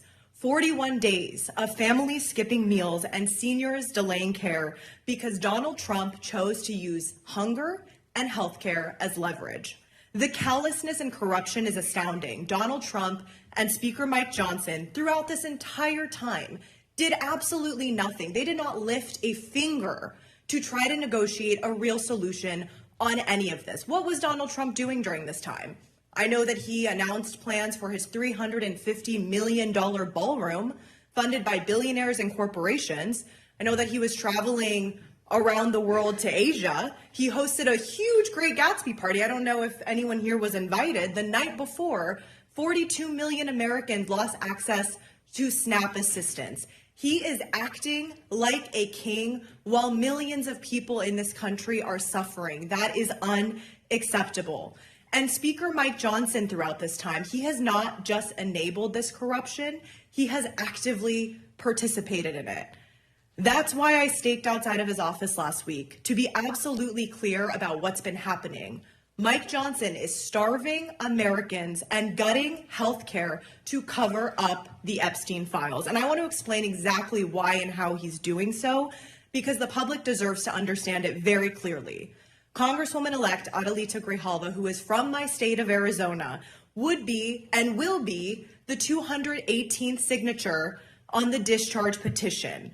218 is the number needed to force a vote on the floor, whether the speaker wants one or not. And when Adelita is seated tomorrow, finally, after 49 days since she was elected to the U.S. House of Representatives, Speaker Johnson's going to lose control. Because then every single member of Congress on the Republican side and our side will have to go on the record and answer one very simple question. Do you want to support and protect the release of the Epstein files, or do you want to protect the names of the men who were involved in the crimes? That's the vote that Speaker Johnson has been running from. There's been plenty of reporting that the White House and Speaker Johnson have been actively working throughout this entire period to threaten the 4 Republican members of Congress who are on the discharge petition, to get one of them to come off of that discharge petition, because that is their number one priority. That's what's been happening. It is a cover-up, and Speaker Johnson must and should be investigated. Now Republicans want to move on as though none of this ever happened. We cannot rush through a funding bill that raises costs and leaves families worse off in the middle of Trump's affordability crisis. So I have amendments at the desk, first to guarantee that the American people are not forced to subsidize Donald Trump's $350 million ballroom, a private palace where his billionaire donors will be rewarded with access and influence. These amendments also require complete transparency on which corporations and ultra-wealthy individuals are financing this project and what they are receiving in return. Second, to ensure that this bill cannot take effect until ACA premium tax credits are renewed, because if and when they expire, premiums will skyrocket and people will lose health care. The corruption and heartlessness of these policies must end. I urge the committee to support these amendments in order for us to have a real debate on protecting American families and on restoring trust in government that Donald Trump is dismantling. I yield back. Mr. Subramanian, you're recognized. Subramanian. Yeah, thank you. Thank you, Madam Chair. I just have one amendment. That's Amendment 23. This is the Republican payola that we've been talking about. And it's basically to strike this provision out of the bill. And this provision would simply allow so just to take a step back, because we've been talking about it here, but people might be joining in. But basically, Republicans in the Senate put this provision in, 8 or 9 of them, of the Senate Republicans would be given a legal pathway to force taxpayers to pay them millions of dollars over phone record collections during the January 6th investigations. It's an rewards program for Republican senators. And I'd walk you through it, but the Republicans on this committee seem to know it well and have walked us through it quite well. It's $500,000 at a minimum per phone line, per offense. This could go up to $50 million per Republican senator, if you think about it. And it limits the government's ability to defend itself and defend these claims on behalf of the taxpayers. And so you're basically having these Republican senators being able to make these legal claims, and then the government can't even defend itself. It's just going to be rewarding these senators with cash. How is that not corrupt? And this is in the middle of an affordability crisis. $50 million, that's 1,000 times the average annual salary of a person in this country. Think about that. 1,000 times the average annual salary. Forget Democrat versus Republican. This completely undermines this entire institution and everything about it. This is why people hate Congress, is because they think we're all corrupt because stuff like this happens. And I've heard Republicans on this committee say that they agree that it's wrong. They agree that this is a wrong thing and that we'll fix it later. Well, you have the chance to fix it right now. And this is really the only chance to fix it right now. Because the reality is, the only way to right this wrong is to strip this bill, this amendment right now, and send it back to the Senate and force them to vote on the bill without this provision. Because if you make them do it later on, they're never going to strip this amendment. They're not going to unenrich themselves. That's never going to happen. So this is our only chance to right this wrong.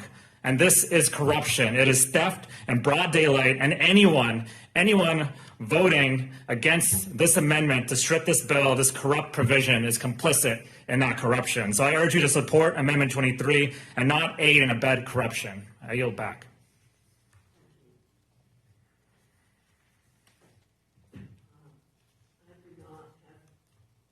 I'll delay my questioning. Mr. McGovern, you're recognized. Well, first, I want to thank you all for being here at this hour, and I appreciate it. I support all your amendments, and I think people are tired of us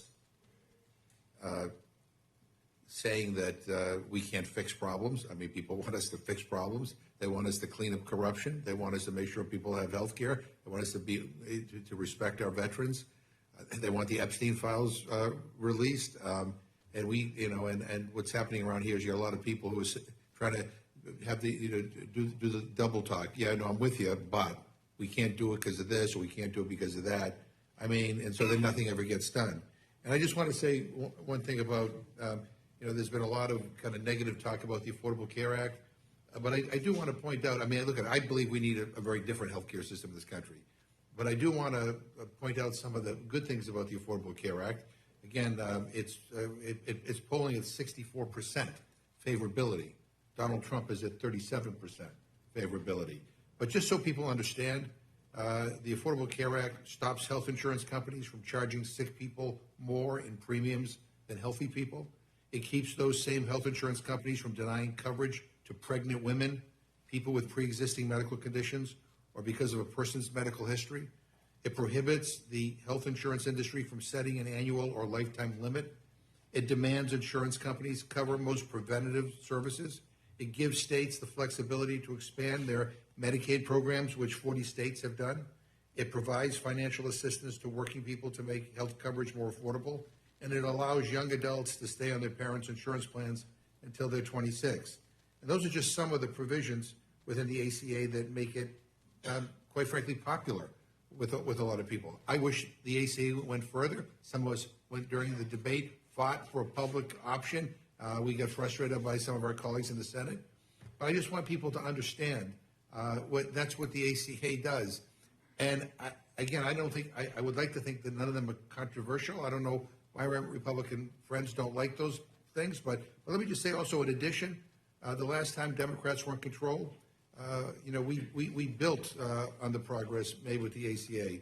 We allowed Medicare to negotiate prescription drug prices for the first time in history, saving both Medicare and the American people billions of dollars. Democrats capped the cost of insulin at $35 per month. We made signing up for healthcare coverage easier and more affordable. Democrats lowered premiums by an average of $800 per person per year. And over 4 years, nearly 12 million more Americans signed up for insurance on the ACA marketplace, bringing the total up to nearly 24 million in 2025. And so, I think my Republican colleagues have made this case as they've attacked us for these, for calling for the extension of the ACA, enhanced credits, is that we have always been a champion for providing additional assistance to help make healthcare more affordable for people. They have been on the other side. I want to thank them for reminding the American people that we're always on the side of trying to lower their costs and not reducing the quality of their care. And I just want to say one other thing, and I appreciate the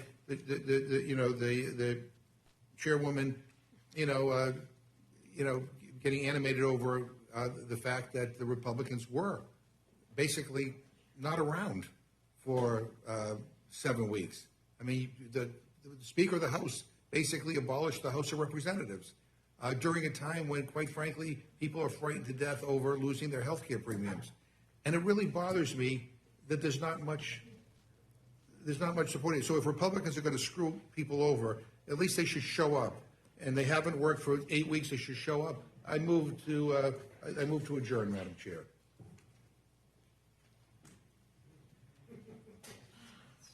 People ought to show up at the hearing on health care.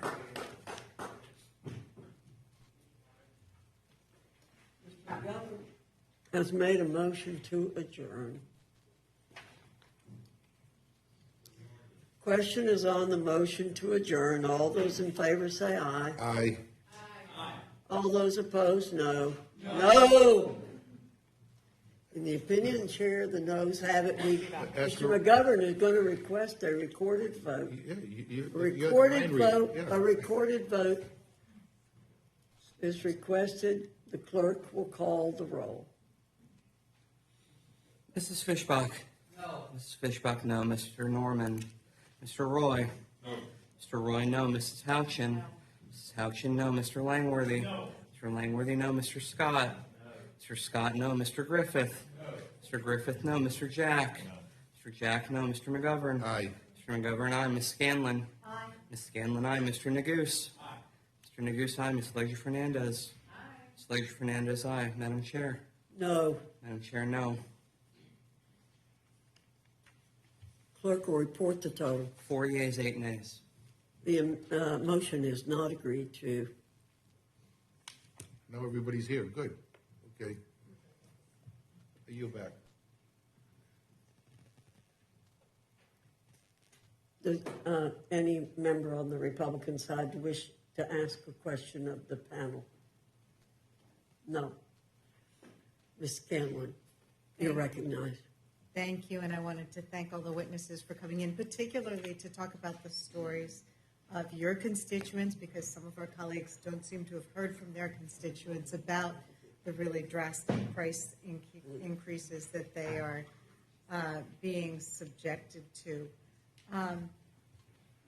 And thank you for the amendment with respect to funding the toxic substances with the PACT Act and addressing a whole variety of issues that we wish we were talking about and addressing at this juncture. So really appreciate the work that everyone's put into this and hope that all the amendments are made in order so we can get full and fair debate and votes. I yield back. Thank you, Ms. Scanlon. Mr. Neguse, you're recognized. Thank you, Madam Chair. Before my friend from Georgia steps out, my question to my colleague from Virginia here was going to be connected to something you had said previously, just in regards to this very problematic provision regarding the payout or payola, as my colleagues articulated. And I guess the question is, I appreciate the gentleman from Georgia's concerns and certainly echo those concerns and share his sentiments. And I think I want to understand, and perhaps I'll direct the question to Representative Wasserman Schultz, because I think she served the longest here on this particular panel. If we were to excise this particular provision from the bill, the Senate, I presume, could quickly hotline this bill, and the country could see what corrupt senator is willing to stand up and refuse unanimous consent to get this bill across. Is that my understanding of archaic Senate procedure accurate? Ms. Negus, that is a correct understanding. It is Tuesday, and I feel quite certain, given how quickly the Senate seems to be able to pull their only 100 members back into session, and I will say, thankfully, remained in session for these last 8 weeks, unlike our colleagues who were on vacation. They seem ready, willing, and able to deal with the work necessary that was outside of the process of passing a CR, and certainly should be able to come back in, excise this grossly corrupt provision that will enrich and line the pockets of 8 senators, and breathtakingly, they have millions of dollars that they were willing and able to include in this bill to line the pockets and enrich senators, but they can't agree to advance fund vital healthcare funding to ensure that toxic, exposed, and poisoned veterans don't have a gap in our ability to keep that safety net underneath them. That shows you where their priorities are. If everyone is so concerned with reopening the government, which we all should be, they will get their tuchuses back to Washington, take that provision out, and pass. After we take it out, they can pass the bill and send it back to us. I couldn't agree more. Send it to the president. I certainly agree with the gentlelady from Florida, and I appreciate the gentleman from Virginia proposing this particular amendment. One final note, I guess I would say, Madam Chair, I, like everyone here in the committee room, noticed with great interest your reaction to Ms. Ansari's statement regarding House Republicans being on paid vacation for the last 54 days, and I understand that you took great umbrage at her suggestion or her statement in that regard. What I find fascinating is that none of your other Republican colleagues took any umbrage to her statement or to any other of those statements, similar statements made by my Democratic colleagues here. And of course, it's no surprise because they're not here. They're all in the back room. None of them. I mean, hence Mr. McGovern's motion to adjourn, to somehow find a way, after 8 weeks of Republicans just completely skipping town, that perhaps they might grace this committee with their presence to hear the testimony from their colleagues. So in any event, I'm certainly glad that the chairwoman is here and has an opportunity to defend the propriety of how she accorded her time during the course of this 54-day sojourn that Speaker Johnson sent the House on. But I wish my colleagues might perhaps join us so that they could defend themselves as well. But I digress. I'll keep waiting for that. Maybe there'll be another motion to adjourn in the offing here. Anyway, I yield back to the chairwoman. Ms. Ledger Fernandez, you're recognized. Thank you very much, Madam Chair. And it was sort of quite hilarious how they all rushed in here to vote. None of them came to work to actually sit through the committee. And in fact, most of them didn't even sit through the testimony of their own chairman of Appropriations or through the ranking member. And, threw out speeches and then left. So there could be no dialogue. There could be no debate. And this is the only time that the House has to debate this bill. It feels like the Duma. It feels like the Duma. And you know what else it feels like? It feels like, back then when we were debating that big, beautiful bill that we all rushed back here to vote for. because they wanted us to make sure that we voted before July 4th for their big, beautiful bill. They could move heaven and earth to make sure we got here, but they can't move heaven and earth to make sure we get tax credits for working families, to make sure that we eliminate this payola. Yes, I started calling it payola, and I looked up and I started calling it that. I was like, when I read that, when I first read that, I said, we got to get rid of this. Because what is a payola? Is it a bribe? Like, what did these senators get in return? Like, what were they giving up? And we keep saying 8 senators. I'm going to say their names. We have 8 senators. Senators Graham, Johnson, Senator Blackburn, Senator Loomis, Senator Haggerty, Senator Hawley, Senator Sullivan, and Senator Tuberville. Let's say their names. Let's make sure the American people know who will get millions of dollars, because each violation will give you $500,000. And so they can claim violation. And when we say violation, that sounds like something went wrong. Let's make sure the American people know. These were subpoenas or inquiries by the FBI that were authorized by the courts, that were authorized by grand juries when they were looking into what happened around the January 6th insurrection. And the American people saw that this place was overrun by violent attackers. We were here. We were here. There were 140 law enforcement officers who went to the hospital.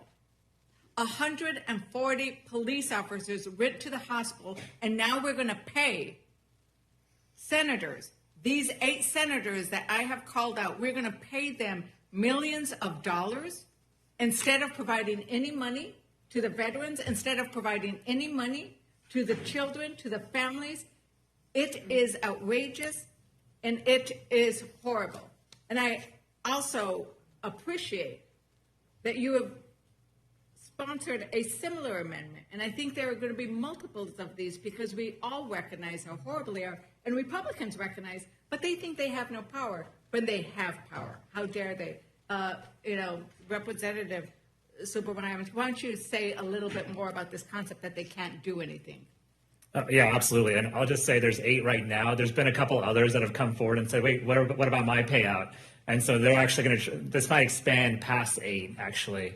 But thank you for reading the names and calling this out. But yes, all we have to do is vote for one of these amendments that we're putting forward to strip this bill of this provision and take away this corrupt scheme by these Republican senators and send it back to the Senate and put it on the floor for them to vote for. Are they going to continue the shutdown so that they can line their pockets with tens of millions of dollars potentially? That's really up to them. That's really up to them, right? And so let's make them take that vote. If you truly care, if you truly believe that this is corrupt, you will vote for this amendment and you will send this bill back to the Senate if you truly believe this is corrupt. If not, then you seem to not have a problem with this. This is your chance right now. Right. And I want to thank you, Representative, for pointing out how much money has been wasted by President Trump. You forgot to mention his golf trips. Like, he just took one. $10 million. Like, the American taxpayers are paying $10 million every time he goes, decides to go and golf, when we paid for his trip to Scotland. And it's this kind of contrast that the American public is seeing. The American public is seeing that they're not willing to provide tax credits for working families and small businesses, and you all described powerfully what that means in your communities. But they're willing to let him send $40 billion to Argentina. They're willing to let him spend taxpayer dollars on his golf trips. And you want to say something? I wanted to talk a little about your payola issue. I remember when Republicans raged against earmarks. I mean, some of us have been around here long enough. And I mean when we had bills that had provisions that helped the specific members' constituents. And we had some Republicans that would rage against them. And what we have here is an earmark on steroids. Forget about the constituents. This money, hundreds of thousands of dollars, possibly millions of dollars, goes directly to specific Republican senators. And most Republicans are just going to say, oh, well, what can we do? We just have to move on. Trump is trying to get hundreds of millions from the Department of Justice. So now I guess we have some senators who want their cut. And my Republican friends just seem to be all okay with it. I mean, this is corrupt, and it is disgusting. And at some point, people have to be willing to stand up, develop a backbone, and say, no, we're not going along with this. I thank the gentlelady. Yeah, it's about courage versus corruption. And what we are asking Republicans to do is to have the courage to vote against the corruption that's in this provision. We might disagree on, clearly, Madam Chairwoman, we disagree on the benefits of the Affordable Care Act. I've told you earlier, I think it's wonderful because I'm a cancer survivor and have pre-existing condition. I needed the Affordable Care Act. I love the fact that I could keep my kids. I'm also pretty much a single mom with regards to 3 kids, right, who are going to college now, getting their degrees, and I could keep them on the Affordable Care Act. You know, as my kid was working in service industry, you don't get enough money to get health care. I could keep them on my health insurance. So we might disagree about the benefits of the Affordable Care Act, but I'm hoping we don't disagree on the fact that we shouldn't be spending millions of taxpayer monies and sending it directly to 8, 10, 12 senators. And did you notice that? It only applies to the senators. Right? There were subpoenas, lawful subpoenas. Remember, these are lawful subpoenas.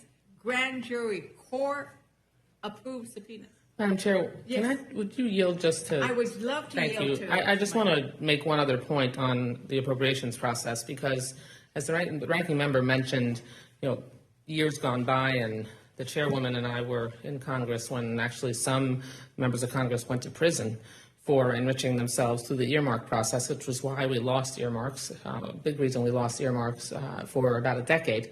But now, because we reformed that process, we actually each certify that we have no personal interest and no benefit comes to us from a community project funding request. And so I mean, we're that careful now because of past abuses.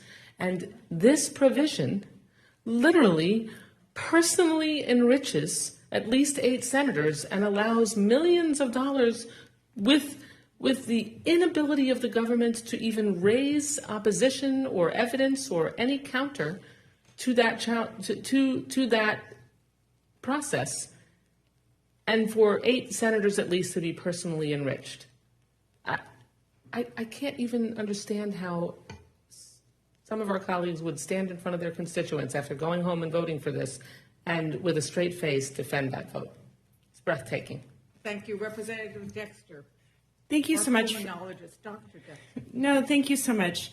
I just had a point of clarification. Did those 8 senators vote on this bill? Because it seems that they should have declared a conflict of interest and have exempted themselves from the bill. I think they made sure that the provision made it into the bill and then voted for it. Thank you very much for bringing to the American people the issues about veterans care, about your individual constituents, about the priorities that Democrats are fighting for, and how Republicans are just spending all this taxpayer money on things that I don't think make a lot of sense. And with that, I yield back. Thank you, Ms. Leisure Fernandez. You're excused as a panel. Thank you very much. Ms. Salinas, Mr. Vindman, Mr. Oshevsky, Ms. Stansberry, Mr. Horsford, Ms. Berrigan, and Mr. Raskin. If we can squeeze you in, we'll bring another chair.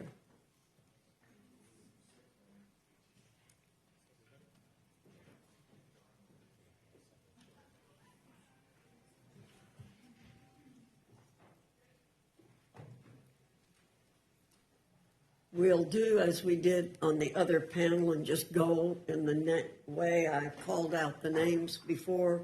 Ms. Salinas.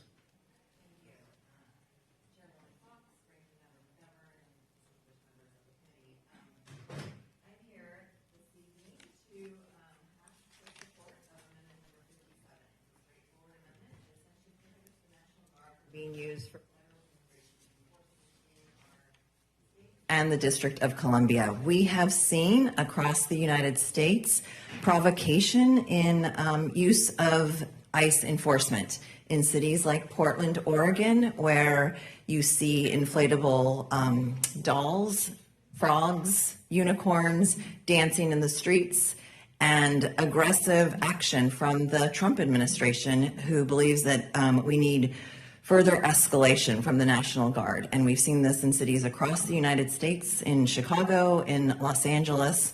And instead, I know our National Guard is needed for things like wildfires, natural disasters across the United States. That's what they're trained to do, to protect civil society, not to enforce immigration.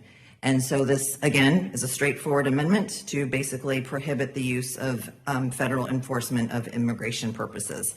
I also am in support of Mr. Horsford's amendment that should be at the desk to basically direct $40 billion from Argentina to be used for healthcare purposes. This is a big issue in my district. I serve on the House Agriculture Committee, and I talk to my growers in my district all the time. And while they're very upset over the use of the $40 billion from the Trump administration to prop up soybean and cattle, it's something that they're very upset about. We should have had a farm bill in 2023. They're upset over that. And they've asked me, what could we be doing? What else is going to be happening in this current Congress? And I said, well, you should also be thinking about healthcare. We have about 4 different rural hospitals in the state of Oregon that are at risk of going under. And for us in Oregon, a lot of my rural communities actually use the Affordable Care Act, and they recognize that this is something that's really big and perilous for them. And we've had hospital closures where women from rural parts of my district, actually in Congressman Cliff Bence's district, where our labor and delivery units have closed and people have had to drive much farther than 2 hours to, as they're about to have a baby, and that's a long time to drive if you're in a snowstorm. So taking that $40 billion that President Trump has used to prop up soybean and cattle, and again, my growers and my farmers are apoplectic over this, but to use it for healthcare, especially for our rural communities who are some of the biggest users of the Affordable Care Act, would be a great way to make amends to our rural communities who are in a very difficult position right now. So I support that amendment as well. And with that, I yield back. Thank you, Ms. Salinas. Mr. Vindman. Thank you, Madam Chair. Thank you, Madam Chairwoman. So we're now living through the longest shutdown in this country's history. And I actually was in the Trump White House for the previously longest shutdown in this country's history. And what thing is in common between those two? Donald Trump is president. And so last week we just had elections in a very purple state here in Virginia, in the Commonwealth of Virginia. And the message was very clear that chaos and cruelty are not popular policies, okay? We're less than a year out from the midterms. And so I just want to remind my colleagues that I don't see anybody in the room right now, but that this shutdown, these policies to eliminate health care for millions of Americans, the corruption that we're seeing in the White House and now in the Senate is outrageous, and the American people are paying attention. So today's Veterans Day, and as I look around, I think I'm the only veteran member in the room, so I'm going to take a little bit of privilege here. I was at my VFW, and I was having a beer with some paratroopers and Marines and others, and I wanted to get a sense from them. What are they thinking about the shutdown? What are they thinking about the state affairs? You know what? They want and they demand accountability. They put their lives on the line, and they fought for this country, a certain set of values. And what we're seeing from this administration, from this Congress, is complete antithesis to those values. Many federal employees live in my district, and they're American patriots that see the lawlessness in this administration. A few weeks ago, I was at a food bank, and it was billed as giving fresh produce to federal employees that had been furloughed and that weren't sure when they would receive their next paycheck. And the line stretched around the building. It didn't get any shorter the entire time I was there. And every federal agency was represented. There was a guy in a TSA uniform that had come after work, DOJ, DOD, Department of Labor, everybody. And that was certainly something that was striking to me. But the thing that struck me, frankly, the most was the lady that was in the line next to me that was handing out food was a Customs and Border Protection employee that was essential. So she came after work to hand out food to her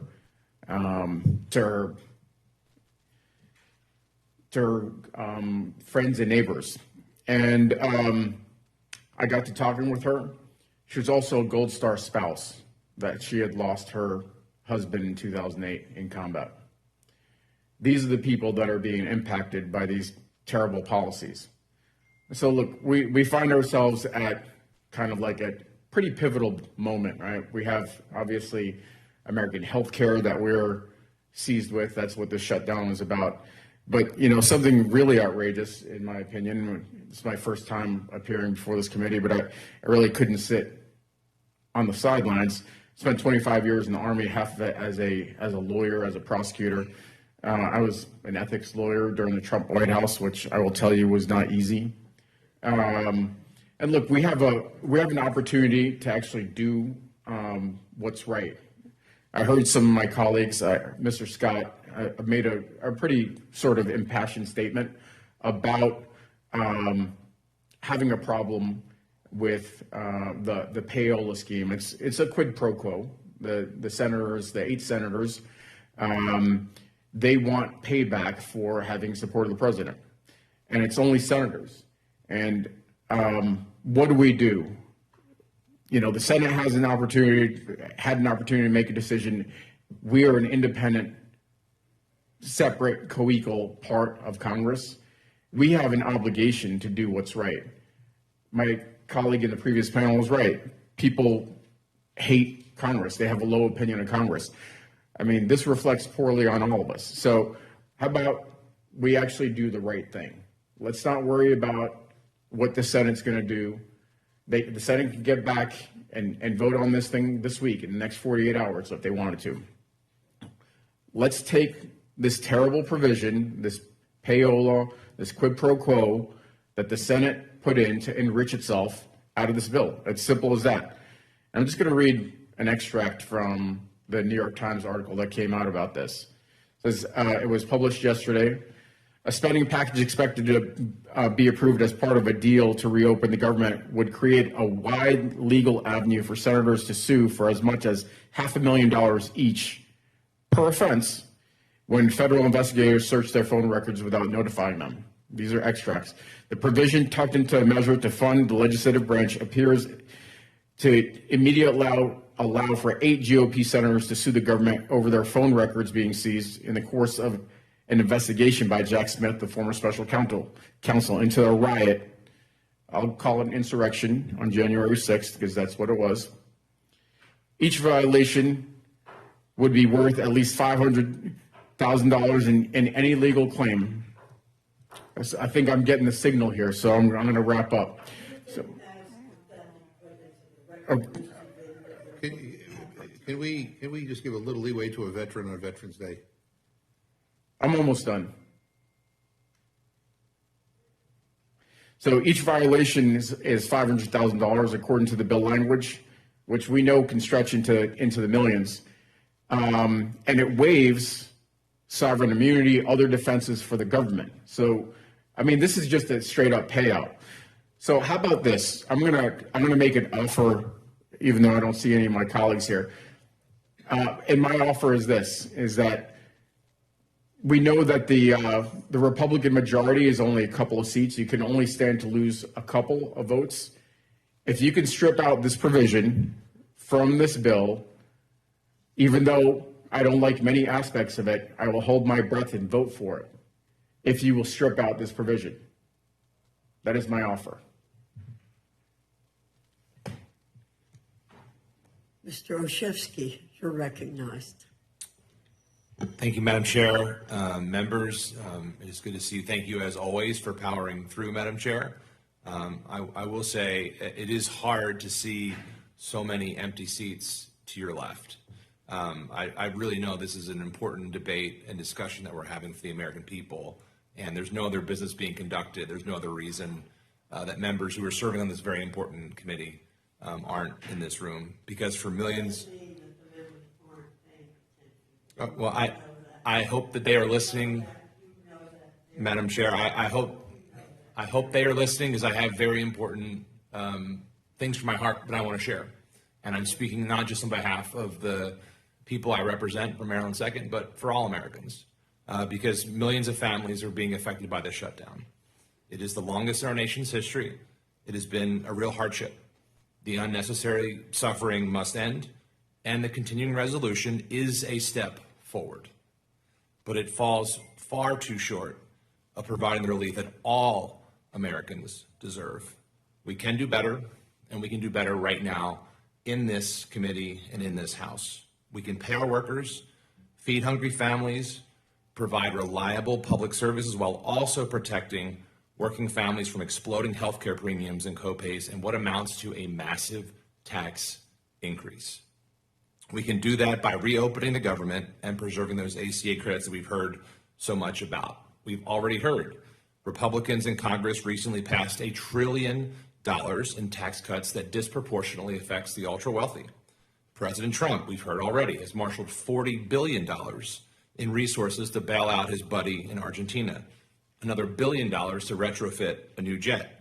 Surely we can find the resources to extend healthcare subsidies for 1 year, as several House Republicans have already proposed in a bipartisan framework released last week to help end the shutdown.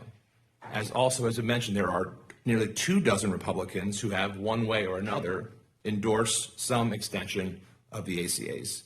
But I'm here before you, Madam Chair, because I'm also deeply concerned in what Ranking Member DeLauro brought forward, that this so-called deal does absolutely nothing about cuts that are unilaterally being enacted by the executive branch.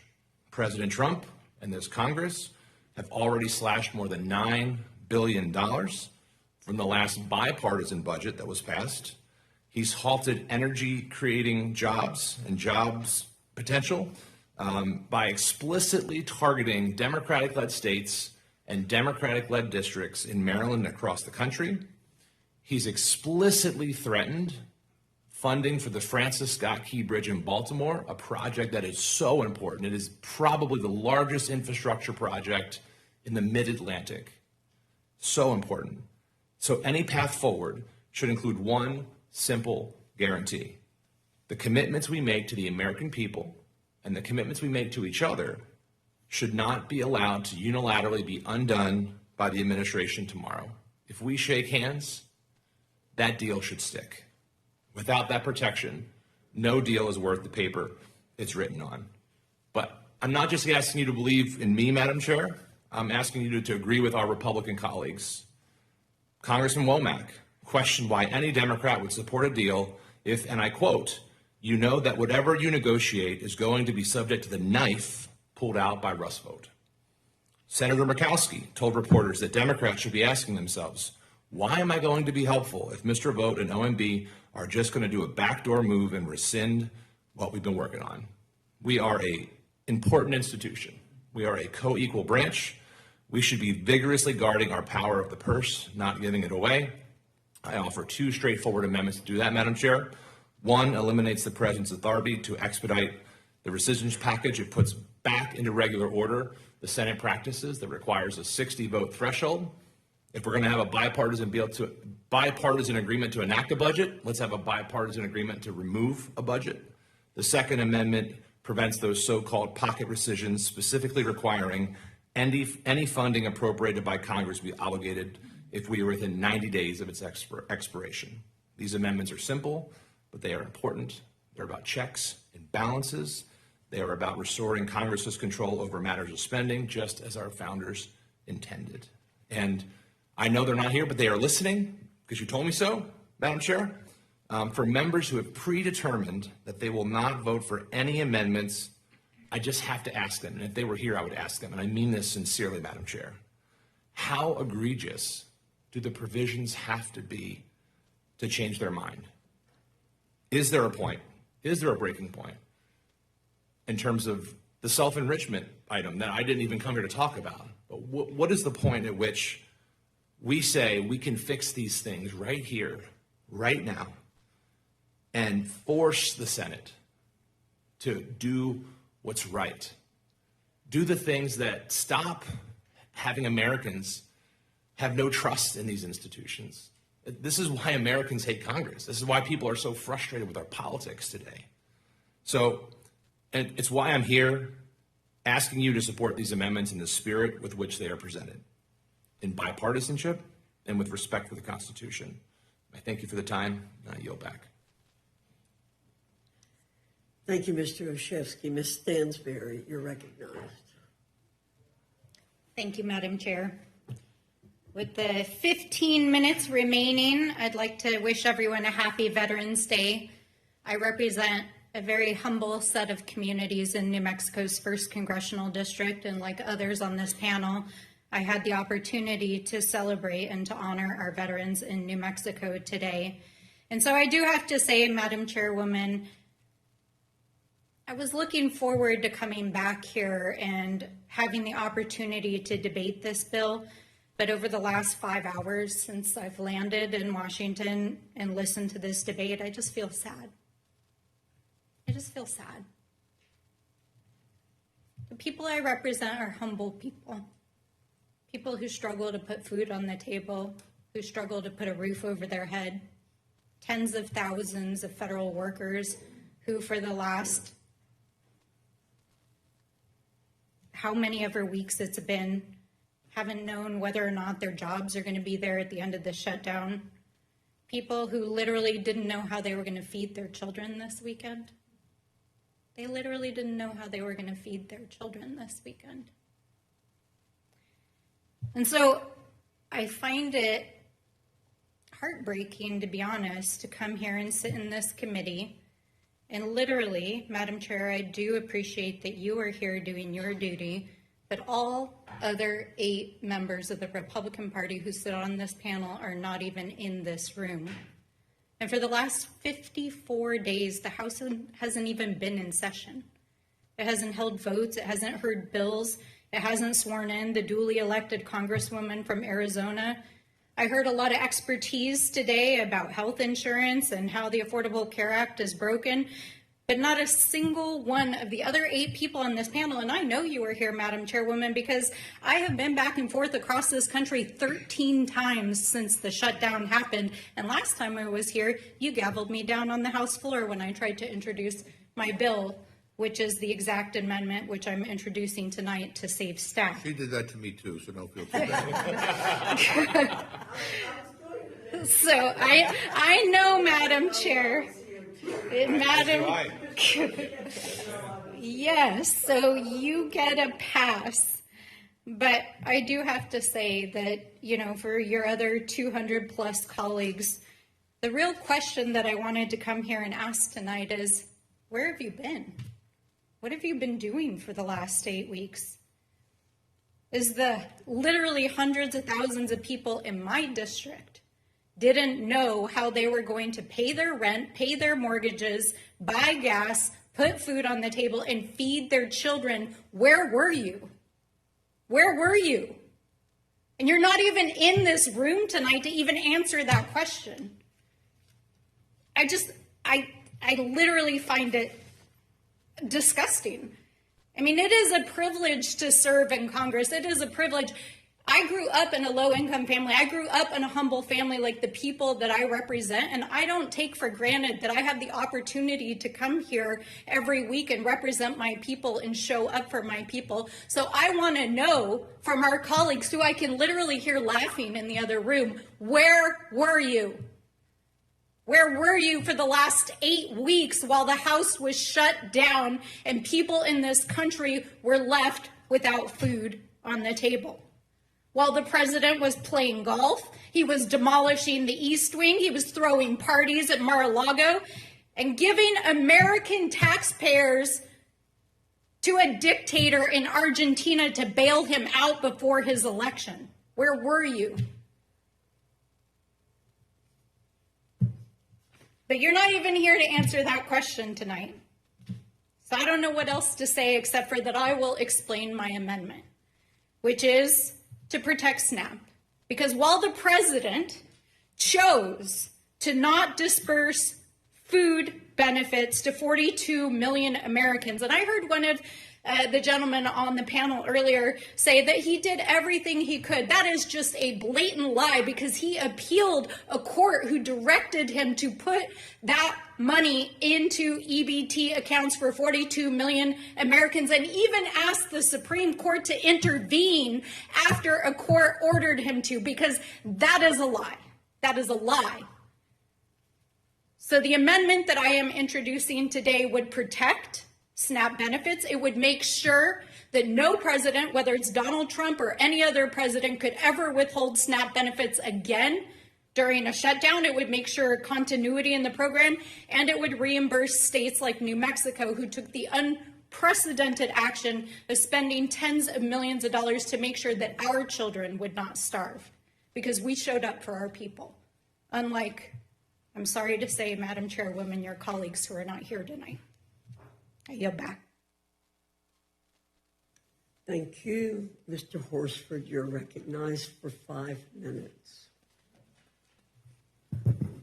Madam Chair, Ranking Member McGovern, you know, there have been really important historic moments that have happened in this very room and in this chamber that we're honored to serve in the House of Representatives. And I think back over those moments, and I wonder what those leaders had to do to compel our colleagues to care enough to prick the hearts and the minds of the people that we serve with and the constituents that we're honored to serve. And so I think about that as we're here in this moment, a moment when federal employees are going without pay, when 500,000 Nevadans wonder whether their nutrition assistance benefits will arrive or not, like Charles Gowdy, the Vietnam-era veteran, Navy veteran that I met with this morning before I got on the plane to come here to do my job. Or the 104,000 people in my state who are about to get kicked off of their health insurance because of this big, beautiful bill that cuts their health care, and Republicans' refusal to extend the Affordable Care Act tax credits, even though some of their own members know that it's necessary. At a moment like this, the Trump administration decided to give a $40 billion bailout to Argentina right out of the blue. Now, my constituents are wondering, where the hell did this money come from to begin with? Where's the transparency? No congressional consultation, no explanation to the taxpayers who have to fund it. The clear winners are the hedge fund billionaires who bet on Argentina's economy. It directly benefits them, and it sells out America. The American people get nothing out of it, even though Trump himself said we were going to put America first. Just a few weeks ago, this administration said that there wasn't enough money for health care. That 24 million Americans now stand to lose access to health insurance as a result. And somehow Republicans found plenty of money to ensure that their billionaire speculators make out. And once again, Republicans have made clear who they work for, and it's not the working people of America. The truth is, Argentina's experience since their president took office in 2023 is a cautionary tale for the United States. Their president in Argentina has cut their health care budget in half. Sound familiar? He fired thousands of public health workers. Sound familiar? Roughly 40% of Argentines now rely on a collapsing public health system and can no longer afford basic care. Sound familiar? Cancer patients die waiting for treatment, and infectious diseases spread rapidly. Sound familiar? And this was done in the name of reducing bureaucracy and waste. The same justification that we hear from my Republican colleagues. If we continue down this path, we know exactly where it will lead us. So my amendment tonight would redirect that $40 billion bailout from Argentina. It would redirect the money that Trump said wouldn't benefit the American people. And we would use those funds to extend the advanced premium tax credits for 2 years. Now, I'm like other people on this dais. I come from humble beginnings. I don't know what $40 billion looks like. I don't know what $1 million looks like. Neither do most of my constituents. Well, $40 billion that they use to bail out Argentina covers health care under the advanced premium tax credits for 2 years. This is an investment in the health and economic security of the American people. It's a far better use of taxpayer dollars than sending billions overseas. I urge my colleagues on both sides of the aisle to support this amendment. And I also want to just speak for a moment to this payola. And I don't know if Speaker Johnson read the bill or not. Did he negotiate the bill? Did House Republicans have a say in the bill or not? Because if so, this provision that pays out these senators, which is a corrupt provision, is on the watch of Speaker Johnson. So maybe he should resign. Maybe House Republicans who reviewed the bill, because we didn't review the bill, and this whole notion that we can't do anything now because the Senate is gone, stop gaslighting the American people. There are two ways for the Senate to dispose of an amendment once it's adopted by the House. One is by unanimous consent or voice vote, which is the most common, and the other is by roll call if requested. So don't say that the House doesn't have power. We have the power to do our job. You know that this is corrupt, just like the $40 billion bailout to Argentina is corrupt. And it's time that this House do its job. Thank you, Speaker Johnson, for finally calling back the House of Representatives. You don't just work for the Republican conference, you work for the House of Representatives and all of its members. I yield back. Ms. Berrigan, you are recognized. Pardon me. Thank you, Madam Chair. I also am disappointed to not see other Republicans here today. I couldn't help but overhear a Republican member after she voted walking out saying the chair wants us to leave. And it only raises the question, what are they afraid of in the questions from the members? So I was going to start by welcoming Republicans for returning from their 7+ week vacation. I can't really do that because they've been instructed by the chair to leave the room. Now, U.S. House of Representatives, our jobs are we travel to Washington, D.C. We attend hearings. We vote on matters. That is part of our job. Most Americans don't get to take a 7+ week break from their jobs. They don't just get to stay home. And I remember correctly, at one point it was Republicans who were telling people to get back to work. But instead of doing the work to address the rising healthcare crisis, House Republicans decided to walk away. And now families are paying the price. The Republican-led Senate has sent us a funding bill that fails to extend the healthcare tax credits that are critical to keeping healthcare costs down for tens of millions of working Americans. And as I have sat here through this hearing, I can't help but just kind of think about what Republicans have said here today. Republicans have said here today in this hearing is we don't like the Affordable Care Act. We didn't even vote for it. So if there was any positive thing coming from it, it wasn't us. Republicans have said we voted to get rid of it, and we will vote to get rid of it. And Republicans have said we are not going to help the American people keep their health care. They've also said, and we have no plan to help Americans have affordable health care. Just think about that. If you're in California's 22nd district, which is the Central Valley, represented by a Republican, which includes communities like Visalia and Hanford. Think about this. This is the Republican position. We are not going to help you keep your health care. If you're in California's 48th district, which is in central and eastern parts of San Diego County, including Fallbrook and Escondido and Temecula, Republicans there, that's what Republicans are doing here in Washington. Those members of Congress, will they take action or will they just give lip service? Because when we hear somebody say we don't like something, but then they don't actually take action, it's really just falls by the wayside. Actions are louder than words. The Trump Republican healthcare crisis will now continue without relief. These tax credits are a lifeline. They help millions of American families afford healthcare coverage. These are the same families in my district and across the country who have received notices that their premiums will skyrocket in the coming year. Lydia in my district, a small business owner from Long Beach, told me that her premiums will take almost $1,200 out of her pocket next year. That's how much her rate's going to go up. And an educator from Long Beach I spoke with over the phone was hit with an increase that went from $383 a month to almost $1,000 a month, over 260% increase.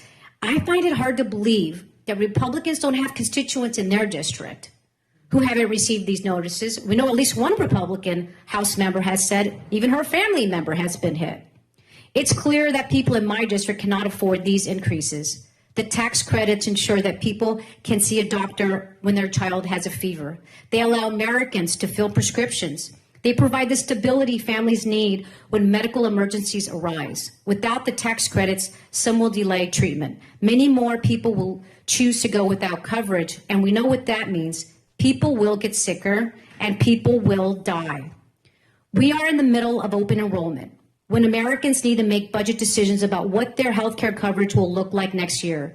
Families need relief now. They cannot wait. The crisis is entirely of Republicans' making. President Trump and Republicans can find billions of dollars to bail out Argentina. They can pay for tax breaks for billionaires. They can even find money to build a fancy new ballroom.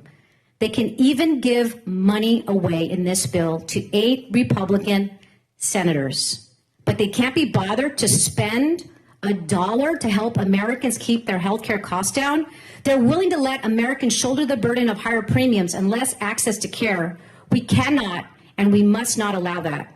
House Democrats have fought for weeks to protect Americans' right to affordable health care. We've been clear. Reopening the government must include a bipartisan agreement to extend these tax credits. We will not give up. Our constituents depend on it. Republicans control the House, the Senate, and the White House. Last time I checked, you were in charge. You own this vote that will increase the health care costs of tens of millions of hardworking Americans. To support this bill as written would be to abandon people who voted us here, and to support the corrupt slush fund in the bill to pay 8 Republican senators. I want to know if there is a backdoor agreement for a kickback to people who support this. I urge my colleagues to reject this legislation and insist on any agreement that gives the American people what they deserve, affordable health care. Thank you. Mr. Raskin, you and Mr. Olszewski are anchoring the table from Maryland. So you're next, and then Ms. Hayes, I'll recognize you after that. Mr. Raskin. The free state will stand in the breach, Madam Chair. Thank you for your indulgence, and Mr. McGovern, thank you as well. Like Ms. Leisure Fernandez, whom I woke up this morning, I think at 7:30 when I learned of this provision. I've got an amendment to delete Section 213. This $1 million jackpot provision is one of the most blatantly corrupt provisions for political self-dealing and plunder of public resources ever proposed in the United States Congress. And we're watching it happen in real time. You know, it was said that the Roman Senate was so corrupt, so drenched in bribery and private self-enrichment, that the senators were actually as corrupt as Julius Caesar and as Caligula, the tyrannical maniac. I don't know if the Republicans in the Senate today are as corrupt as Donald Trump, but they're on the path. And they're right behind him. If this were to pass, this astounding provision would give 8 Republican senators a personal payday of at least $1 million each, paid for directly by the U.S. taxpayers at a time when we're throwing millions of people off of their health care. I want to associate myself with the eloquent remarks of Mr. Vindman, but I want to make one dissenting remark. Section 213 is actually about $1 million, not $500,000. I'm going to tell you why. It's retroactive to 2022, which is extraordinary. It's an ex post facto civil law. It allows, quote, any United States senator, not any U.S. citizen, mind you, not even any lowly member of Congress, mind you, but any senator to receive $500